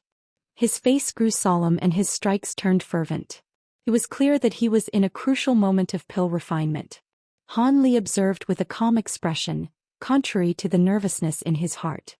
Old Man Fu had successively tossed in the umbraine horse and other rare materials into the cauldron over the past few days. This was their one shot. A second chance would be near impossible, as some ingredients simply couldn't be found again. Although Old Man Fu was confident in his refinement of the nascent cultivating pill, Han Li felt apprehensive and concerned as he watched. Bai Yaoi wasn't faring much better, as her eyes glistening with a burning fervor. Then the cauldron came to a sudden stop. Hums droned out from it and the medicinal scent grew even denser. Old Man Fu's eyes lit up, and his past actions all came to a stop. He then flipped his hand to produce a vermilion gourd that was only 5 inches tall. With his other hand he flicked his finger, sending a speck of white light to strike the lid of the cauldron. The lid trembled before sliding off. With the hums coming to a stop, 5 fist-sized balls of white light shot out with a thumb-sized green pill floating at their center. The pills themselves glowed a glistening emerald. These wisps circled once above the cauldron before scattering towards different locations. Old Man Fu was already prepared, and hastily shook the gourd to release a mist from it. Then in a flash the balls of light were sucked inside. The old man let out a long sigh and smiled. "All right. It's a success." Bai Yaoi shot up and happily said, "Thank you for your trouble, Brother Fu. I didn't expect that you'd be able to refine 5. Originally I feared that the number of pills would fall short." Her face had a rosy complexion, adding much to her charm. "When I gathered together the materials, I had enough to refine about 5 or 6 pills. Why else would I invite 5 fellow Taoists to assist me? It is a pity that my junior martial sister and fellow Taoist Yuan hadn't survived." The old man's smile then disappeared. It was clear that he and the black-robed woman had a deep relationship. Although death was common sight amongst cultivators, the joy of success in creating the medicine pills wasn't able to overcome such a loss. When Bai Yaoi heard him, her smile disappeared as well and she let out a sigh. Unlike the others, Han Li's expression remained unchanged, but he did keep silent. Then the old man's sadness quickly faded and he said, "Fellow Taoist Bai, do you have a wood-attributed container? You shouldn't use any common ones for the pill or it will lose its medicinal potency. Also, the pill will require half a year of seclusion to properly consume, or its effects will be less than expected." "Of course I do. And naturally I wouldn't immediately take something this precious." Bai Yaoi sweetly smiled and with a flip of her hand, she summoned a yellow wooden case. The old man nodded and silently flicked the bottom of the gourd. Then red mist whirled out from it and released a ball of white light in Bai Yaoi's direction. She caught it with her free hand and quickly placed it within the box. After she closely examined the pill and clearly sensed its astonishing spiritual power, she put it away with unconcealed joy. Then she repeatedly thanked him. Old Man Fu smiled and he slapped the storage pouch at his waist to produce a green wooden box. He then exacted a pill from the gourd in a similar fashion and put it away. Then after letting out a few dry laughs, he raised his hand and tossed the gourd in Han Li's direction. He caught the gourd unconsciously but his face betrayed surprise. He frowned and slowly asked, "What is the meaning of this, fellow Taoist? I only asked for 2 nascent cultivating pills." With a stern face the old man said, "I am not an excessively greedy man. It is only by luck and your strength that I was able to both escape death and create these pills. Now that my junior martial sister has perished, I only have need for 1. If Brother Han finds it acceptable he may take the last 3. Han Li looked at the gourd in his hand and turned his eyes to the old man. He couldn't help but smile. He could vaguely guess what the old man intended. It seemed the 9 Serenities sect elder believed that his value had greatly reduced now that the pills were finished and that Han Li would suddenly turn hostile. As such he had surrendered an additional pill. On one hand he was clearly showing his goodwill and on the other he was giving Han Li less reason to kill him. So long as he wasn't a ruthless sort he most likely wouldn't harbor any further malicious intent. Since Han Li was being presented with such a valuable gift, he could hardly refuse. And if he did he would likely cause a misunderstanding. "In that case I will graciously accept your offer." Without further hesitation light flashed from his hand and the gourd disappeared. The old man chuckled and relaxed. There is no need to be so modest, Brother Han. It is something well deserved. Of course, Bai Yaoi came to understand what was happening and she smiled in silence. With this, the tension eased in the group. Since the pills are finished, we should look for a way out. Let's look toward the base of the mountain. Perhaps we'll find something there, Old Man Fu proposed. Once spoken, the entire cave faintly shook, followed by the sounds of a muffled rumbling. It sounded out from all around them and without end. The three looked at each other with dismay. Bai Yaoi bit her lip and spoke with an astonished tone. There are others on this mountain? Maybe, but it might be the doing of the silver-winged night fiend as well. The old man shook his head and a trace of resentment appeared. He had been reminded of his junior martial sister's death. After a moment of silence, Han Li indifferently said, "Regardless, let's be careful on the way out. With our combined might, we shouldn't have anything to fear." Then with a wave of his sleeve, azure mist spread out. The radiant haze swept across the cave, dissolving all the restrictions and sweeping them up in one swoop. In the blink of an eye, the flags and plates returned to Han Li's sleeve and disappeared. "Let's go. We'll speak further after we leave." With light shining all around his body, he flew towards the exit in an azure streak. Old Man Fu and Bai Yaoi exchanged a glance before hurriedly following after, not daring to delay in the slightest.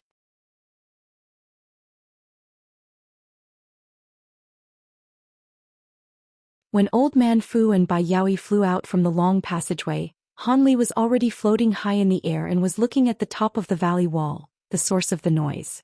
Just then the two discovered that the rumbling sounds were growing weaker. If it weren't for their high cultivation, they hardly would have heard it. Soon Old Man Fu frowned. The sound seemed to be coming from over there, and its source is growing further away. If it weren't for the restrictions sealing the space around here, the echoes wouldn't be loud enough to hear. Han Li turned to the two and proposed, "In that case, how about we go and take a look since we aren't familiar with the area? It will be better than running into something unprepared. Of course, we'd best conceal ourselves, rather than letting someone else discover us first." Naturally, they both raised no objections. The old man formed an incantation gesture and his body shined with green light. Afterwards, it turned dim as the he gradually faded into a faint green shadow. Bai Yaoi raised her hand and a cold light shined from her finger, summoning a sparkling crystalline medallion. With it in hand, she began to utter a spell, and the medallion soon released a silver mist that gradually covered her before disappearing in a flash. Because the restrictions on the mountain greatly reduced their use of spiritual sense, stealth was their ideal choice. But using concealment techniques outside of these circumstances would prove far less effective against cultivators of similar grade. Having seen the two conceal themselves, Han Li smiled and followed suit. Without performing any visible actions, his body pulsed with light before completely erasing his aura. The two stood in front of Han Li but weren't able to detect him in the slightest, much to their alarm. He then slapped a concealment talisman on his body with indifference, turning it completely translucent. "Let's go." Han Li let out a soft command and the three took to the air. In this mysterious foreign land, the three didn't fly quickly in their search for the source of the rumbling, only at a speed similar to body lightning techniques. The three traveled together past the verdant landscape filled with that dense spiritual qi. Each place they crossed seemed to be an ideal place for cultivation. If this mountain were to be exposed to the outside, countless clans would scramble to seize it. An hour later, though they hadn't encountered anything, none of them wore joy on their faces. The journey had been completely lifeless. They hadn't encountered any signs of life, which was only further cause for stifling trepidation. Bai Yaoi hesitantly said, "Brother Han, do you feel it? The spiritual qi here is amazing, but we've yet to see any spiritual plants. It's all ordinary vegetation." Han Li calmly replied, "I've also noticed it. As we head deeper, the spiritual qi becomes even more abundant. It is the same as the spiritual mountains on the outside. I figured the original cultivators of this mountain grew their plants higher up to take advantage of that." "The spiritual qi can become even denser?" Bai Yaoi spoke with amazement. She already considered the current spiritual qi in the air to be ideal for cultivation. When Old Man Fu heard him, his heart stirred. "Brother Han, if the peak of the mountain is truly a holy ground for cultivation, we might not have to be in such a hurry to leave. Wouldn't it be better to cultivate there for a time? Han Li wryly chuckled. Brother Fu can't consider this place to be an ordinary spiritual mountain. Why else would the ancient cultivators abandon this place if they could safely cultivate in such abundant spiritual qi? The restriction covering this entire mountain is also very odd. If I figure a way out, I won't be staying. Old Man Fu's expression wavered for a moment before settling with a wry smile. Brother Han's words are quite reasonable. This truly is an improper place to cultivate.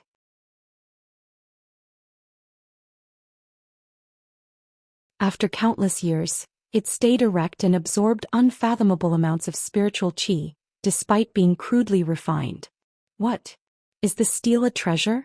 The other two were startled and began to silently re-examine it. At a glance, it only appeared to be made from common stone.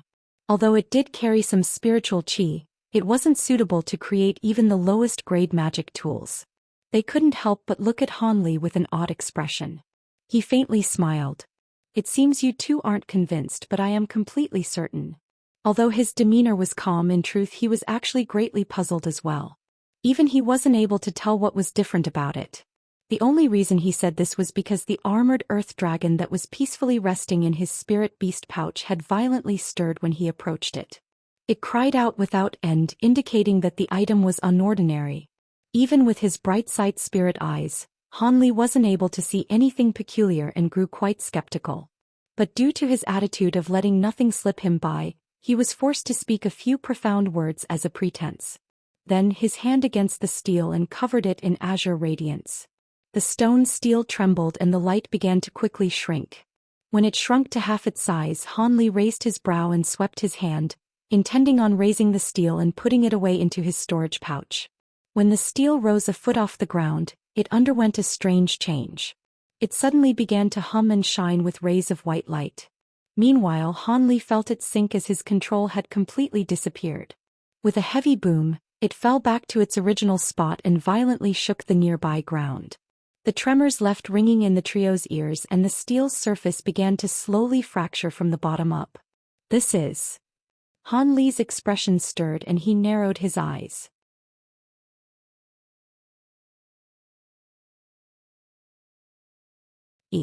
The steel's surface.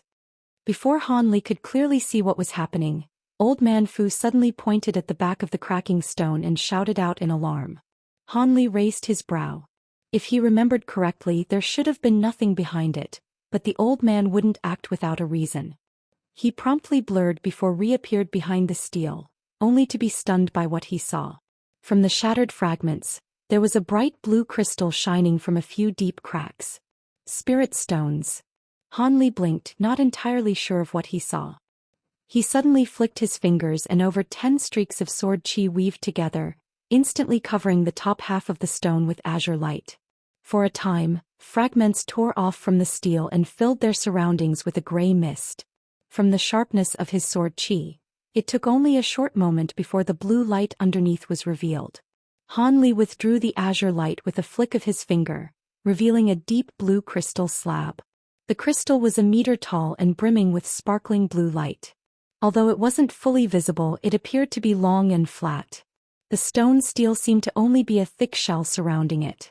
After gazing at it with bright eyes, Bai Yaoi said with a certain tone, "It isn't an ice attribute spirit stone, nor does it contain any of ice spiritual qi despite its appearance. There is no doubt it isn't a spirit stone. That isn't something that can be refined into other objects, and there is even something inscribed on the surface." Han Li looked at a portion of the bare crystal slab and saw ancient talisman characters roaming across. With a sigh, he condensed the magic power in his body and reached out. Suddenly, a hand of azure light appeared in front of the steel and grabbed the top before raising it out. As he expected, it was extremely heavy, but he was now prepared and forcefully dragged it out from the stone by relying on brute magic power. A blue sparkling crystal appeared before Han Li. Talisman characters roamed across its surface, faintly shining with a dim blue light. When Han Li glanced at the words on its surface, his heart stirred, but he maintained a calm appearance as he grasped his hands in an incantation gesture and pointed at the crystal slab. It began to tremble and massively shrunk to the size of a half-foot-long brick. Then in a gust of wind, it disappeared into his sleeve. Old Man Fu and Bai Yaoi were both curious about the crystal, but when they saw that Han Li had no intention of letting them look at it, they tactfully kept quiet. Instead, the two had a quick chat with him before deciding to head further up the mountain.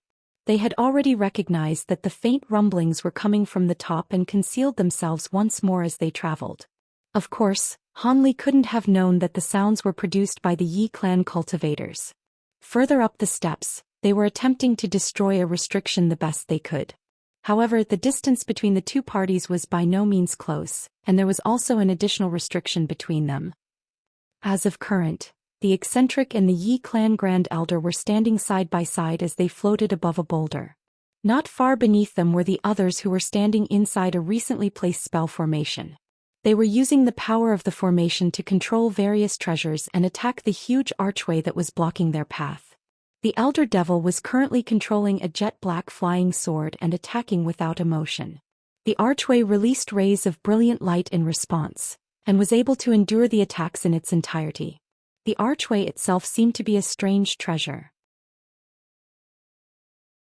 With a trace of worry, the large-headed eccentric turned his gaze from the brilliant archway to the white-robed scholar and asked, "Young Third, how long do you suppose until we'll be able to break through the myriad cultivator gate?" The scholar replied with a calm appearance and a sullen tone, "I expect it to be another day. It is quite a bit more troublesome than expected. It is no wonder it possessed such fame in the past. We've been delayed for too long. If we could lend a hand, we'll be able to cut down on time by at least half," the eccentric gloomily muttered, but he didn't show any intention to help. The scholar insipidly replied, "Since there are such vicious ancient beasts like the lion hawk, we must be on guard. It is better to lose a day than to lack strength when we need it most. Please be patient, seventh uncle. We still have plenty of time." The eccentric sighed, "That is so. Even if the nascent soul cultivators of other sects were quick to act, it would still take time for them to arrive and find the opening. But with this gate taking up so much of our time, I wonder what other restrictions lie ahead of us." "Don't be so worried, seventh uncle. Our Yi clan has naturally considered the matter of breaking the restrictions during the long time we planned this. Our clan has already gathered several secret treasures specialized in destroying them, but it still isn't time to bring them out." So it was like that. "I am relieved." The eccentric's expression relaxed a bit. Then the two calmly observed the destruction of the gate and said nothing else. But not long after, the eccentric stroked his nose and his face sank. He flicked his finger without another word and sent several streaks of yellow sword chi towards a large tree 100 meters away. After it was cut down and swept away, a green-furred silver-winged monster became visible.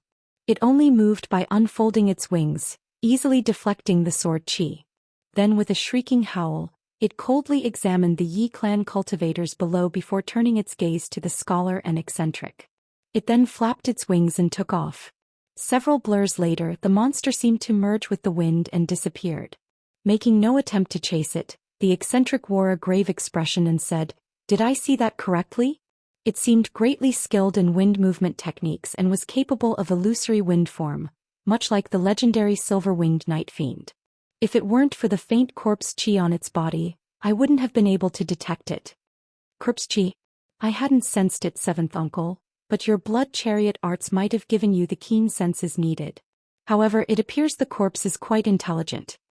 The scholar looked in the direction that the night fiend had disappeared to and wore an unsightly expression. The eccentric shook his head with a frown. "Wasn't Kunwu Mountain known to be a land of immortals? How could we encounter vicious creatures such as the lion hawk and heavenly corpses? It is fortunate that we are together, else it would be far more dangerous."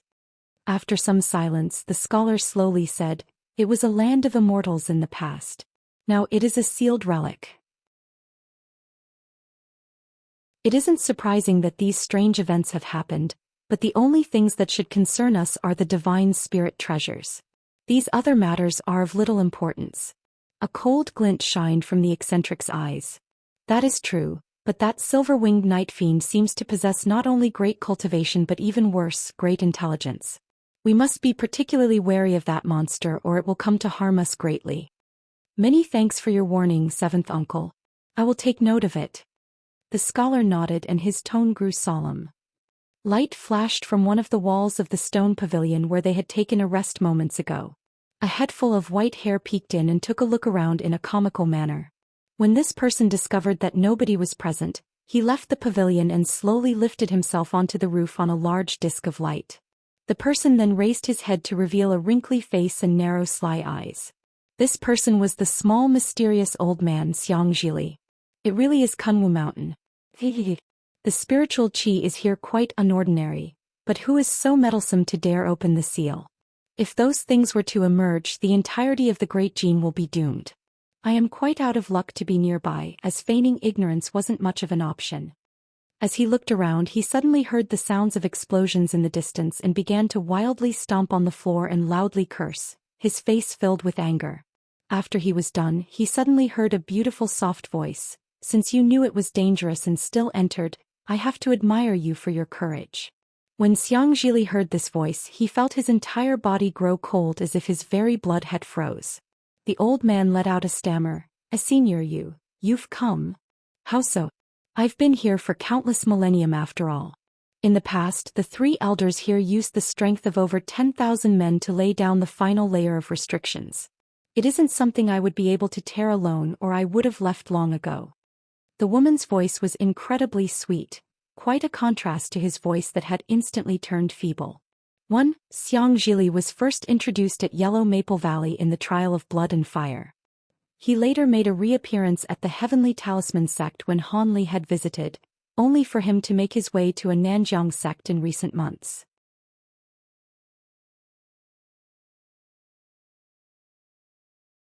Though initially panicked, Xianxia immediately remembered something and regained his calm. Impossible. With the suppression of the 2 divine spirit treasures, nobody could break free from the 9 Truths Devil Suppression Formation. If Senior had escaped, you would have already left the mountain through the opening in the seal. You must have had forcibly freed a thread of your spiritual sense to scare me away. You know of the 9 Truths Devil Suppression Formation and the divine spirit treasures? Could it be you are a descendant of the 3 masters of Kunwu Mountain? Although the woman's voice was still pleasant to the ear, it now held a cold tone. In truth, I am not, but there are few people in this world that also know of this matter.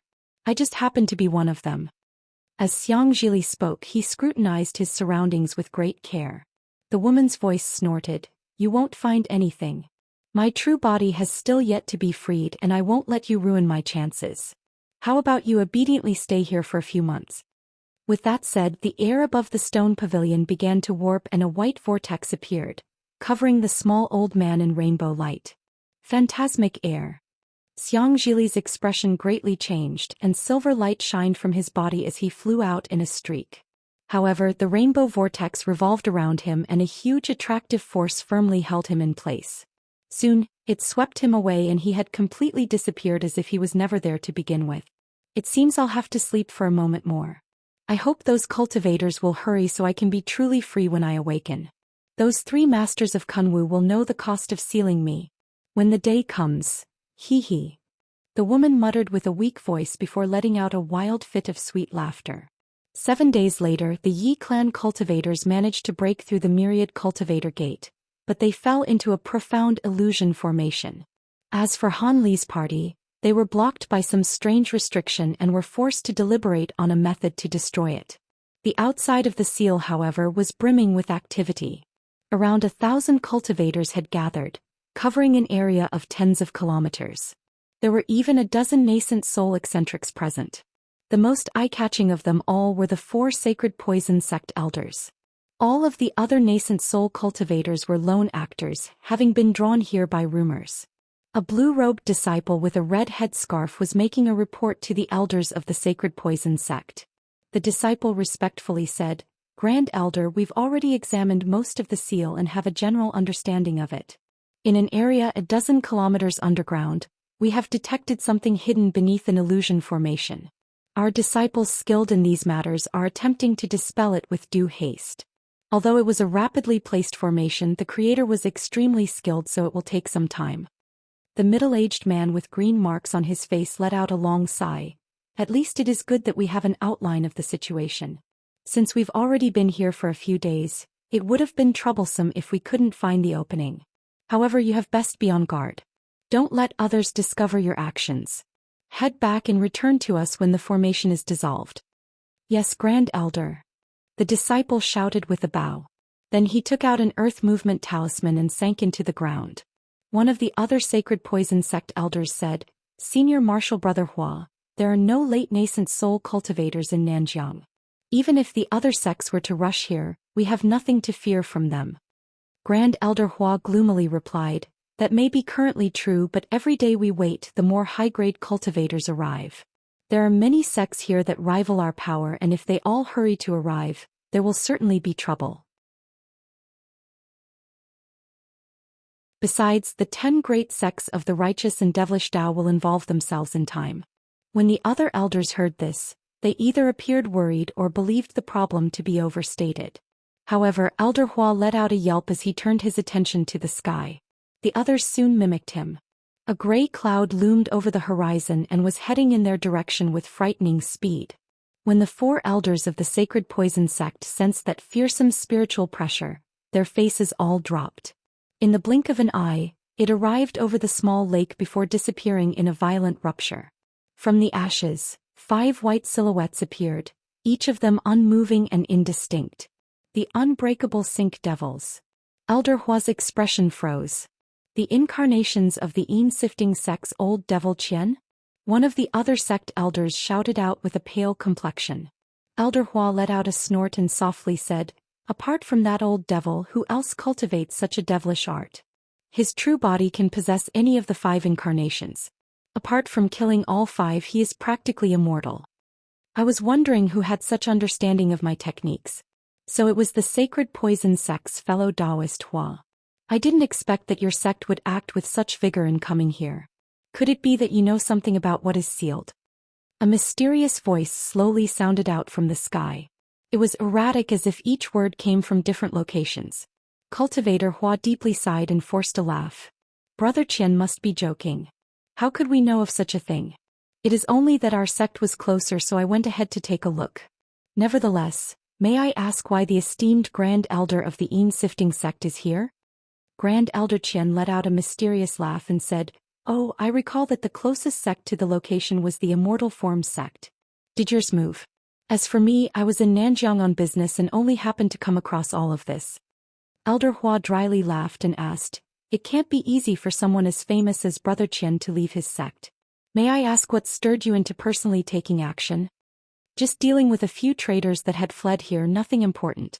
I was simply handling the matter quietly. Is that so? Seems I was being too suspicious. After that, the two spoke no further. For a time the air became stagnant. I found it. There is an opening to the north. We can enter through there. The sacred poison sect is breaking the entrance as we speak. A figure emerged from the side of the lake and shouted as it flew into the distance. The voice startled all of the nearby cultivators. Almost immediately, several blue-robed disciples were chasing after the cultivator with alarmed fury. However, he used an exceptional movement technique and was able to escape at great speed. The sacred poison sect elders' expressions all became wretched. Old Devil Qian bellowed with laughter. So it was like that. I do hold some understanding of spell formations and can provide you with some assistance. I'll be heading down first.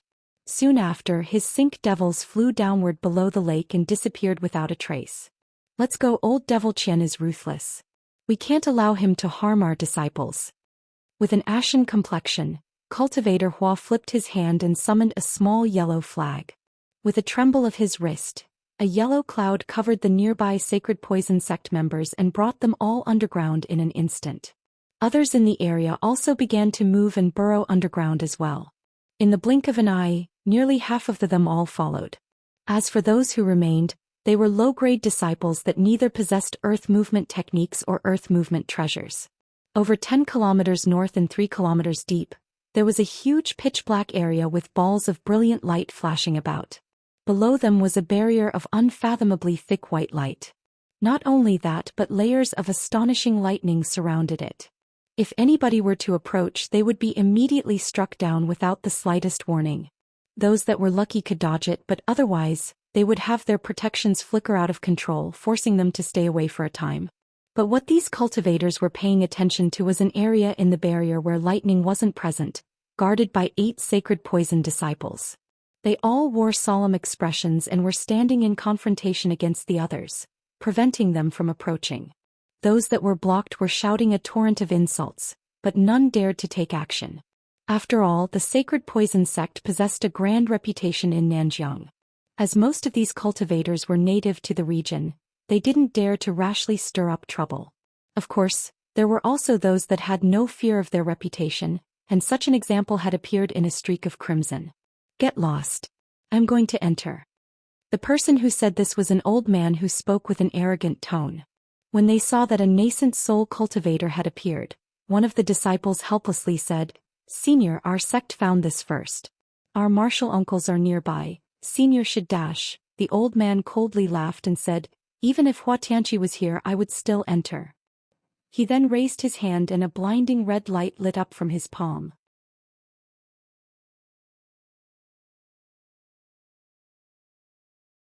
Is that so? I don't know what my disciples did to offend you, Brother Jingwei, but could you defer their punishment to me? Before any further action could take place, an indifferent voice sounded out, followed by various colored streaks of light heading in their direction. In the blink of an eye, the sacred poison sect elders appeared before them. The one who spoke faced against the silhouette in the red light. Much to the surprise of those present, the overbearing cultivator from before chuckled upon seeing their arrival and said, "So Brother Hua actually was here. It seems I've been lacking in manners. It was merely a jest towards your sect disciples. How could I truly bully them?" His attitude had changed dramatically. Wild laughter came from the side, and 5 white silhouettes suddenly appeared in a brilliant flash. So it was fellow Taoist Jing Wei, the illustrious Master Scatterwind. Now that I see you in person, your reputation is well deserved. The unbreakable Sink Devils, so it was the Yin-sifting sect's Brother Qian. The cultivator coated in red light spoke out in great alarm. "You flatter me, Brother Jing. Your reputation is no lesser than my own." Old Devil Qian spoke with a cackle. Those words were true. Master Scatterwind was a famous figure in the Great Jin. However, his fame wasn't the result of anything good. He was known as a moralless deceiver, as treacherous as they came. When faced with weaker opponents, he would act like an unsensible fiend and take advantage of them. Such a character naturally offended many. Even a few nascent soul cultivators bore resentment towards him.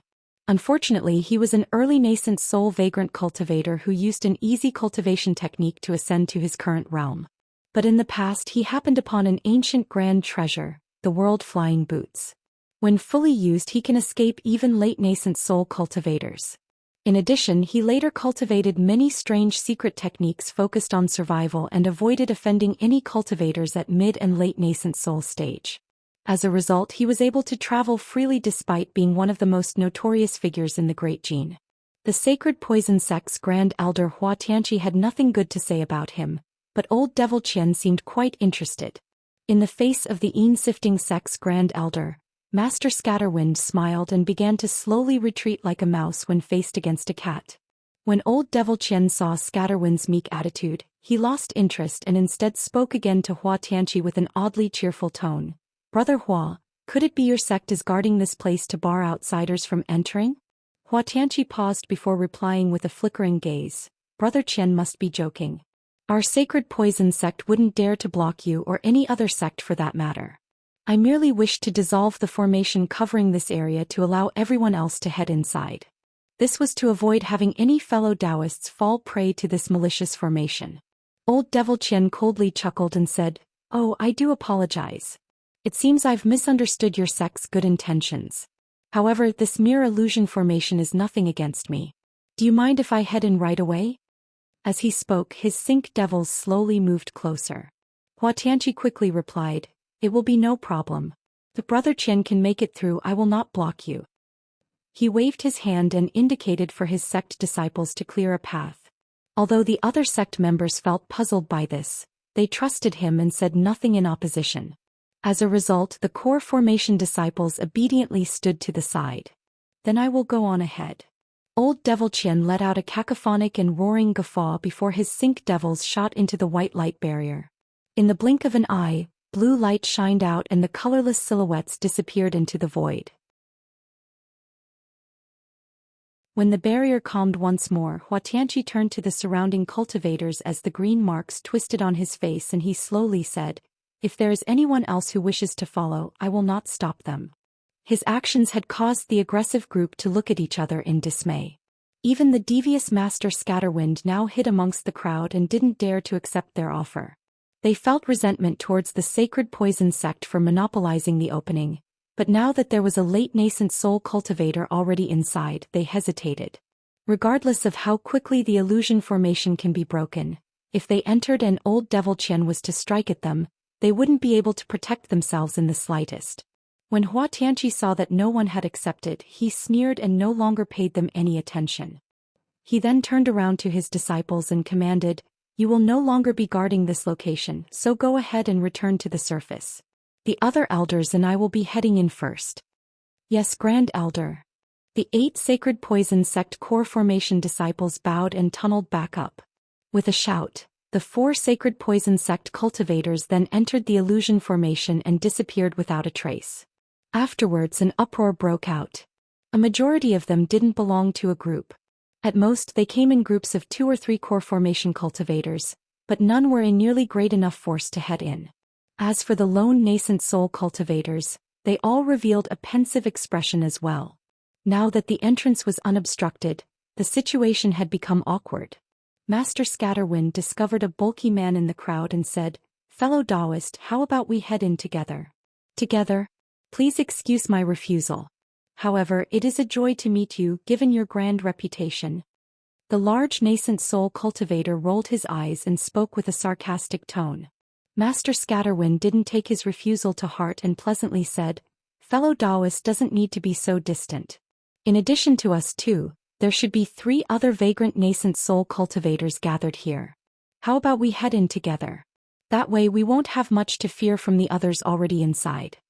The large man felt tempted, but Scatterwind's reputation was far too damaging. He snorted and said, "How about you gather the others first before asking me again?" "That's fine, they will be sure to agree." He slapped his chest in a pledge and flew over to an old man glowing in purple light, much to the bewilderment of the large man. Before the old man could react, Scatterwind wore a beaming smile. "Fellow Taoist, would you like to head in together? I've already come to terms with the other fellow Taoists to find 3 more people. Are you willing to join us?" The old man frowned and coldly glanced at him before turning to look at the large man with a curious gaze.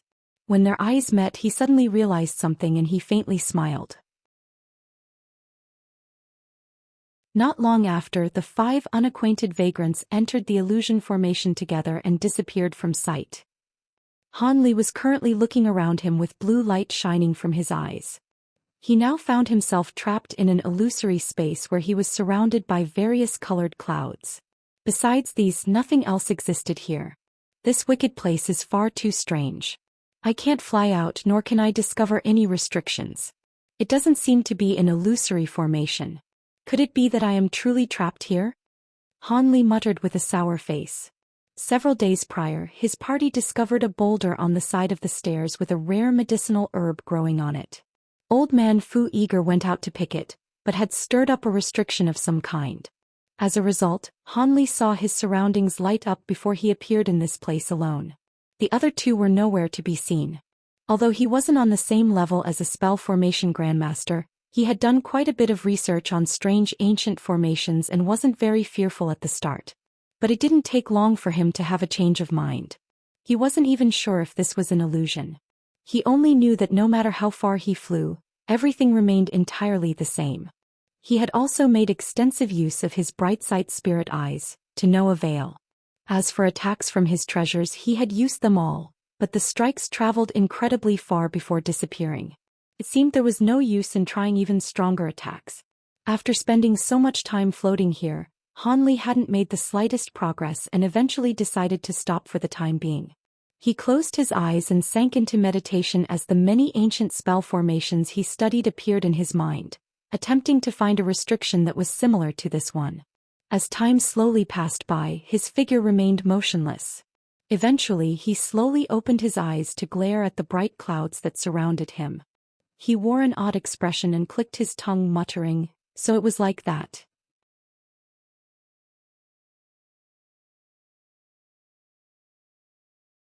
Han Li slowly stood up and reached out to a nearby red cloud.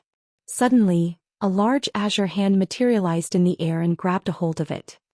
He stared at the hand and suddenly formed a strange hand gesture before muttering an incantation.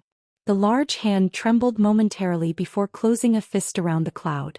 Azure light brightly shined from the hand and it soon took the shape of a ball. He then spat out a thread of blue nascent flame and had it wrap around the ball before quickly submerging it in an inferno. Han Li then ceased casting spell seals and expressionlessly looked at the ball of light in silence. After an unknown amount of time, the corner of his mouth twitched and he shook his sleeve towards the blaze and swept it away, revealing a faint red pearl. So I was right. Such brilliant transformation concealment methods can only be accomplished by ancient cultivators. Even then, there could only be a few cultivators that knew how to do this even during ancient times. It is fortunate that Xianxia mentioned a similar restriction in the jade slip she gave me long ago, or I would truly be at a loss. It seems I'll have to continue reinforcing my spirit eyes in the future. If I continue to use the Brightside Spirit Water for another 100 years, I should be able to see through even top-grade illusion transformations.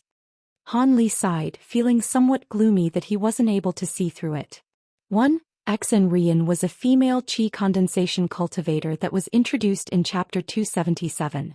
She was a spell formation master who later gave Han Li the accumulation of her knowledge in exchange for the vengeance of her deceased husband. He no longer paid any attention to the red pearl floating in the air and looked around him before a blue cloud caught his eye. Then he reached out for it and began to envelop it in nascent flames. This time the cloud disappeared in the blink of an eye. Han Li didn't appear surprised and simply reached out for another one. After 2 more failures, he eventually came into possession of a blue pearl. Half a day later he acquired a yellow, azure and gold pearl. He solemnly raised his hand to these pearls and had them fly high into the air.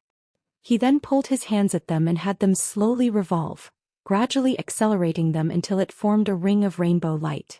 Han Li raised his brow at the sight and softly shouted, "Go!"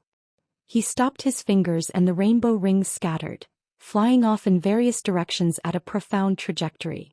In the blink of an eye, they flew to seemingly unrelated points and revolved in place, pulsing in size as they underwent a strange alteration. He was forced to narrow his eyes from the blinding eruptions as the balls now were more akin to 5 blazing suns. They converged together and the world began to blur around him. Soon light surged and Han Li found himself back at the stone steps next to the huge boulder. "Fellow Taoist Han. Brother Han." Bai Yaoi and Old Man Fu shouted out in alarm when they saw him. The two stood 10 meters away and the distress on their faces quickly turned to delight. "So you two were also trapped?" Han Li asked. "It must have been Brother Han who broke through that bizarre restriction. I've never seen such a fearsome spell formation before. I thought that I would be trapped in there until I perished." Old Man Fu spoke with lingering fear. It was clear he had suffered much in this time.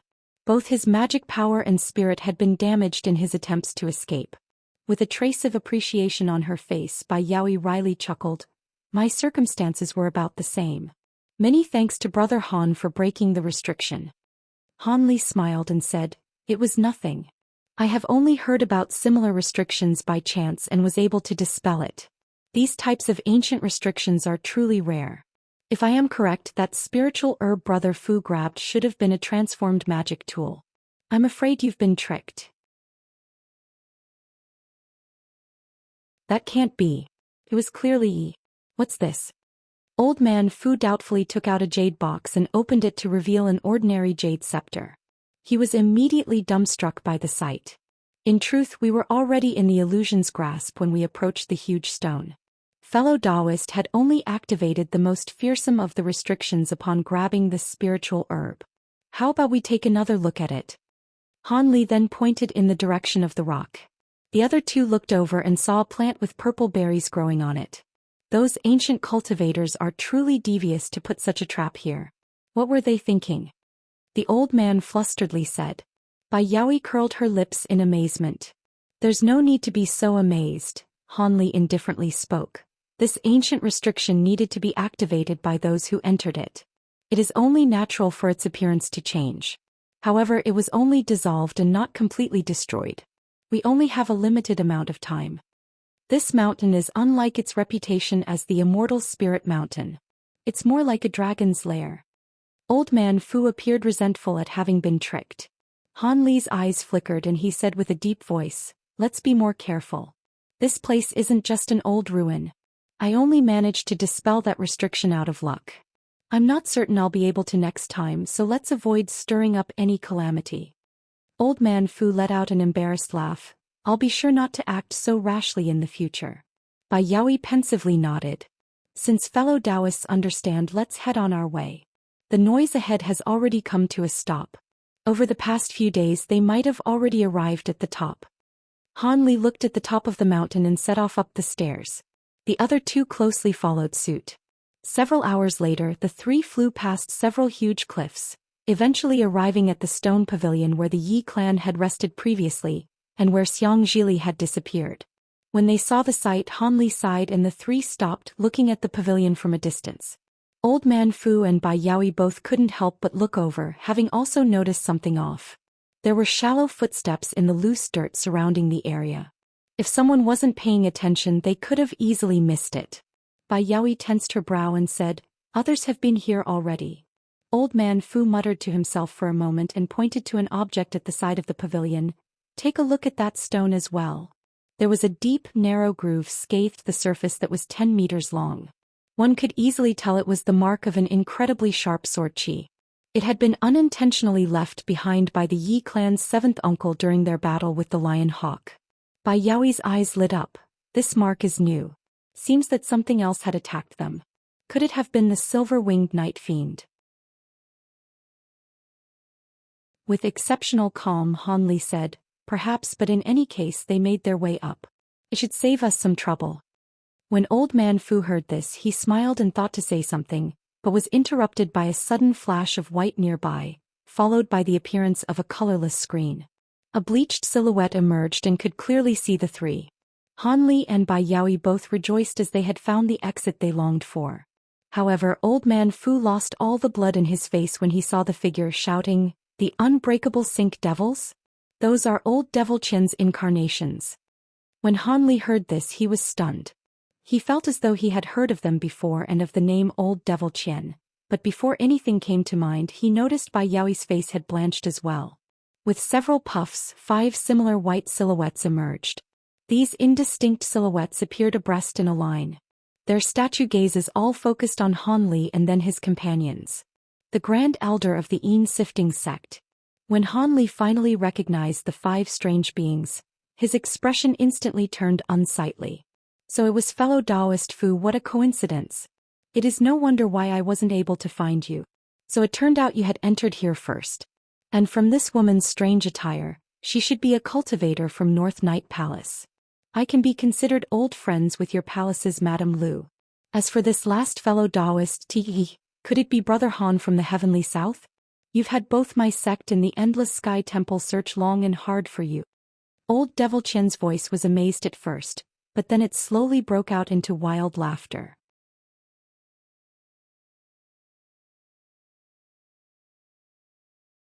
When Bai Yaoi and Old Man Fu heard Han Li's name mentioned with the Heavenly South, they looked back at him with bewilderment.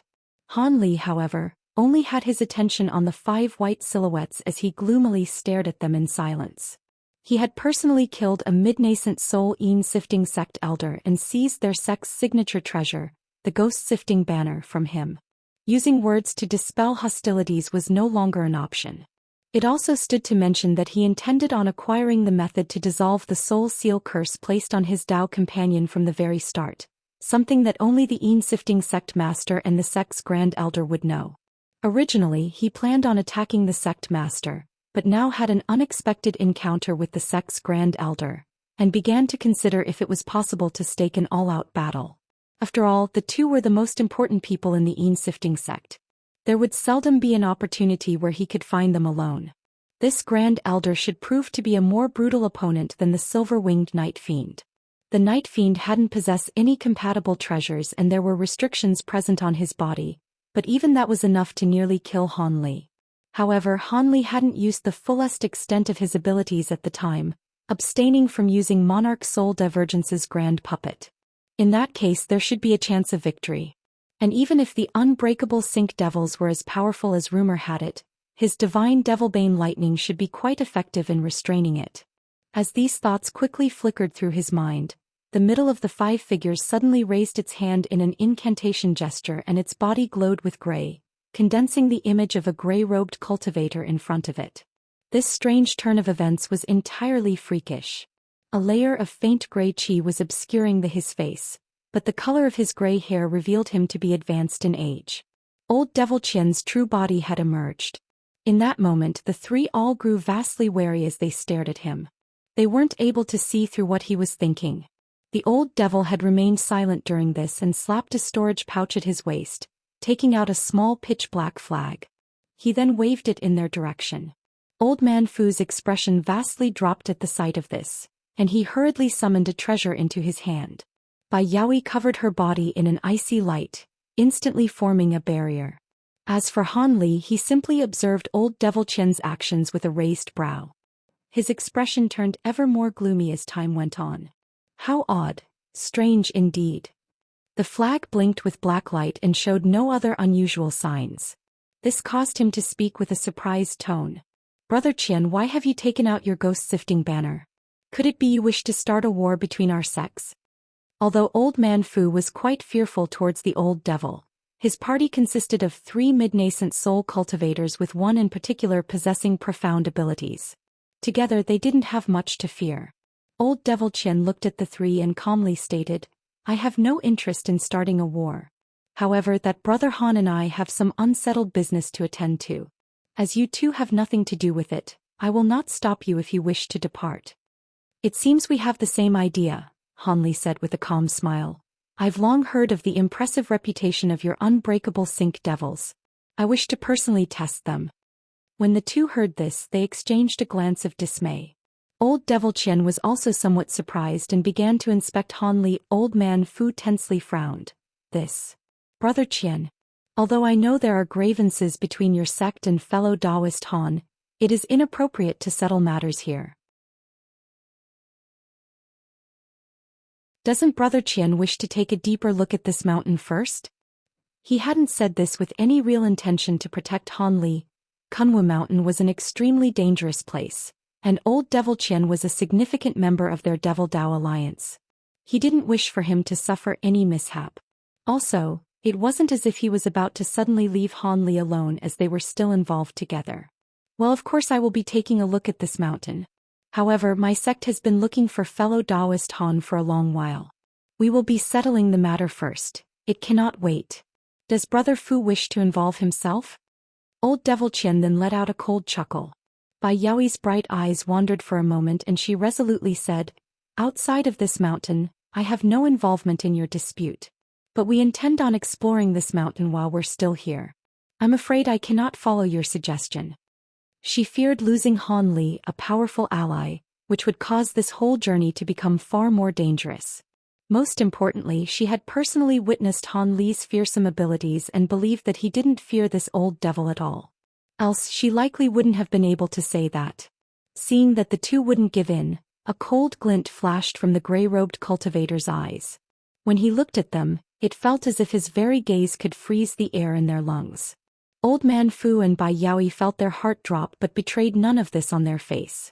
Fine, it seems this is a matter that can be let go. However, my sect has a treasure that has fallen into his hands. I will leave him be if he gives me it, or I will take you 3 on, even at the cost of great strength. With that said, Old Devil Qian withdrew his icy gaze. Han Li laughed and openly said, Oh, you mean that ghost-sifting banner? With a deep voice, Old Devil Qian said, That's the one. When our sect's 4th elder perished in battle, the flag fell into your hands. Hand it over and I'll leave you be, for now. After a moment of silence, Han Li glanced at the sky and sneered, Your tone is quite arrogant.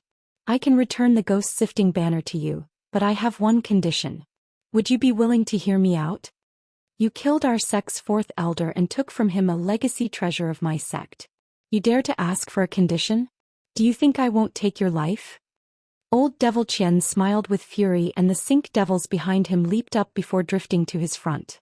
The air suddenly drew thick with tension. Old Man Fu was greatly shocked by this turn of events and a trace of amazement betrayed his face. As fellow members of the Devil Dao Alliance, the Nine Serenities sect knew a bit about the disappearance of the Yin-sifting sect's fourth elder. Old Man Fu was caught completely off guard when he heard that Han Li had killed their famous fourth elder. And it seemed that one of the famous ghost-sifting banner had fallen into his hands as well. It was no wonder old Devil Qian wasn't about to release Han Li despite knowing it wasn't an ideal opportunity. As for why Han Li was concealing his origins, it wasn't even worth mentioning. Han Li snorted and his expression sank. You make it sound so easy for me to return it. For some cursed reason, your sect's fourth elder chased after me and attacked my Dao companion. How could I allow it to be returned? With complete resolution, the old devil said, I have no interest nor relation to what he did in the heavenly south. However, I am dead set on taking back our sect's legacy treasure, or it will be a great loss of prestige. So you mean to say you aren't willing to hear me out? Han Li narrowed his eyes. If you were a grand elder of one of the 10 great sects I might have heard you out, but you are just some trifling cultivator from the heavenly south. How could you possibly speak of conditions with me? Old Devil Qian raised his head to the sky in wild laughter. Then his body suddenly exploded into a cloud of baleful qi before merging with the white silhouettes behind him. The five suddenly blazed gray and their originally still eyes animated with bloodthirsty madness. Old Man Fu suddenly remembered something and regretfully said, Damn. I nearly forgot. This old devil cultivates the superior apathetic arts, resulting in a rash and surly temperament. Our threats have only served to anger him. Bai Yaoi frowned when she heard this and raised her hand without another word, summoning a crystalline flying sword to the air and had it revolve around her head. Han Li narrowed his eyes and flicked his hand from within his sleeve, summoning the tri-flame fan into his grasp. Afterwards he stealthily slapped his storage pouch with the other and quickly focused his spiritual sense on his grand puppet. He had already resolved himself to go all out. When the other two began their attack, he would immediately unleash the puppet and deal a grievous injury to old Devil Qian. Even if he couldn't take his life, it would be a satisfactory result if he could damage his cultivation. That way he could be able to force the terms out of him the next time they battled. Han Li had never once forgotten about the soul seal curse that afflicted his Nangong Wan.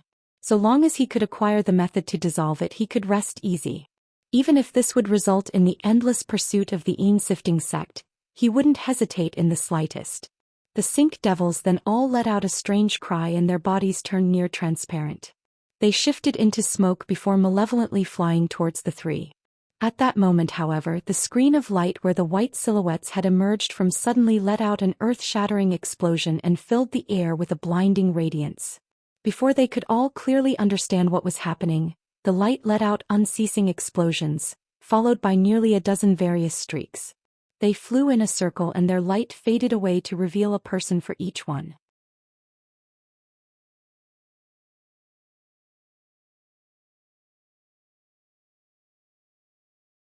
Old Devil Qian astonishedly recalled his attack and hastily turned around, assuming a careful attitude. What just happened? Why are you in such a panic? The cultivators that had emerged from the screen of light were in sorry states, but all of them possessed nascent soul cultivation. No matter how arrogant he may be, he didn't dare to turn a blind eye. More importantly, the explosions had given him a faint feeling of foreboding. The newly arrived were the 4 elders of the Sacred Poison sect and the group of 5 vagrant cultivators, which included the dubious Master Scatterwind. One among them said, Brother Qian is astonishingly capable. He had arrived a step faster than us. Is that the 9 Serenities sect's fellow Taoist Fu? Who are those other 2? So it was Brother Hua. Your arrival is quite timely. With a trace of lingering worry, Old Man Fu then quickly asked, could enlighten us on what was behind that recent explosion? A large man amongst the vagrants snorted and said, that is what we should be asking. Since you arrived earlier, you must have been the ones who placed down the illusion formation outside. It had erupted after we passed through, sealing the opening. When they heard this, their expressions faintly changed, staring at Han Li, Bai Yaoi and Old Man Fu with unfriendly bearings. You misunderstand. When we arrived, there were already others present. We had nothing to do with the illusion formation you speak of. Old Man Fu's face sank and he bluntly asked, could it be you plan on taking out your grievances on us? During such complicated situations, one couldn't reveal weakness or risk being assailed by all sides. There are others here? This time even old Devil Qian was surprised. Old Man Fu snorted and explained, "We were taken here unintentionally through an ancient spell formation. At the time, we heard the sounds of people breaking a restriction at the top of the mountain. However, we were trapped in a restriction for several days and had lost track of them. I reckon this illusion formation should have something to do with them." "Is that true?" The large man and the rest of the cultivators all appeared doubtful. The Sacred Poison Sect's Grand Elder Hua Tianqi said, "Brother Fu is the enforcement elder of the Nine Serenities sect. If they truly opened the seal, then their sect elder Gu should be personally presiding over this matter." "That is a fair point." The large man found this reasoning sound after a moment of thought. Hua Tianqi's curiosity glanced around and said, "But just as we entered, you three and Brother Qian appeared to be at odds. Could it be that you have done something to offend each other?" It was obvious to see that they were readied for battle. "This is..." A trace of hesitation appeared on the old man's face as he thought of a reply. In a palace hall far on the top of Kunwu Mountain, the large-headed eccentric was holding a small golden hammer. With each wave he summoned an arc of silver-white lightning, shattering stone puppet after puppet. Behind him, the other Yi clan elders were controlling their own magic treasures, fiercely attacking the stone puppets in front of them. These puppets all took the form of birds or four-legged beasts. Not only were they incredibly sturdy, but were able to release many simple magic techniques from their mouths in a formidable fashion. They wildly rushed into the hall from the surrounding palace corridors as if there were no end to them. The Yi clan cultivators all remained calm in the face of these relentless enemies and focused on controlling their magic tools as if they were simply stalling for time. Then shortly after, a violent explosion sounded out from the distance. A corridor had collapsed and halted a stream of stone puppets with it. The Yi clan cultivators all smiled. Not long after, 3 other corridors had collapsed with explosions one after another, completely cutting off all streams of puppets. The elders then soon exterminated the remaining few in the hall. One of them mused, "What in the world are these? They are quite different from the mechanisms of the current age." With the assailants now cleared, those present now relaxed and sat down cross-legged with spiritual stones in their hands. Although the situation hadn't appeared very dangerous, they had been using the full might of their magic treasures and consumed much of their strength. A streak of white light flew out from the last destroyed corridor and quickly arrived before them to reveal a white-robed Confucian scholar. He smiled and said, "Elder Han, you were correct. These corridors lead to various side chambers where they were emerging. I've destroyed all the restrictions in accordance to your guidance." "It was nothing," the disguised elder devil calmly replied. "I only happened to know of this grand puppet formation from an ancient book I happened upon. If we were to rather endure, we would have slowly been worn away." The scholar chuckled and happily said, "It seems bringing you along was the right choice. I fear we'll have to rely on you again in the future." "The Grand Elder flatters me. I would have done my utmost regardless." The elder devil faintly smiled and spoke with a polite tone. The scholar nodded with satisfaction at his response. Then the large-headed eccentric abruptly laughed. "It should be about time for the formation we placed to explode. If we're lucky, it might buy us some time." "Indeed," the scholar replied with a stern expression, "there should be people rushing through by now given the time we spent here. The formation should collapse the opening for a time. Regardless, the seal would have weakened after some time even without our meddling. There is still some time before the seal completely collapses. It should be long enough for us to seize the treasures." The eccentric then turned to the scholar and asked, "But where exactly are we on the mountain? Surely we can't be too far away from the main buildings?" The scholar pondered for a moment and slowly said, "Yes, that should be about right. However, we're now encountering restrictions with far greater frequency. It should illustrate that we've arrived near an important place on Kunwu Mountain." "That is good. However, there is a troublesome matter to address. That silver-winged night fiend has been following us. Why is this? Does it wish to mount a sneak attack?" The eccentric then turned to look at the entrance of the large hall with a trace of apprehension. The others unconsciously followed his gaze but found nothing there. Nevertheless, they knew that it was most likely hiding and was observing them from a distance, much to their distress. Were it not for the fact that they had two late nascent soul cultivators, they wouldn't have dared to continue forward. The scholar muttered to himself for a moment and said, "That refined corpse is somewhat troublesome. If we had enough time we could injure it or even hunt it down. However, time is of the essence. Currently, it is only observing us and we would risk enraging it if we take action. Perhaps it will later trap itself in a restriction." When the others heard this, they found the words to be reasonable and agreed. After all, the devil possessed masterful movement techniques. It was nearly impossible for them to escape from it. Once they all restored a portion of their magic power, they immediately left the hall and made their way out. When their surroundings lit up, they were all dumbstruck. In front of them laid a dozen different stairways that stretched off in different directions. However, each path was clouded by a white fog, so no one couldn't tell where they led. This was much to their shock. One of the older cultivators sighed and turned to the scholar with a wry smile. "How will we deal with this? Even if we had one person search each area, we can't cover everything." The scholar quickly calmed the old man. "There is no need to be nervous. This clearly shows that we've arrived at the heart of Kunwu Mountain. Splitting our numbers individually is out of the question as we can't protect ourselves alone. How about we head over to there and take a look first?" He pointed to a platform made of white jade where all the steps joined. It was a couple of kilometers away, but it was clearly massive. The others raised no objections and followed after, taking off to the air. But not far into their journey they all fell to the ground. "There is a restriction preventing flight. Why would it be placed here?" the eccentric shouted. Fortunately, they hadn't flown high and thus didn't suffer any injuries. Rather, they were happy to discover this restriction. This was a sign that they had entered a very important place in the Kunwu Mountains.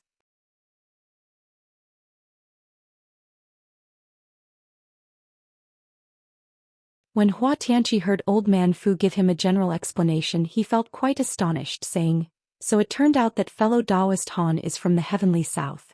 We see very few of your people here. But regardless of what has happened since you killed the Yin-sifting sect elder and acquired his ghost-sifting banner, this is not a matter that can be so easily resolved." The others were also thrown into an uproar and examined Han Li with a curious gaze. To the cultivators of the Great Jin, they knew the heavenly south to be some unremarkable place far away. For such a person to appear before them and provoke the Yin-sifting sect aroused great curiosity. "I was merely protecting myself," Han Li calmly elaborated. "If it weren't for their elder taking the initiative to stir up trouble, I wouldn't be involved in this mess." The large man from the group of vagrant cultivators anxiously said, "Enough. In any case, you three have already stayed here for some time and should know where we are, right?" Han Li's eyes shifted and he calmly answered, "Of course, this is the legendary Kunwu Mountain." Kunwu Mountain? The newly arrived were briefly stunned before cheering with joy. Even old Devil Qian was surprised. As the sacred poison sect elders already knew this, they simply exchanged a glance. Their grand elder, Hua Tianqi, then rubbed his chin and turned to look at the white silhouettes. "It also stands to mention that there are people who have arrived ahead of us. We neither know their number nor their strength. But since they were able to open such a large seal, they should be quite powerful. Brother Qian, regardless of whatever conflict you have with fellow Taoist Han, it is not the time to be fighting. Wouldn't it be better for us to join hands and expel the other group from the mountain? Afterwards, we can divide the treasures Kunwu Mountain provides among ourselves. You can then resolve your grievances with fellow Taoist Han." Join hands. Old Devil Qian grew silent as he pondered. As for Master Scatterwind and his 4 companions, their hearts stirred and they began to speak amongst themselves through voice transmission. Under the circumstances, Old Man Fu and Bai Yaoi sighed. Although they were confident that they could contend against Old Devil Qian together, they found themselves in an incredibly awkward situation where their hands were tied. Han Li unconsciously frowned and inwardly sighed. It seemed he would have to find another opportunity to gain the method to dissolving the soul seal curse. With that thought, he took a look at where the cultivators had emerged and asked, "Fellow Taoist Hua, what is the damage to the opening of the seal after that explosion? Can we still leave?" Hua Tianqi sighed and said, "How about you take a look for yourself? It might be different later on, but the passageway is definitely blocked for the near future." Han Li pursed his lips and after some hesitation, flew directly over to the light screen and disappeared into it. Bai Yaoi and Old Man Fu quickly turned their attention over to it. A short moment later he emerged from the screen of light with a sullen expression. He looked over to his two companions and shook his head. It's true, the passageway is blocked, but it will restore itself eventually. For now, let's explore deeper up the mountain. The following events were simple. Despite the old devil Qian's great arrogance, he knew that it was the wrong place to settle matters. This was a prime opportunity to acquire grand treasures, and he didn't wish to return empty-handed. As such, he was forced to let go of Hanli for the time being. As for the temporary alliance, they all considered it for a moment before all agreeing to it. With everyone on board, Hua Tianqi shouted, "Together we'll be able to match whoever is ahead of us, even if they are cultivators from the 10 great sections. Let us set off before the other party can acquire the treasures first." Then he led the way up the stone steps. Old Devil Qian coldly snorted and his 5 devils joined together before following after them. Han Li and company silently flew up the stairs as well. The Yi clan members were currently standing in front of the White Jade Plaza. It spanned over 1/5 of a kilometer and was crafted from beautiful jade. There were pillars all around that were over 30 meters tall. Each jade pillar was masterfully engraved with rare lifelike spirit beasts. However, they weren't looking at these pillars at all, but at the other end of the plaza. It was there where the stone steps emerged and huge jade tablets was erected in front of them, containing the names of various locations such as Fortune Cloud Hall and Goldstone Pavilion. They were all lost in thought as they stared at them. A cultivator from the crowd spoke up. "There are only 3 places that we will most likely find the divine spirit treasures. The centermost of these is Kunwu Hall. The Spirit Treasure Pavilion is close by it, and the location farthest away is the Devil Suppressing Pagoda." The scholar and eccentric said nothing and simply remained lost in thought. The cultivator added on, "Kunwu Hall is certain to be at the heart of the mountain.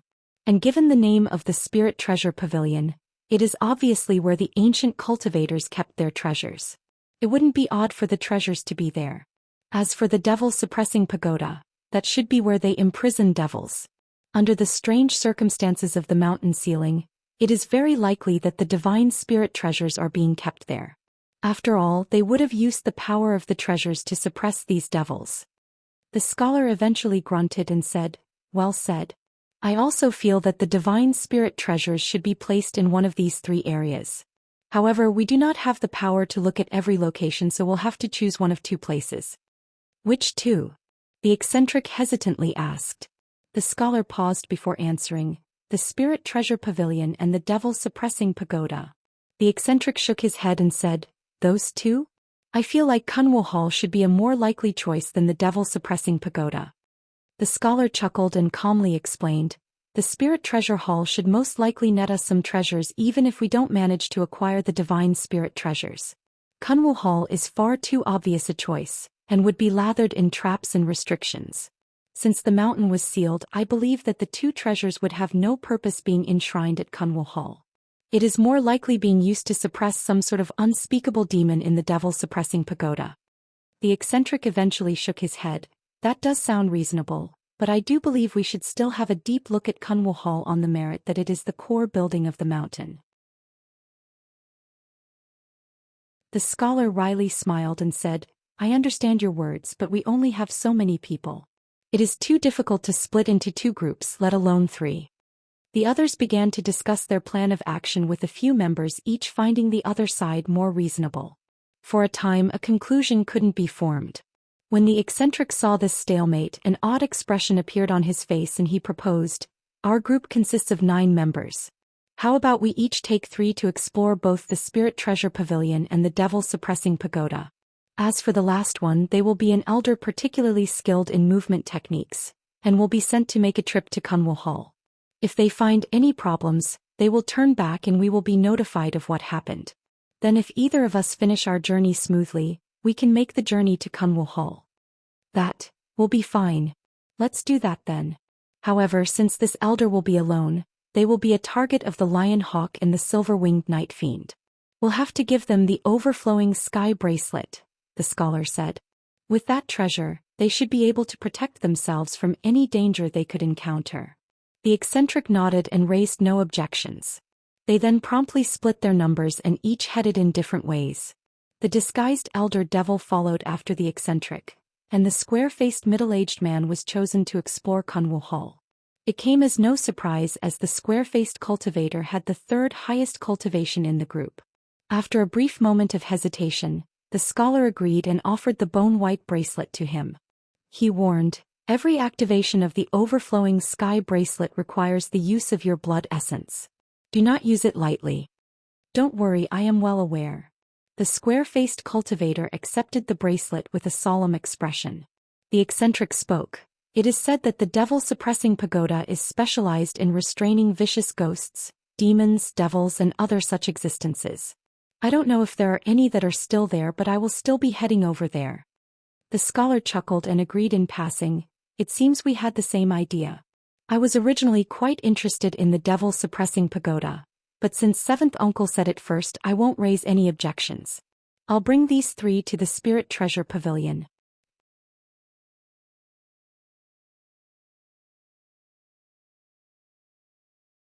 The large-headed eccentric promptly led his group of 3, including the disguised elder devil, towards the steps of the devil-suppressing pagoda. The square-faced middle-aged cultivator saluted the scholar before equipping the overflowing sky bracelet. Then with a blur he rushed up the centermost steps towards Kunwu Hall. The scholar didn't immediately depart. Instead he waited until both the eccentric and the square-faced cultivator faded away into the white mist, then turned to an old man at his side. "Esteemed nephew Feng, do we still have any formation tools left over?" The old man respectfully replied, "As per your orders, I've placed down a spell formation at every restriction we've broken. The only one left is the 7-star myrtle formation that we purchased for tens of thousands of spirit stones." The scholar commanded, "Place it here and release the 2 vampiric bats and the swarm of tiger wasps into it." "Yes." The old man slapped his storage pouch and took out a set of purple formation flags before walking to the side of the plaza. The scholar then turned to look at the mountain down below. His expression softly wavered as he silently pondered. 2 hours later they also entered. Far below the mountain, Han Li's party had finally arrived at the Myriad Cultivate Gate. The Yi clan had placed a profound illusion there, powerful enough to trap core formation cultivators for several days at the very least. But when faced against a large number of nascent soul cultivators, it was easily disposed of in only a short amount of time.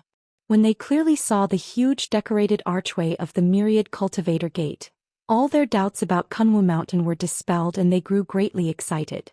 The ragtag party of cultivators then hastily made their way up the mountain.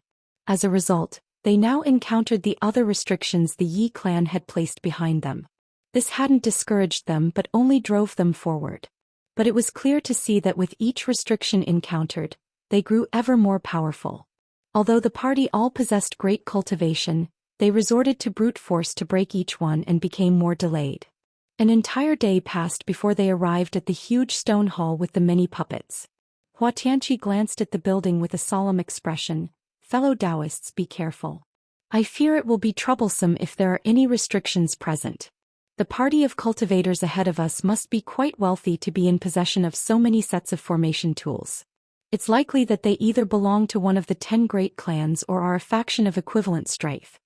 Old Devil Qian coldly snorted and said, "None of those 10 are capable of fielding this many high-grade restrictions, especially the absolute icefire formation. I am truly curious about the identity of those ahead of us." With a confident tone, Hua Tianqi proclaimed, "In any case, much to our convenience, these people had broken through the restrictions of Kunwu Mountain. Even if they placed a few interim blockades in their place, we will soon overtake them." "I hope that is the case," Old Devil Qian spoke indifferently. With that said, the group rushed into the large stone hall. They saw remains of stone puppets litter the floor and couldn't help but stop and gander. Hua Tianqi swept his spiritual sense past the stone hall and hesitantly said, "There aren't any fluctuations of a restriction. How surprising they didn't leave any behind." Old Man Fu chuckled. "This is to be expected. I reckon that those people ran out of formation tools." When the large vagrant cultivator swept his gaze past the hall, he frowned and said, "I've never heard of stone puppets." "They aren't, they're stone spirits. Though a secret technique, demon beast souls were forcefully fused into these statues. This was particularly prevalent during ancient times, but for some unknown reason, it was later lost. The voice belonged to the taciturn Han Li. He was sifting through some of the stone on the ground and examining it. Hua Tianqi glanced at Han Li with an odd glance. "Oh, fellow Taoist Han knows about such an ancient technique? I just did a bit of probing on puppet techniques. It is a pity that these are all damaged, or I would have been able to research them." With that said, Han Li tossed away the stone in his hand, having it roll several times on the ground. His investigations divulged that the remains of these spirits were made of common stone. They were peculiarly refined, but there were the strange markings of a spell formation carved on their surface. He wasn't able to clearly read them as they were fragmented. If fellow Taoist Han wishes to acquire one intact, he simply needs to look at the collapsed corridors. Perhaps a few survived. One of the cultivators spoke to Han Li with a cheerful voice. When Han Li looked over, he found the speaker to be a middle-aged man with an honest appearance, Master Scatterwind. As he wasn't from the Great Gene, he didn't know about the man's infamy, but he wasn't one to judge by appearance. Han Li smiled and thought to say something when old Devil Qian suddenly shouted, "Evil creature! You're courting death." The Sync Devils then raised their hands and released beams of gray light to a seemingly empty space. With a series of explosions, purple light flared to reveal a four-winged hawk with a lion's head. It was glaring at everyone present. The beast had stealthily arrived nearby at an unknown time and laid eyes on ambushing old Devil Qian's Sync Devils. While no one present would know of its significance, its half-severed claw had been completely restored. The lion hawk seemed to have learned from its previous experience and immediately unfolded its wings upon being exposed. It flew back in a mist of azure light and out the hall in the blink of an eye. The others had been astonished by its sudden appearance and hesitated to act. A lion hawk. There was such a monster here? Hua Tianqi gasped and wore a gloomy expression. If he was by himself, he feared he would have met a gruesome end. Old Man Fu and Bai Yaoi exchanged a glance of alarm. They already knew that an even deadlier silver-winged night fiend was lurking about. However, they had kept quiet about the matter for their own reasons. The others paled at the sight of this. That fearsome ancient bird was an existence that matched late nascent soul cultivators. It wasn't something that should be provoked. But now that it was gone, Han Li's original thoughts to look in the corridor were abandoned. Since the mountain also had a silver-winged night fiend, it was safer to travel together. After leaving the hall, the lion hawk circled down the mountain. After flying for an hour, it arrived beside a massive tree and let out a harsh and howling screech. "I got it, stop shouting. Did you want me to take revenge for you? It's not like I wanted to do this." After being trapped for countless years, it wasn't easy for me to escape, and I'd rather not provoke more trouble. Furthermore, it seems there are two groups of cultivators all at nascent soul stage. This won't be easy. These words spoken with the voice of a cracked gong, followed by a flash of green, revealing a 3-meter-wide hole in the tree. A black-clothed woman walked out with an annoyed bearing. She had a wide-girth, tan skin, a bun of jet-black hair wrapped around her head, 2 several-inch-long white horns protruding out from her hair, and an appearance that could only be described as hideous. Red light gleamed from her eyes as if filled with anger at the bird's screeching. The woman put her hand on his hips and gritted her teeth. "Easier said than done. You were too careless and had half your talon cut off. Why should I take revenge? And didn't the descendants of the 3 masters here trap us here to guard this mountain on their behalf? I don't want to follow their wishes." A man's voice then sounded out. "But if we don't kill them, they will enter Kunwu Hall and take out the 4 spirit medallions there. I fear we may fall under their control." In a flash of azure light, the silver-winged night fiend made an appearance. The woman snorted and indifferently said, "That's if they can. Do you think the restrictions aren't sufficient? The Great North Essence Lights in particular are impossible to deal with. Anybody wishing to enter Kunwu Hall is seeking death." The silver-winged night fiend calmly said, "Fellow Taoist Gray, that isn't certain. The Great North Essence Lights may be fearsome, but they have late nascent soul cultivators amongst them. One of them could have a magic tool that could control it. And don't you want to take this opportunity to take those control medallions? Although we emerged from the spirit prison formation, we still won't be able to take a step outside this mountain."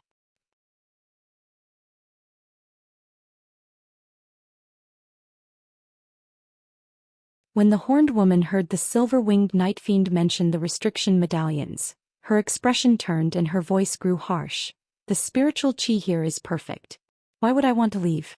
Although I don't know what is happening to the outside world, I doubt I will find a better place for cultivation there. I will stay here until I ascend to the next realm. The silver-winged night fiend frowned. Fellow Taoist Gui, you should know that the seal is already shattered. You won't be able to continue cultivating here peacefully, and there is no need to tolerate what will happen. Furthermore, we do have a friendship of some sort, so how about we face this crisis together? The horned woman nodded with a more relaxed composure. We do have some friendship. You were the refined corpse of a human, and those cultivators nurtured the lion hawk and I before sealing us in the spirit prison formations. Kunwal Hall has restrictions that are specially put in place to repel us, and we aren't normally capable of going near it. But now there are humans leading the way. So long as we quietly follow behind them, when the time comes, it will be easy for us to both acquire our restriction medallions and dispose of them. The horned woman's heart stirred, but contrary to how she felt, she snorted and coldly said, "You speak of it as if we're as easy as that. There are many of them present, even some late nascent soul cultivators. You even mentioned that there was a particularly troublesome cultivator who possessed a divine spirit treasure. When the time comes, we might be putting our own head on the platter. I would loathe being imprisoned once more. Wouldn't it be better to ignore those restriction medallions and sleep in the depths of the mountain spirit veins for 1,000 years? By then, even if they acquired the medallions, they won't be able to bother us." The night fiend seemed to have lost his patience and sullenly said, "Don't forget, fellow Taoist Gui, I am quite skilled in earth movement techniques." The woman icily leered at the silver-winged night fiend. "What do you mean?" "It's quite simple," the night fiend indifferently said. "If my restriction medallion is seized by the humans, they can ask me anything I know. Do you think that they will let go of the demon core of a grey 10 vast cliff tortoise?" The woman scowled in annoyance. "Fine, how about we hide together then?" The night fiend bluntly spoke. "I cannot forego a great opportunity like this one. I cannot stay on this damnable mountain. Without Een Moon essence, I will eternally be unable to evolve into a gold-clad lunar corpse." The woman snorted and suddenly jumped a meter into the air, shouting, "Are you threatening me?" With a wave of his wings, he chuckled and coldly said, "I'm not threatening you. Fellow Taoist Gui needs to come to a decision. Don't forget that you owe me a favor as well. Don't you remember when the ancient cultivators placed a berserker curse on us to seal our intelligence? Were it not for the clear void pill I split with you, you would have become bloodthirsty and violent rather than take on the form you have today." "Of course I remember." When she was reminded of the berserker curse, her arrogance nearly disappeared. After a moment of silence, she sighed once more. "We shouldn't forget about the fourth guardian that should have teleported here too. We still haven't seen it, nor do we know its form. If we can all join hands, I will consider it." The night fiend shook his head and said, "I've already looked all over, but I haven't found the location of the fourth spirit prison formation, nor any trace of a demon or ghost. Perhaps the fourth guardian wasn't very lucky and had already passed away. After all, it didn't have a clear void pill to hold back the curse. The possibility of surviving after running rampant for this many years doesn't seem very likely. And even if it managed to survive, we don't have any more time to look for them."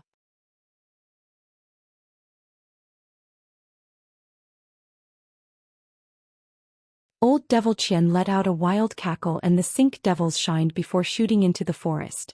Hua Tianqi hesitated for a moment before following after and leading the sacred poison sect elders into the purple forest. "Let's go as well." "Brother Han, what are you doing?" Just as he was about to set off, he saw Han Li wear an unsightly expression and paused in alarm. With a deep breath, his face returned to normal. "It's nothing. Let's go." Then with a blur, he leaped 10 meters into the air without another thought. The old man stroked his chin. Although he felt somewhat doubtful, he that knew now wasn't the time and quickly followed after him. Unbeknownst to old man Fu, the bamboo cloudsworm swords within his body had all trembled, signifying that the elder devil was present on this mountain. He wasn't able to stop himself from grimacing afterwards. Could it be that the elder devil is with the parties of cultivators ahead of us? How did that he onto this mountain? And what sinister designs does that devil have in coming here? As a string of thoughts rapidly flooded Han Li's mind, he was thrown into turmoil. With the tri-flame fan and the late nascent soul stage puppet, he wasn't particularly fearful of the elder devil, but it was truly too strange of a coincidence for it to make an appearance here. His encounters with the elder devil were still fresh in his mind, and he felt a deep sense of foreboding. At that moment, old Devil Qian arrived in front of the forest and released streams of gray glacial from the Sink Devil's hands. In response, the bamboo forest let out a series of hums and 7 pillars of purple light shot out from various areas into the sky. The purple qi within seemed to have come to life and resisted the gray glacial qi in a wave as if they were two beasts trying to rend each other apart. Afterwards, the sacred poison sect elders and the group of vagrant cultivators quickly arrived and unleashed their own attacks to the formation without hesitation, brightly lighting up the air around them. As for Han Li, he silently spat out several flying swords and joined in the assault as he wondered on other matters.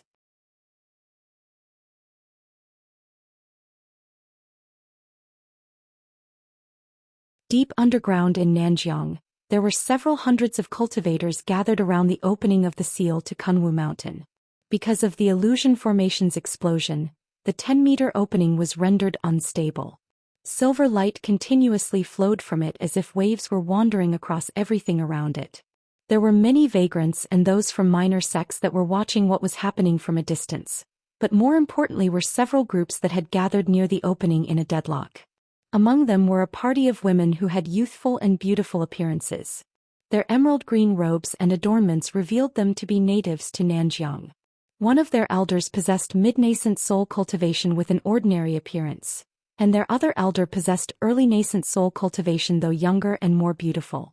The women were facing a group of men that appeared in their 30s. Strangely enough, a portion of them wore black robes and the other white ones. Leading them were a group of 5 nascent soul cultivators. Gu Tianhao and the Endless Sky Saintess Lin Yinping were among them. But the most notable of all was an elegant youth that stood at the saintess' side. From his spiritual qi fluctuations he was clearly a late nascent soul cultivator. He was the Endless Sky Plains Grand Immortal Su. As for the last group, they were the smallest, consisting of 3 azure-robed cultivators, headed by an old white-haired Taoist with an otherworldly bearing. He was a late nascent soul cultivator known as Master Sable. Master Sable looked at the green-robed mid-nascent soul woman with a stern expression and said, "Lady Mu, there is no need for your esteemed sect to join the fray. I don't hold you in contempt, rather I fear your immortal form sect would be greatly damaged if anything were to happen during this dangerous trip. Due to our past friendship I am doing my best to dissuade you." It was clear from his tone that he was rather affectionate of the woman. Lady Mu indifferently replied, "Master Sable, even if the High Zenith sect is the top sect of the righteous Tao, you can't be this overbearing. The seal is clearly within the range of my sect's authority. How can you prevent me from entering? My sect cares not for the danger either." The group of women belonged to the largest sect nearest to the seal, the Immortal Form sect. Their fame was even greater than that of the sacred poison sects. A majority of its disciples were women. But most of its fame came from the resounding, sinister power of its unblockable curses. It is said that they were capable of killing someone thousands of kilometers away. There would often be news of the death of someone who offended their sect, no matter how far they fled. This inspired fear in the cultivation world and none dared to rashly offend them. One of their famous figures was Lady Mu, who was said to have killed 3 similarly ranked cultivators in a single day, all at different locations. From actions of the past she also had a mutual grudge of sorts against Master Sable. Even so, Master Sable had no choice but to act with the utmost politeness despite being amongst the most powerful figures in the Great Gene. After this was said, Gu Tianhao then interjected, "Fellow Taoist Sable, I won't mention the circumstances of others, but our Sifting sect will be heading in." Gu Tianhao accompanied the cultivators from the Endless Sky Plains and had the company of 2 elders from his own sections. When he found out about the matter of the seal he had hurried over. Now that he understood that the strength of his own party rivaled that of the High Zenith sects, he wasn't about to easily back down. Master Sable wasn't angered by their words, and instead turned to look at the silver light emitting from the seal's opening. He then nonchalantly said, "If fellow Taoist Gu wishes to head in, I will not block you. In truth, I had acquired secret information that the opening of this seal was man-made. Although I don't know what's inside, I can't imagine it to be good. Besides, even without me blocking the way, the opening has become unstable. Lady Mu and Gu Tianhao turned silent. This problem wouldn't be easily solved. The violent fluctuations of energy at the opening would make it extremely dangerous to enter. Lady Mu swept away a strand of hair from her forehand and slowly said, "Our immortal form sect had acquired a sun moon recently. Can be considered a rare treasure that can be used in both attack and defense. My junior martial sister and I are willing to join hands and make an attempt." Master Sable spoke with surprise. "You actually acquired the sun moon shuttle? It's one of the 3 great shuttle treasures." "It was only something we acquired in passing," Lady Mu said with indifference. "I was thinking of having it become a legacy treasure of our sect." Master Sable nodded and said, "In that case I won't say anything further. You're free to do as you wish. As for me, I will wait another 2 days before entering." 2 days? Didn't you say you weren't going to enter? Gu Tianhao asked with a trace of doubt. Master Sable twirled his beard and said, "I said no such thing. In 2 days' time the Heavenly Devil Sect's brother Seven Wonders will come. With his spirit tortoise carriage we won't have trouble entering the seal." "Taoist Seven Wonders is on his way?" Gu Tianhao spoke with alarm. Master Sable leisurely said, "Correct. I've received a secret report that this matter involves both the righteous and devilish Tao. Fellow Taoist Seven Wonders and I have taken charge and we've investigated separate matters near Nanjiang. I've managed to find clues and have requested Brother Seven Wonders to give me some assistance. If the report is true, I believe it will be far too dangerous for me to tackle this alone." When he heard that Taoist Seven Wonders was coming personally, his expression turned unsightly. After a moment of gloomy silence, his lips stirred as he sent a voice transmission to the Endless Sky Saintess and Grand Immortal Su. Grand Immortal Su's expression remained unchanged, but the Endless Sky Saintess tensely frowned. When Gu Tianhao saw this, he hastily sent a few more messages and Immortal Su eventually nodded. As for the Endless Sky Saintess, she hesitated for a moment before deciding to remain silent. Gu Tianhao's expression relaxed and he decisively said, "From fellow Taoist Sable's tone, there seems to be a significant problem with the seal. However, the Grand Elder of my sect has already entered. I cannot stand idle. Although I don't have treasures on the level of the Sun Moon Shuttle and the Spirit Tortoise Carriage, I will have to make an attempt." Master Sable glanced at the Grand Immortal Su for a moment and chuckled with a calm face. "I can understand that you are confident, and am I not so classless as to obstruct you? If you have the ability to pass through, then please go ahead." It seemed the old Taoist knew the identity of the Endless Sky cultivators in their party. "In that case I won't refuse." Gu Tianhao chuckled and turned to his side. "Fellow Taoist Su, I'll have to trouble you. Since Brother Gu made the request, I'll give it a try." Immortal Su slapped the spirit beast pouch at his waist and light swept out from it to reveal a rainbow peacock. It was a meter tall and had rings of light spread out across its feathers, making for a dazzling sight. A keen spirit peacock. Master Sable narrowed his eyes with a trace of surprise. "That's right. Its innate rainbow light is capable of isolating worldly spiritual qi. We'll be using that to enter. If you would excuse us, we'll be heading in first." The peacock let out a clear cry and charged into the silver light released from the seal's opening. Then the party each released their own protective magic treasures and rushed in without any hesitation. In the blink of an eye, all that remained behind were the low-grade attainers and disciples. After witnessing that they all entered without a problem, the rest of their group quickly left, following the orders they were previously given.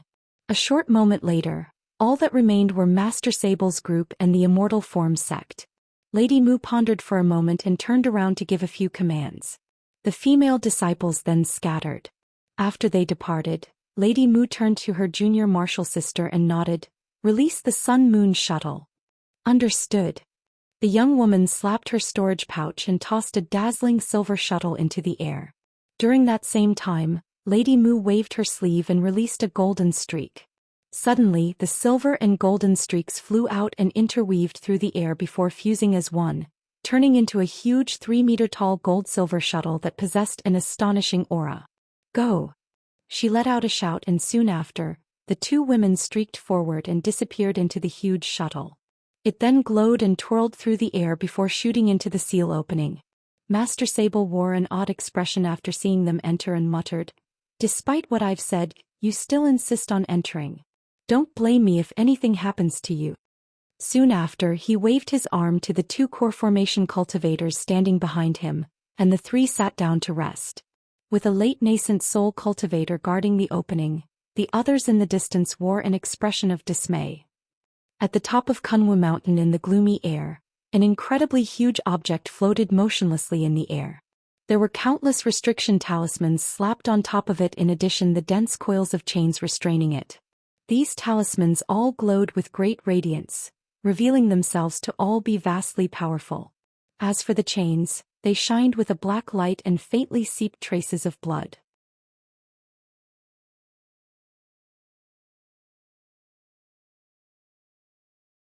In addition to the talismans and chains, there were over 1,000 palm-sized mirrors surrounding this gigantic object. Each one reflected yellow beams to weave together a strange spell formation enveloping it. All of the surrounding space was filled with endless layers of cascading restrictions, radiating the air with faint light. The object itself had the shape of a small mountain and showed no signs of change. If it weren't for the faint rise and falls of the surface, one would have believed it to be dead. Contrarily, there was a whole other world right next to it. This world was verdant and brimming with plants of all kinds, not to mention the choking spiritual qi. And at the very center there was a beautiful palace a kilometer wide. From a distance, it appeared to be completely barren. But if one looked at it from above, it would discover the palace was actually at the heart of a huge spell formation. There were 81 30-meter-tall altars erected near the palace, placed in various locations corresponding to the formation. But most astonishing of all was a 10-meter-tall statue constructed from white jade enshrined at all of the altars. These stone men were wearing golden armor and their hands were clasping large golden blades facing the palace. Their expressions were all solemn and lifelike. However, the entire area was completely void of sound, as if this scene remained untouched for millennia. The 7-star Myrtle formation had now been fully activated and explosions sounded out. It was a crucial moment for the formation's collapse. The 7 pillars of purple light reached for the sky from the vast mist surrounding the area. Faint sounds of thunder and arcs of dense lightning would occasionally fly from the pillars and strike at various parts of the restriction. The mist had condensed to the point where it completely blocked sight, and it would occasionally cry out with soul-shaking ghostly wails. Han Li was now enveloped in coils of twisting lightning as he calmly approached a nearby pillar. As this happened, large pythons would condense from the surrounding mist and immediately attack, but the lightning surrounding him easily scattered them. However, he didn't appear happy at this in the slightest as the pythons continued their relentlessly assault. Silver-white lightning would occasionally arc above his head, but he cared not for its frequency or power. Whenever it was about to strike him, he would simply redirect it to his side with the wave of his hand. Suddenly, 2 nearly inaudible buzzes cleared from behind him. With a frown, he flicked his hand and 2 arcs of golden lightning shot out, followed by a scorched scent. Han Li turned his head and saw 2 fist-sized wasps. Their bodies were burnt black and had fallen to the ground. What was most eye-catching about them were the 3-inch-long stingers that emerged from its tail. Nevertheless, he had already killed 40 of such insects with ease. At that start he dealt with them using his nimble flying swords, but now he resorted to divine devilbane lightning. But it wasn't as if he had so much that he could squander it, but that the huge wasps were capable of damaging his swords. Although he didn't know how venomous the wasp's sting was, its green blood was extremely corrosive and damaged his sword's spiritual nature upon contact. Since he couldn't use them to kill the wasps, he tried low-grade fireball and icicle techniques to no avail. Fortunately, they had little resistance to lightning and were easily exterminated without consuming much at all. In addition, there were also a few crimson bats that would occasionally attack. They appeared the same as an ordinary bat, but sword light didn't have much of an effect on them. He was only able to cleave through them with the actual edge of his swords, and even then their flesh resisted for a moment before, much to Han Li's shock. His bamboo cloudsworm swords were incredibly incisive after being infused with auric essence. The fact that there was even a delay before his sword could cleave through the bats were a testament to their hardiness. But in any case, these wasps and bats were rarely seen spirit beasts in the world and were incredibly hard to train. It was clear it took some effort into nurturing them, but without anyone controlling them, not even half of their potential strength was displayed. It seems the cultivators ahead of them were paying great costs in order to delay them. As these thoughts appeared through his mind, he arrived about 30 meters away from the pillar of purple light and could soon destroy it. But then, a huge purple bamboo at the entrance of the spell formation suddenly made a reappearance around the pillar. They rapidly grew all around him, engulfing him in a dense bamboo forest. The pillar of light that was close by had completely disappeared. Han Li couldn't help but smile at the appearance of the illusion restrictions. So long as he didn't encounter a top-grade illusion like earlier, it wouldn't be enough to stop him. Blue light flashed from his eyes and the purple bamboo faded away to reveal the pillar of light that was originally there. Then with a wave of his sleeve, 8 flying swords shot out and circled in the air before letting out a clear ring. In a flash of light, a dense sword streak cleaved through the bottom of the pillar. With a huge explosion, the base of it disappeared. At nearly the same time, the purple bamboo forest surrounding him had completely disappeared, exposing over 400 meters of white jade brick floor. Han Li took a glance at it and unconsciously raised his brow. He looked at the rest of the purple mist in the distance, seeing that only 3 pillars still shined. It appeared that 3 others had been one step ahead of him. After a moment of thought, he took out a spirit stone and sat down, showing absolutely no interest in the other pillars. As he recovered his magic power, he took this opportunity to properly collect what he would do when he encountered the Elder Devil. Currently, there were many powerful cultivators gathered here with just as many monsters lurking nearby. Even with the Grand Puppet and Tri-Flame Fan, he could lose his life in a single moment of carelessness.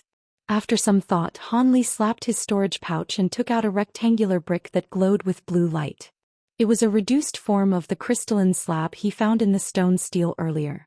The item was impeccably concealed. He had examined the steel for a long while and hadn't discovered what laid inside. If it weren't for the armored earth dragon's innate ability to find treasures, he would have completely missed it. The crystal slab's body was strange enough and clearly refined from a single kind of unknown stone. Without spiritual power, it was incredibly heavy, but with it was as light as a feather. But what most attracted his attention was the unknown ancient characters inscribed on the surface. Despite the many records Han Li read in the past, these letters were something he had yet to encounter. Even so, he was able to recognize from the strokes and form that they came from an age even before what was commonly known as ancient times. It was an almost prehistoric treasure. After examining the crystal brick for a while longer, he sighed and put it away. At that moment, there were 2 explosions that came from the distance. 2 more had been destroyed. As for the last one, it faded away on its own without any intervention. After the purple mist completely disappeared, the others came into view. Old Devil Qian's furious voice then sounded out. "Where are those sacred poison sect elders? They actually dared slip past us." Han Li swept his gaze around and confirmed that they had all disappeared. The large man from the group of vagrants angrily shouted, "Not only them, but that scoundrel Scatterwind disappeared as well. I knew he was planning to con us ever since he urged us to come inside." Bai Yaoi sighed and pointed forward. "It is no wonder they shook us off. Take a look at our front." The others looked around and discovered the dozen of staircases that all led in differing directions. Old Man Fu frowned and said, "It seems that these cultivators felt they could handle themselves and slipped away, intending to monopolize something." Old Devil Qian rapidly calmed himself and snorted, "So it was like that. Then I will be acting alone. Anyone who dares to stop me will meet with death." Afterwards, the Sync Devils blurred and revolved around the jade tablets marking the destinations of the stairs. After reading it once through, they combined together and rushed up the stairs towards Kunwu Hall.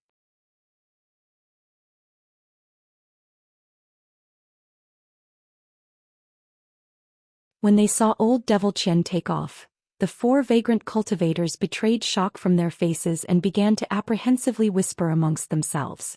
Meanwhile, Han Li heard Old Man Fu's voice transmission. "It seems our alliance is now broken. What does Brother Han plan on doing?" Han Li glanced at the old man and muttered to himself for a moment before sending back a reply.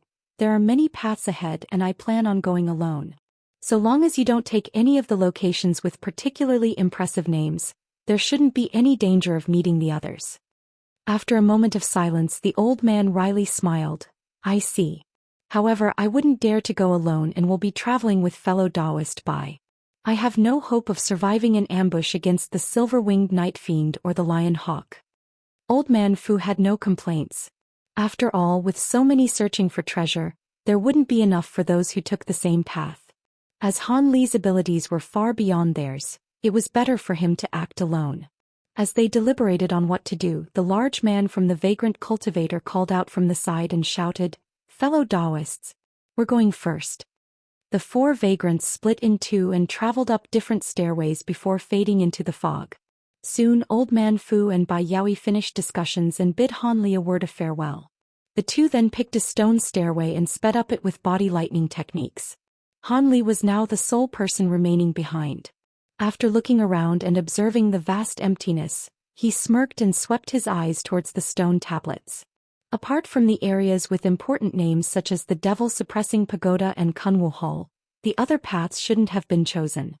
He stood in front of the stone tablet naming the locations each stairway led and muttered, Bright Mind Pavilion, Fortune Cloud Hall, Jade Hook Pond, and Spirit Metal Hall. Are all these locations related to tool refinement? Although he knew that Kunwu Hall and Spirit Treasure Pavilion were as likely to have important treasures, he wasn't interested in risking his life in contention with other powers. Since he's already acquired the nascent cultivating pill, it'd be best to take the safest route. With that in mind, he felt that the Spirit Metal Hall should most likely be left alone and blurred up the stone steps at the very back. Not long after he disappeared, yellow light glowed from the center of the plaza to reveal the silver-winged night fiend, the horned woman and the lion hawk. The night fiend turned to look at the stairways and slowly said, "We can only use earth movement techniques up to here. We will activate the underground restrictions otherwise." With her arms at her waist, the horned woman noted, "The remaining spiritual chi fluctuations here are quite strong. It appears those cultivators had recently destroyed a spell formation." Then the lion hawk let out 2 roars and unfolded its wings, taking to the air and flying around the stone tablets. After a pause, the night fiend smiled and said, "So these are the places where the cultivators have went. Brother Lion Hawk has such a keen sense of smell. Good, they split apart. It will be far easier to seize our restriction medallions this way." The horned woman frowned and worriedly said, "However, if those who approach Kunwu Hall aren't capable enough, we will have no way of getting past." The night fiend snorted, "It is no matter. If those humans are incapable, we will secretly lend a hand. So long as we don't activate the specific restrictions aimed at us, we should be able to destroy the other ones." The horned woman cried out, "In that case, let's go see which cultivators climbed that stairway. Brother Night Fiend, you possess the greatest concealment techniques among us. Can you help hide us?"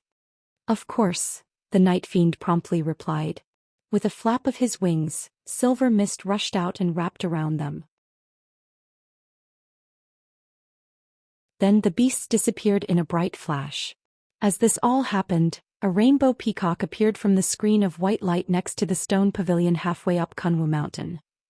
Using the tip of his feet, Han Li blurred 10 steps forward with each bound. After turning a few corners on the stairway, the white jade plaza soon disappeared from sight. There were a few huge trees at the side of the steps. Since he hadn't seen such trees before, he looked at them with interest. They had been growing from Kunwu Mountain for countless years. Even ordinary spiritual trees would become high-quality refinement materials, given enough time. However, he wasn't about to slow down for something like that. After walking for a short while, his eyes lit up and he saw a large complex in the distance. Joy rushed his face and he quickened his pace. In the blink of an eye, he arrived at the top before coming to a stop. A screen of white mist blocked his front, and when he looked past it, he found a 20-meter-tall gray wall, concealing mostly everything from view, and had the name Spirit Metal Hall written in argent glory. However, he was able to see a large building crest the top of the wall. Han Li looked to his sides and saw that the screen was actually a barrier that completely enveloped the hall. It appeared the ancient cultivators had activated all of the mountain's restrictions before they sealed it.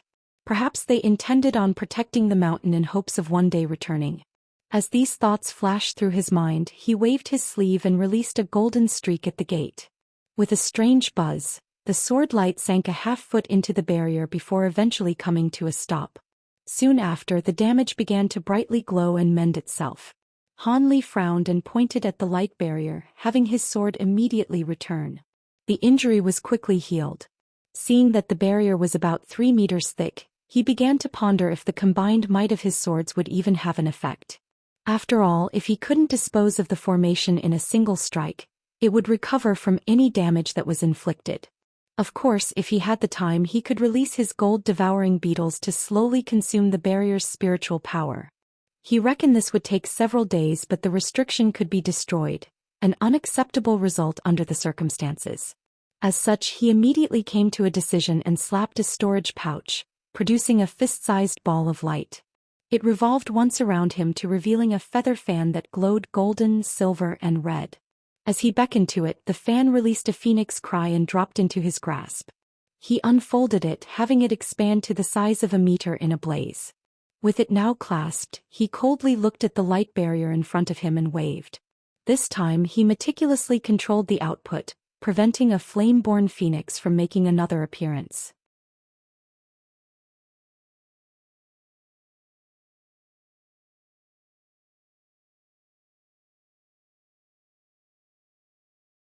Red mist raged within the spacious hall, and a dozen pillars of flame stood within, each one with a scarlet dragon coiled around them. They all spouted streams of the red mist, completely enveloping a huge cauldron at the center. The cauldron itself was 20 meters tall and appeared simply decorated. It was among the largest furnaces he had ever seen. But what astonished Han Li was that the red mist scorched it red, completely erasing all trace of its original color. Even from 100 meters away, he could feel its volcanic heat. Ever since he entered the hall, his mouth grew as dry as sand and his skin felt as if it was being assailed by burning needles.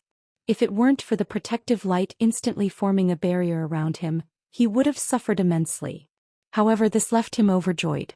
His gaze swept past the inferno to immediately focus on the cauldron. It was completely still and let out pangs of thunder. From his tool refinement experience, he could tell it was in the process of refinement. He now knew he wouldn't be returning empty-handed. Taking a shallow breath, Han Li nimbly slid through the streams and easily made his way towards the object. 20 meters away, he slowed his steps and slowly skirted around it, sensing its astonishing fire-attributed spiritual power. Regardless of whatever was inside, it was certain to have gone through some unknown changes given the number of years it spent in refinement. He was quite curious but didn't intend on recklessly opening it. After encircling it a dozen times, he began to pensively glance at other areas of the hall. Given the innumerable years the pillars and cauldron had been active, there was certain an eternally active spell formation. So long as he located the controlling mechanisms and destroyed it, the flames should come to an end and allow him to take the treasure. Because the restriction's purpose was control over the hall, it wasn't concealed in the slightest. Paying further attention to the cauldron, he raised his hand, releasing a 3-meter-long streak of gold at an unremarkable corner of the hall.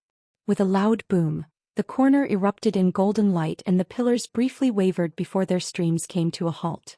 When the light faded away, a 3-meter-large hole came into view. A few formation plate fragments surrounded it and a small golden sword was lazily floating above. Han Li smiled and waved his hand, retrieving the flying sword into his sleeve in a shriek. Without replenishment from the pillars, the red mist gradually disappeared.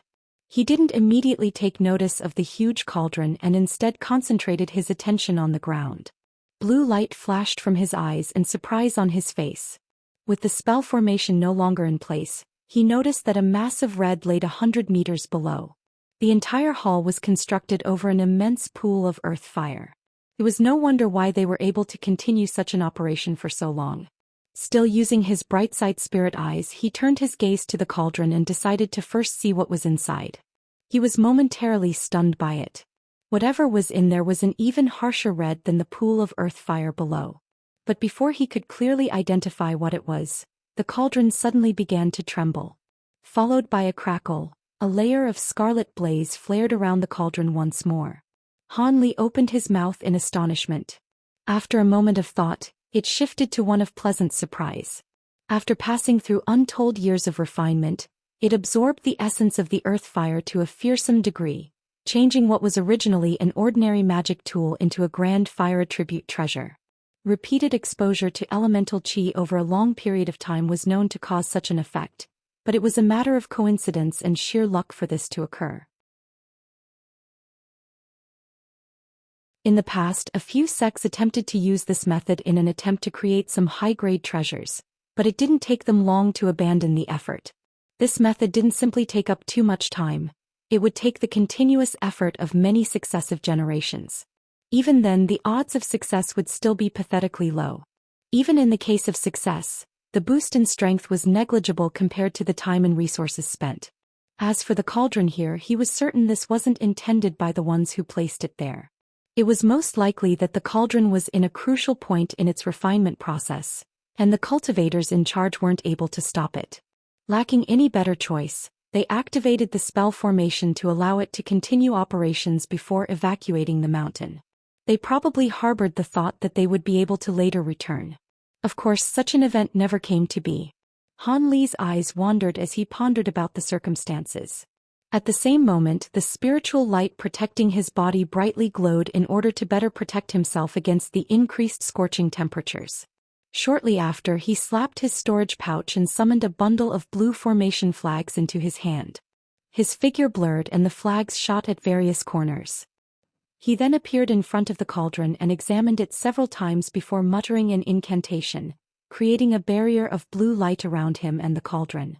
Within the ice attribute barrier, the scorching air was greatly cooled. In addition, he released his spirit beast pouch and summoned his dozen six-winged frost centipedes. They nimbly circled around and eventually converged together above the cauldron, gesturing threateningly as they accumulated their power. Han Li relaxed when he saw this and slapped his hands together to cover them in a layer of purple flames before reaching out to the cauldron. A large purple hand appeared above it and bluntly grabbed its lid. It trembled and the inferno around it surged several times in height. In the blink of an eye, it condensed into a bird that shot towards the purple hand. A curious boom sounded out when they made contact and scarlet-purple light flashed together. The bird blocked the hand for the time being. When he saw this, an odd expression appeared and he gave a soft command. When the centipedes heard this, they promptly spat out a stream of white qi, covering the flame bird, the cauldron, and the purple hand all at once. Meanwhile, he raised his arm to the fist made from his purple apex flames and struck it with a spell seal, causing it to surge twice in size. With the surrounding glacial qi increasing in strength, the hand was able to crush the flame bird and move on to grab the cauldron. Masterless, it couldn't offer any further resistance. A soft bang sounded out as its lid was easily struck 10 meters into the air, and red light shined from within.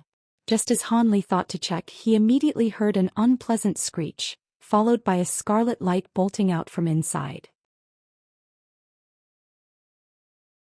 It shot to the very top of the hall with immense speed, forcibly passing through two of the centipedes before they could even react.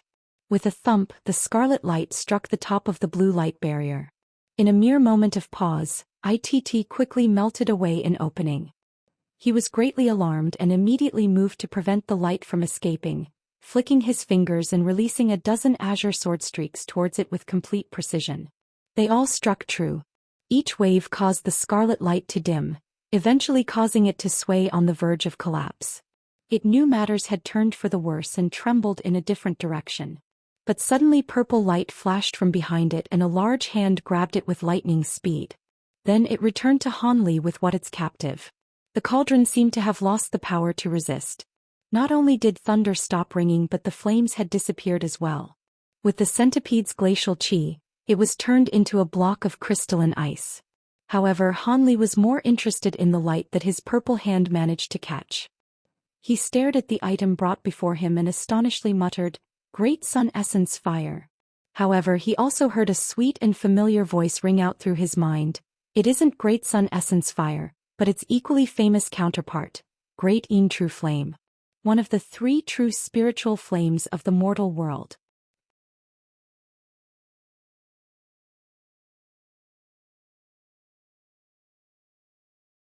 Happiness welled in Han Li's heart and he calmly asked, "Silver Moon, you've awoken?"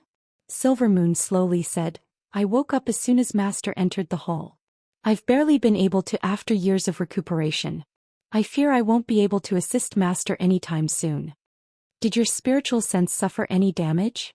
Han Li faintly felt that something was amiss from her tone and he couldn't help but frown. With a forced chuckle, Silvermoon answered, "It's nothing of the sort. I've only recovered a portion of my memories while asleep and feel a bit uncomfortable."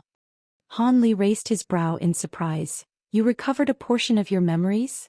Silvermoon let out a long sigh and elaborated with a sad tone, "Yes. It feels as if the memories belong to someone else entirely." After a short silence, Han Li consoled, "It is good that you've managed to remember your past. Perhaps with time you'll remember everything." "Perhaps," Silvermoon softly muttered. "Ah yes, you mentioned that this is Great Een True Flame, is that correct?" Han Li then astonishedly looked at small scarlet firebird he had captured. The bird appeared entirely lifelike and intelligent. Silvermoon carefully explained, "There is no doubt it is a ball of Een Flame essence. If I recall correctly, this ball of true flame should be the lowest grade of its existence, or it wouldn't have been so easily struck down by mere sword chi. But it is fortunate that it wasn't Great Sun Essence Flame. This flame is quite a bit weaker than the purple apex flames as it has recently come to life, but it does have the potential for extreme coldness. If it were the Great Sun Essence Flames, even the lowest grade would be capable of bringing out the fullest of its potential and escape. When the Great Een True Flame is nurtured, it will come to possess even greater power than your purple apex flames. It is deserving of its title as one of the 3 true spirit flames in the mortal world." "And what are the 3 true spirit flames? I've never heard of them before." Han Li stared at the firebird with doubt. All he could see from the flame was intelligence with no hint of its supposed greater power. Silvermoon bitterly chuckled, "I've seen the 3 once before but I can't quite remember the details. Seems my mind is still in disarray." A bright glint flashed from Han Li's eyes and he pensively said, "Since the thought had existed in your mind in the first place, it should be true. Could this Een fire be fused with my purple apex flames?" Silvermoon warned, "While that should be possible, it'd be better for the Great Een True Flame to consume the purple apex flames instead. After all, it is already intelligent and it would be a waste to extinguish it. There is even a possibility of backlash." Han Li nodded, "That is reasonable to say. But before that I will need to first refine the true flame. Since it has a trace of intelligence it will be more difficult to refine." Silvermoon smiled. "In addition, you should have this flame take in some Great Sun Essence Flame if given the opportunity. With the convergence of Yin and Yang, it will create unfathomable power. It's likely such power would have never existed in the mortal world before."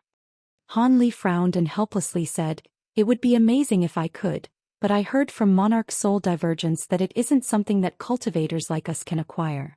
"That could be," then with some hesitation Silvermoon skeptically suggested, "but since you have the Great Een True Flame, you may be able to use it to capture the other as their natures mutually oppose one another." Han Li felt his heart stir but he shook his head and said, "Let's leave the topic for later. I don't even know when I'll have an opportunity to refine the Great Een True Flame after all." Silvermoon giggled, "Master, how about first placing the flame underneath a restriction before storing it away? Otherwise it could escape if you're careless." "Of course," Han Li chuckled and had the purple hand float into the air. When it arrived above his head he flicked an arc of lightning off his finger towards it. In the blink of an eye, the blaze wrapped in purple fire had turned into a ball of brilliant golden light. Silvermoon chuckled at the sight of this. It was exactly the same method he had used to restrict the celestial ice pearl, but with his current cultivation, it was now much more skillful. Soon he took out a scarlet jade box and placed it inside. Soon after he turned his attention to the now frozen cauldron. Han Li stroked his chin and mused. It's reasonable to say that it's rather strange for the Een flame to come from the smoldering cauldron.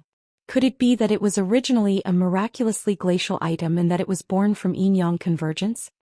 Silvermoon said nothing, also finding this to be quite odd. Han Li's eyes wandered and he moved towards the cauldron. With a flick of his sleeve, a bolt of lightning struck it and wrapped it in a net of gold. Then with claps of thunder and flashes of lightning, the net tightened and shattered the ice covering it. Han Li calmly examined the cauldron in front of him and then slowly floated up until he was 3 meters above it. Although there were restrictions preventing flight, Hanli was able to forcefully bypass them for a short time through the sheer strength of his cultivation. The cauldron's red light had long disappeared and its interior could be clearly examined. As a result, his expression stirred and he reached out his hand. In a gust of wind, a shining object shot out from within, circling once in the air before falling into his grasp. It was a fist-sized crystal of some sort. It had the sensation of warm jade and was flexible when pressed. Hanli frowned and muttered, "What is this? Master doesn't need to dwell on it. Regardless of whatever material it is, it would have changed into something else entirely given the millennia it spent in refinement. However, the great true flame is certain to be related to this item, so it can't be ordinary." "Very true," Hanli smiled. "When there is spare time, I'll properly inspect it." Soon after, light flashed from his hand and the item was placed into his storage pouch. Afterwards, he took another appraising glance at the cauldron and made sure nothing else was inside before forming an incantation gesture and striking it with a red spell seal. It immediately trembled massively, and its body flashed as it quickly shrunk in size. In the blink of an eye, a small half-foot-tall cauldron appeared on the ground and released a series of clear and bright rings. The cauldron's lid flew over of its own accord before shrinking in size and returning to its place. With the cauldron intact, the rings grew even louder as if it was happy. When Hanli saw the cauldron's intelligence, his eyes lit up and he swept his sleeve. Azure mist swept the cauldron into his hand.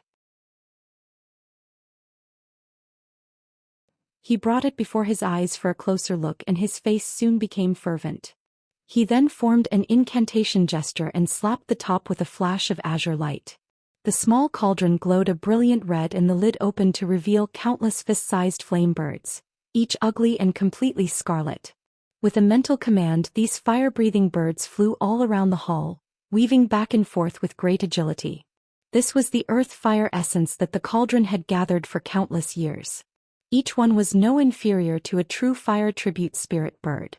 When he saw this ability, he collected the cauldron with joy as he acquired another method to use in battle. After all, the tri-flame fan may be superior, it consumed far too much magic power. He didn't dare to easily use it. But just as he was about to depart, he glanced at the dozen scarlet pillars and his heart stirred, releasing his swords and cutting them all down at their base. He then gathered them all into his storage pouch. While these fire dragon pillars weren't sentient like the cauldron, they had released countless streams earth fire. The astonishing amount of fire chi it gathered should make these magic tools into something uncommon. He was convinced that they would prove valuable even as ingredients. Hanli looked past the hall one last time to make sure he didn't miss anything, and walked out with a smile, making his way to search through the rest of the buildings in the area. Unfortunately, it was clear that he spent all his luck in the hall. Apart from a few common tool refinement jade slips, he found nothing else of note.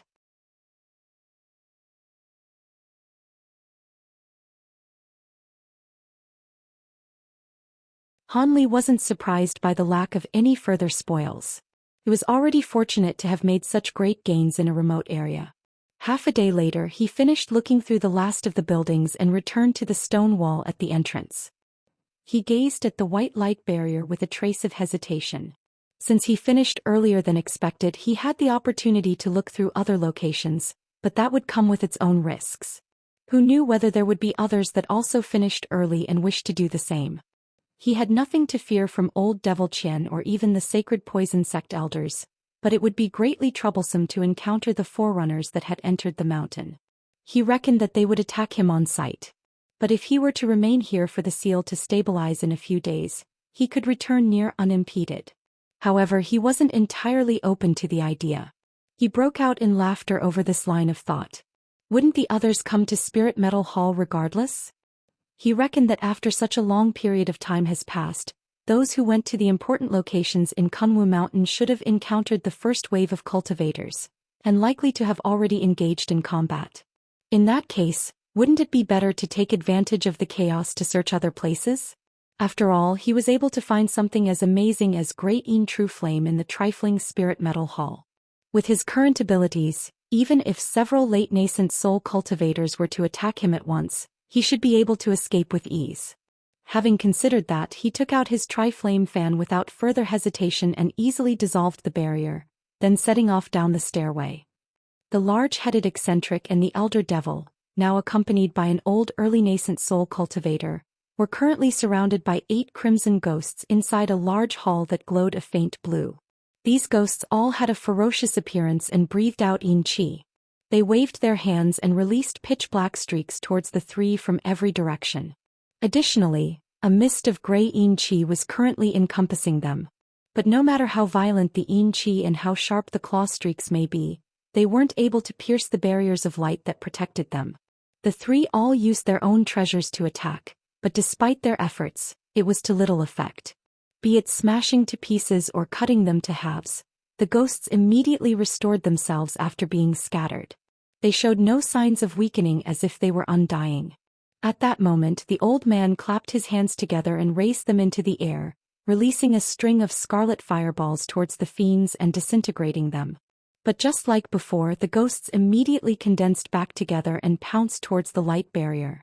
The old man anxiously said, "Seventh Uncle Elder Han, this can't continue. They have nourished their yin qi for untold years. It is clear they've already reached yin soul condensation stage. Common methods won't be able to harm them. Only great yang treasures will have some effect." The eccentric annoyedly snorted, "Yin soul condensation stage? No, they are merely the doppelgangers of a ghost monarch. If we don't kill them all at once, they will immediately reform. I have no such ability to do this. We can only attempt to find its true body." "They're all doppelgangers?" the old man asked in surprise. "That's right. If they were at yin soul condensation, we would have been able to exhaust their strength by now. It appears that the ghost monarch plans on wearing us down before finishing us off," the elder devil calmly spoke. Then he pointed to the small black sword and had it cleave through a ghost. The old man stared at the surrounding gray qi and grimaced. "So it was like that. It is a pity that 15th brother lost his body to the black shadow snake in the first story here.